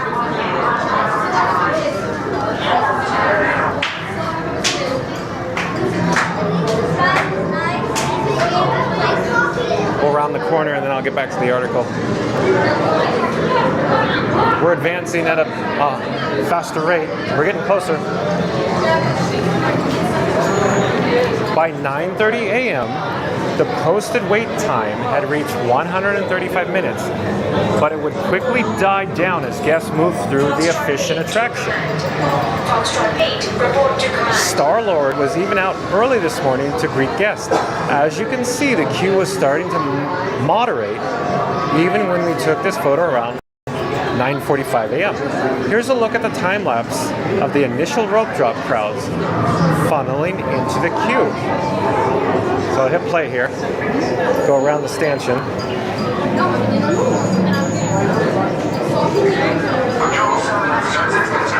I need service on transmission from here today. All transmissions are lost, man. We've been at 3 hours since we saw that. Oh, don't be, sir. We need to take a look at the 3 days here.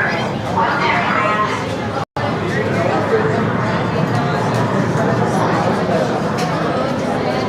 All right, it'll be interesting to keep an eye on wait times for Cosmic Rewind to see where it fits into the overall Walt Disney World attraction landscape. According to info from Thrill Data, Tron Light Cycle Run holds the crown of the longest average wait time in 2025, with nearly 2-hour average wait time.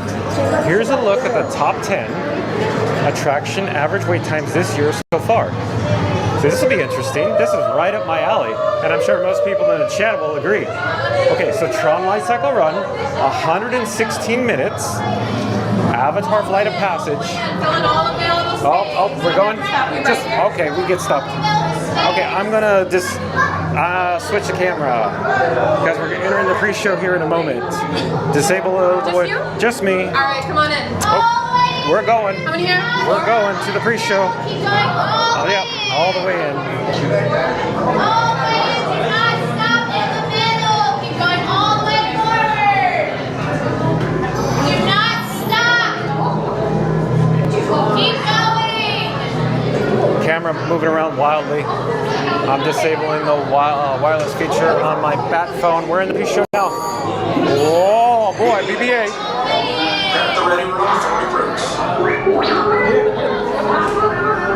Commander 99, please report back to IGS cockpit.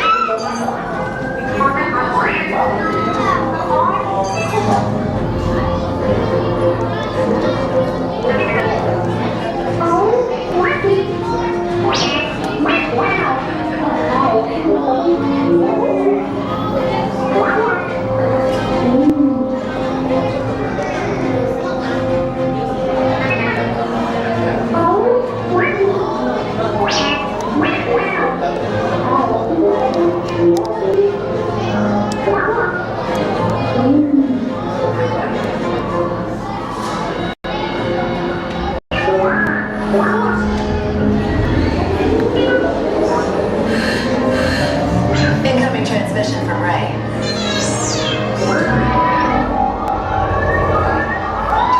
BB-8, is everyone assembled? Good. Shouldn't you be in flight prep?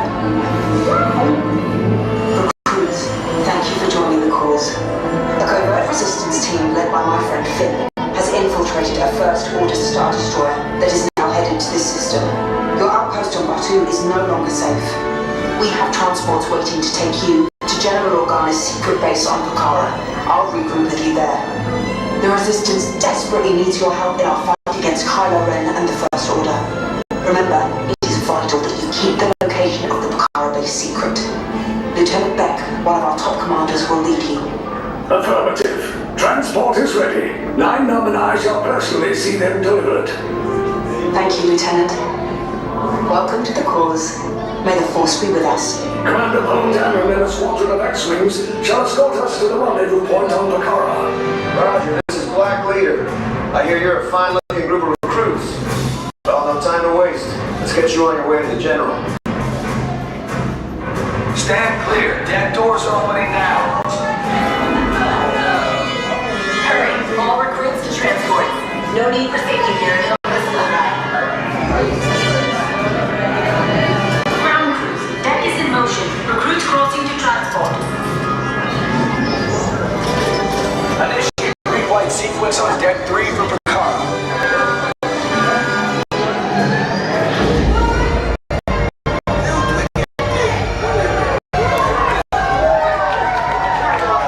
This crowd is jazzed. They're all excited. Pucara-bound personnel, this is your final call to vote.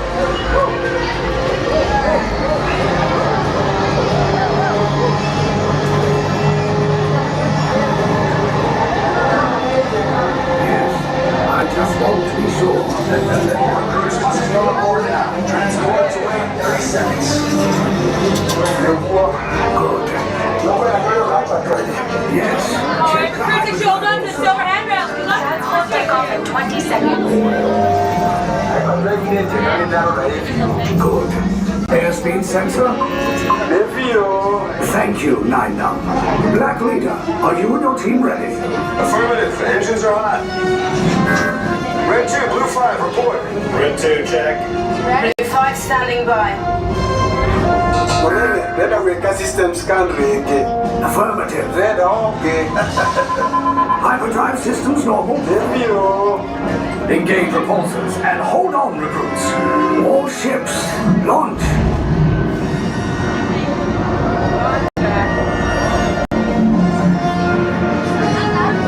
I am Lieutenant Beck. As you heard from Ray, I have been tasked with getting you to Bakara. Red 2, Blue 5, keep tight now. Let's get ready to make that jump to light speed on the mark. Black Leader, we're picking up an unusual signal. Are you spotting anything? Yeah, I see it. We'll check it out. BB-8, what do you got? There appear to be a number of small craft heading our way. Raise the shields. We got company, first order TIE fighters. Reroute, reroute. Red 2, Blue 5, we got a clear path so transport can make the jump. They're all over us. I'm hit. We lost Red 2, more incoming. Blue 5 taking evasive action. Try to shake him, Blue. I'm trying, Mike. We lost Blue 5. I'm gonna try to jump out of the way. Copy that. Get us clear so we can make the jump. Be ready, you won't have much time. Where are all those TIE fighters coming from? Get there. One in there. Star Destroyers. Get out of there. We can't. We're caught in a tractor beam. It's pulling us in. I'll go get some friends and make this a fair fight. Don't worry, I'll come back for you. Stay strong. Is there anything we can do now? No, the tractor beam will be too strong. Cargo vessel TR-141, identify yourselves and prepare to be boarded. This is TR-141. We are a civilian vessel. By whose authority are we being detained? By the authority of the First Order, Resistance scum. Now bring down your shields and prepare to be boarded. They'll want the location of our secret base. Tell them nothing. The future of the Resistance is at stake. We're in trouble I have now. a bad feeling about this. Stand back from those doors.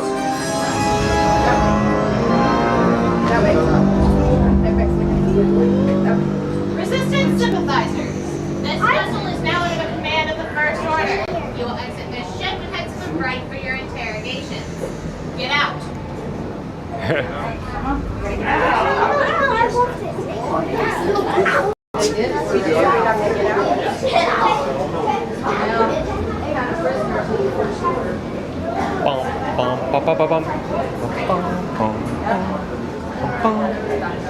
No, but like I said, normally they have this here. Like they make it clear this before you. Not all that open.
Another group.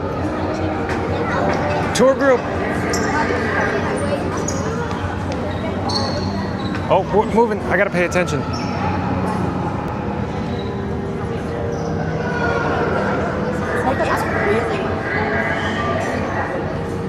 So it's a giant pod. So I think there's 5 spokes of the wheel. And so like as we spun part of it, and then as we spun part of it, it looks like there's literally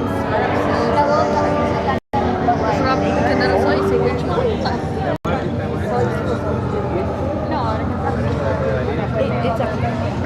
But again, normally you're through this very quickly. You don't sit there and hang out all day.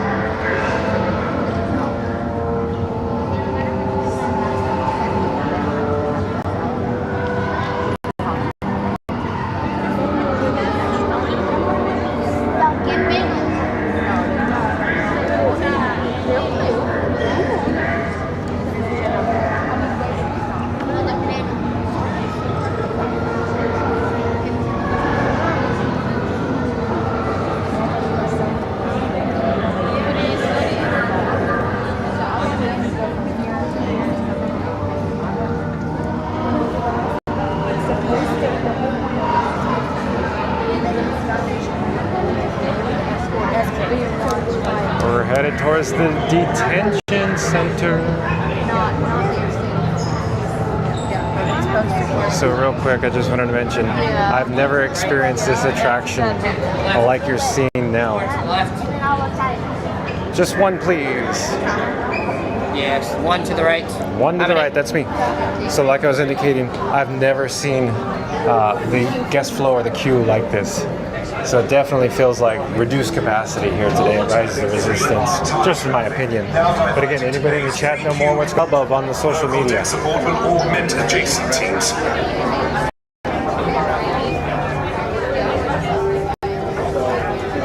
Yes, because good soldiers follow instructions. Is it your birthday today? What are we doing? Where? When you saving people, just get free. If you're new to the channel, remember to like, comment, and subscribe. Also, don't forget to ring that notification bell. And just as I said, the notification bell, one of my cameras, the secondary camera that you're not looking at right now, just died. Just clicked off. Boom, it's gone. So I'm going to fiddle with my settings. Give me a second here. I'll be right with you. I'm disabling the camera, or I should say on my iPhone, so it stops trying to connect through Wi-Fi, through the hotspot. So that's been disabled, and I only have one available camera that you're looking on right now.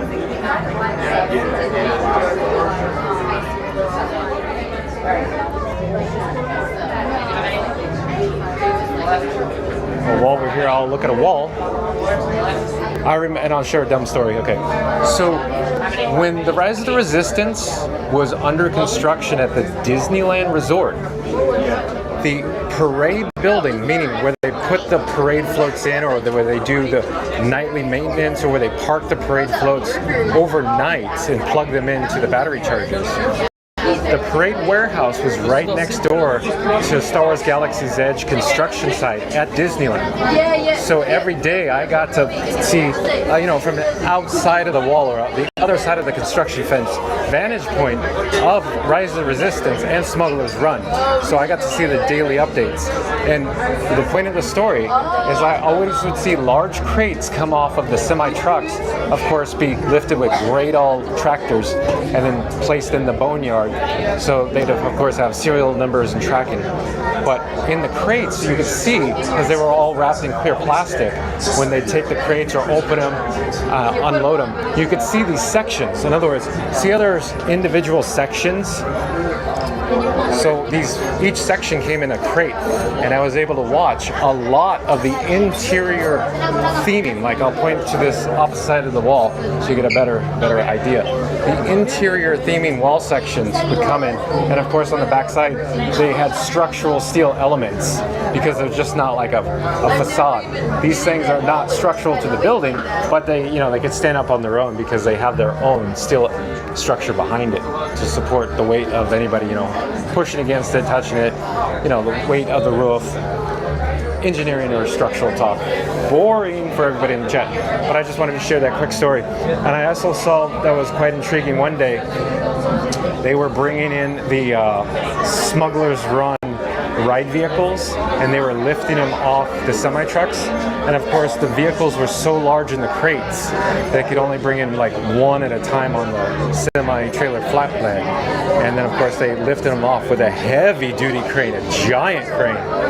And then I didn't actually get to see the crate get open for the ride vehicles from Smugglers Run, because they obscured it by putting a tarp over it as they pushed them in to the show building, meaning they didn't want any photographs of anything with the ride system getting out on social media or any website or blog, excuse me.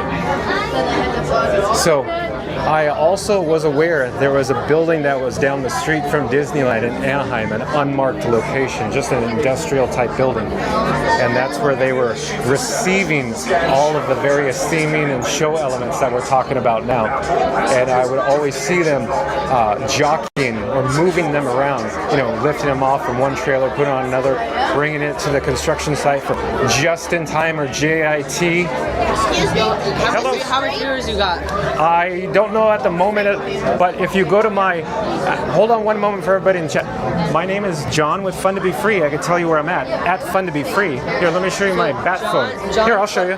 So everybody in the chat, I'm showing these young gentlemen here, these young explorers, at Fun to Be Free. Take a photo of this. Just take a photo and go to at Fun to Be Free and you'll see me live. Oh, yes, well, this is my stream. I'll go to Fun to Be Free. Yo, can we get on the stream? Can we get on the stream? Yeah. Take a photo of this first.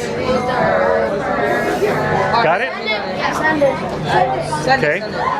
And then I will put this back in my pocket. So, hello everyone. I'm John at Fun to Be Free. These young explorers here wanted to get on live YouTube. Of course, we are here at Star Wars Rise of the Resistance at Disney's Hollywood Studios. We are streaming live on YouTube right now. Oh, don't forget everybody back here. Hello, we're streaming live on YouTube. There, we'll come back here. What's your channel?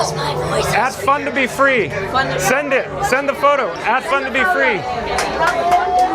Pop it up. You can watch live right now. What channel? Here, I'll show you. I'll show you. At Fun to Be Free. You want to take a photo? You can take a photo on my phone. He says hi. He says hello, hello, hello. Hello. Hello there. What's up, brother? Like what we can't take our phones out. We can't see the live. Oh, hello there. So all these young explorers are extremely excited to ride Rise of the Resistance. Yeah, that's right. High five for that. Just like they said. Subscribe and like. Subscribe and anybody else? Subscribe and like. Subscribe and like. There we go. Subscribe and like. High five. Yeah. Okay. Have a great day. Well, so long. Are you enjoying me yelling in your? Sorry, excuse me. No, I'm enjoying it. It's fun. Thank you. So just like those young explorers said, subscribe and like. Remember to like, comment, and subscribe, and I'll just show the nice young woman next to me what's going on my screen. So I can toggle on and put graphics on the screen. Okay. And I can interact with all my chat members. Okay, I watched a lot before we came on YouTube, so I might have watched your stuff. Okay. No. Fun to be free. Fun to be free. I won't. I'll try to pipe down and not ruin your experience. So, for everybody in the chat, that tour group was extremely excited to get on live YouTube. Again, streaming live here at Disney's Hollywood Studios. The excitement is palpable in the air as we approach the detention center. There's just a few more corners to go. Oh, see, they're still excited.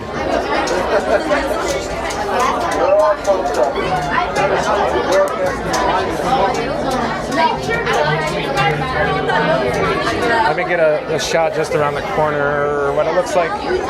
It looks like the Death Star from, New Hope Episode 4. I know it's not, but I'm just saying it's very reminiscent. That's what my mind or eye draws to.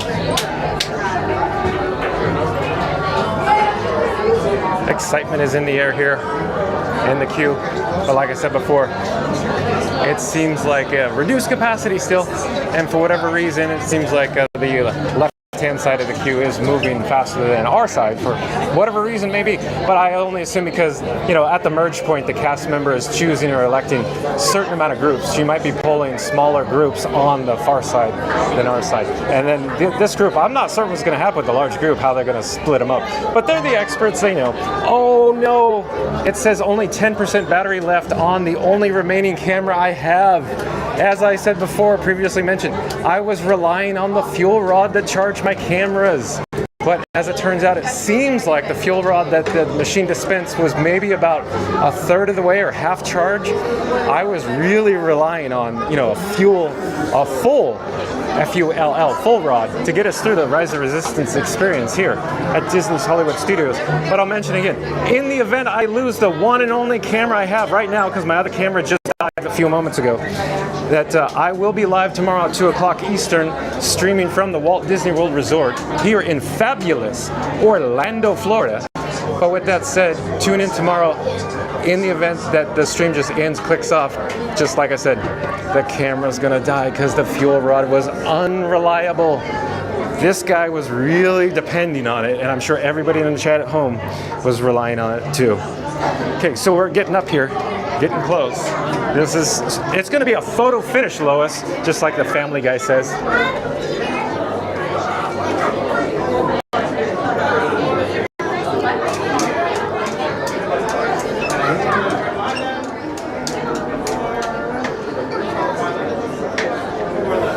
You're watching live streaming coverage from Disney's Hollywood Studios. Let your adventure begin.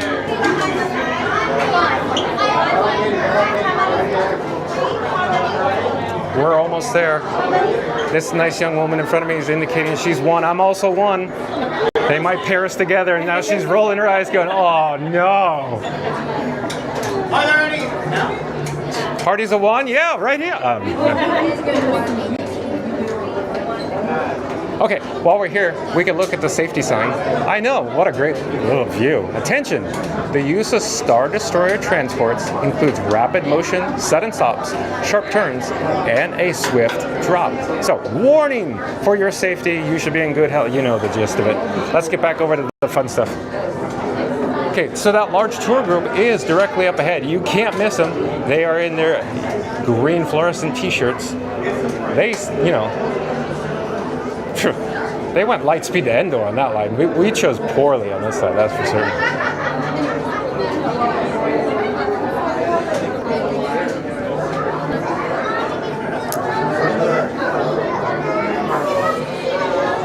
I could look back. I want to look back and overhead. I'll slowly turn the camera, look overhead.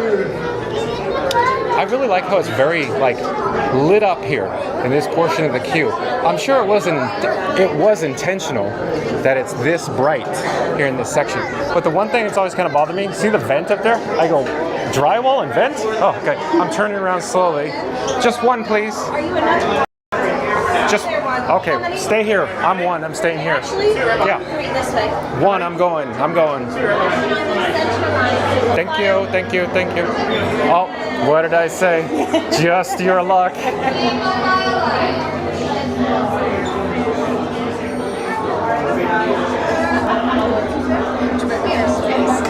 Okay, I am attempting not to have my hand pass in front of the camera. I am removing the empty fuel rod, and I'm double checking that it's empty. So, I'll put 2 of the empty fuel rods in my pocket, since I no longer need them, on my camera rig. And I will remove one of the cables. You may have saw my fat fingers pass in front of the camera, so I tried not to get it in view. I put the USB-C cable in my rear pocket. And we're waiting anxiously here to go to the pre-show, where we will, of course, have an opportunity to see Kylo Ren. In the meantime, I can point over here to a better view that you could actually see with nobody's heads in the way.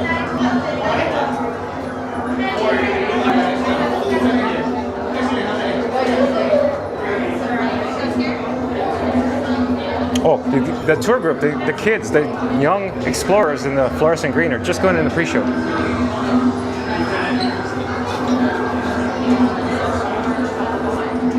Oh, and we're loading too. Let me come over here. So we're going. So this is going to be a close one, just for everybody's reference. The camera you're viewing on right now has 6% left. I am in the red, and like I said before, when it gets to 10% and I get that warning, the cameras get flaky. So we're going to see what happens here. 6%.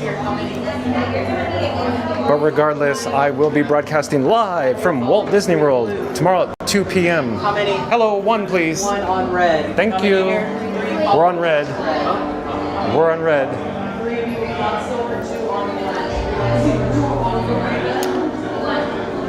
And I will slowly turn the camera back behind me so you can see what we're dealing with.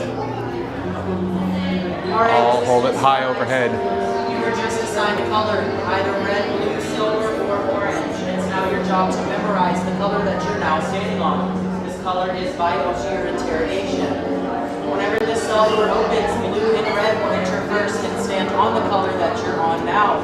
Silver and orange will follow behind them at the same time and stand on the color you're on now as well.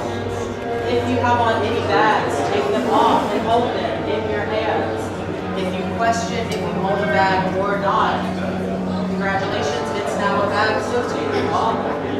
Any items that you value on the top of your head, any hats, satellite receivers, or sunglasses. Take them off and hold them in your hands as well.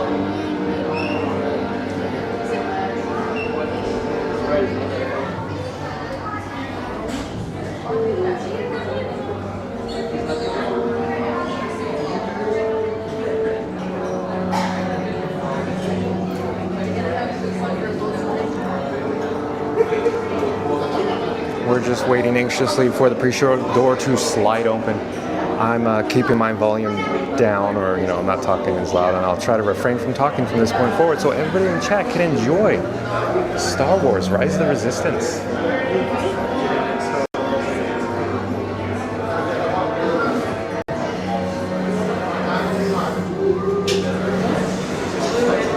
Oh, we're going.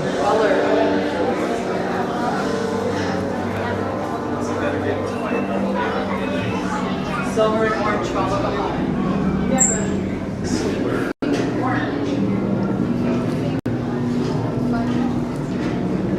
Red, I'll come behind you guys. Get him. Like and subscribe.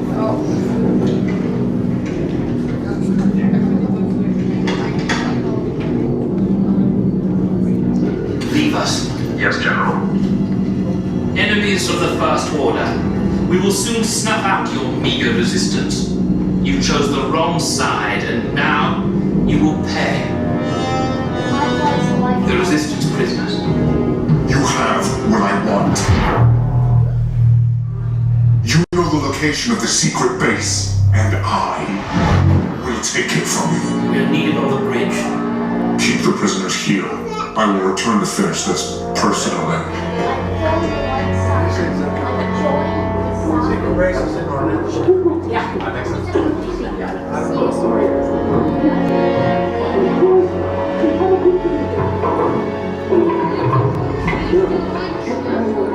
No, George.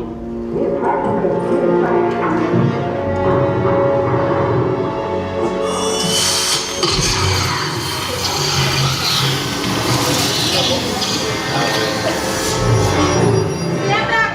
Stay where you are. Red, recruits. We're with the Resistance. We're here to break you out, but there's no time to waste. So let's go. Red and blue on the left, blue in front, red in the back. Blue in front, red in the back. Silver in front on the right, silver in front. Oh, it's gone right in there. Like and subscribe. That's right. Thank you. We have the prince.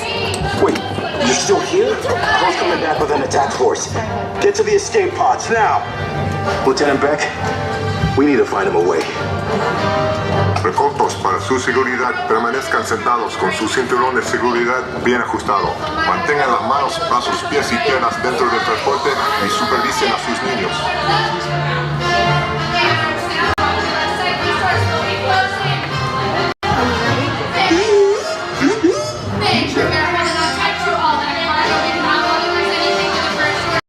This noise you heard right here is our 5-key passenger program to get you off home and safely back to Batu. Good luck, recruits, and may the force be with you. Bingo. I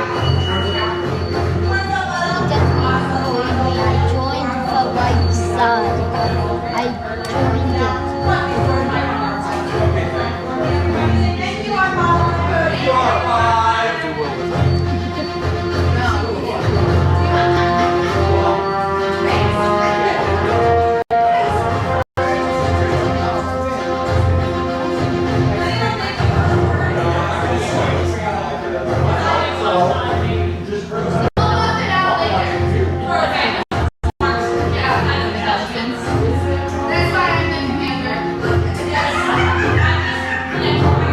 Okay, take this corridor to the turbo lift, then head down to the escape pod base. Those droids are programmed to return you to Batu.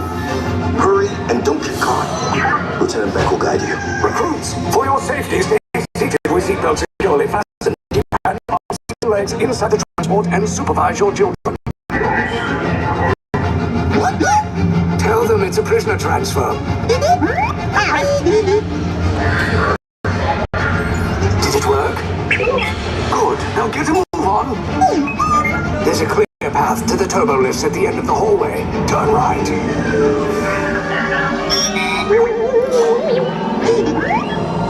throat, Droid. You're lucky it didn't spot you. Take those turbo lifts and stay out of trouble. Get out on the rise. Wait, there goes the person.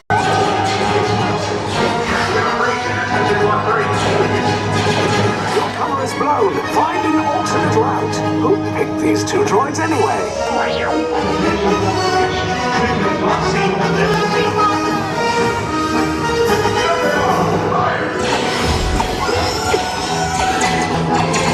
Take cover, recruits. If anyone's packing a blaster, now's a good time. Ah! The escape pod's just below us.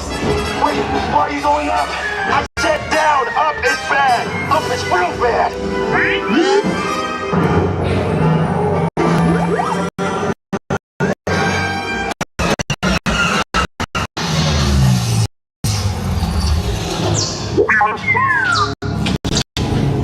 The Resistance will attempt to rescue the prisoners. They have neither the resources nor the courage to engage us. You underestimate their conviction. Raise the shields! Shields? I see no evidence. Now! Sound the alarm! All personnel to their stations! Sir, the prisoners have escaped. How brave, but ultimately hopeless.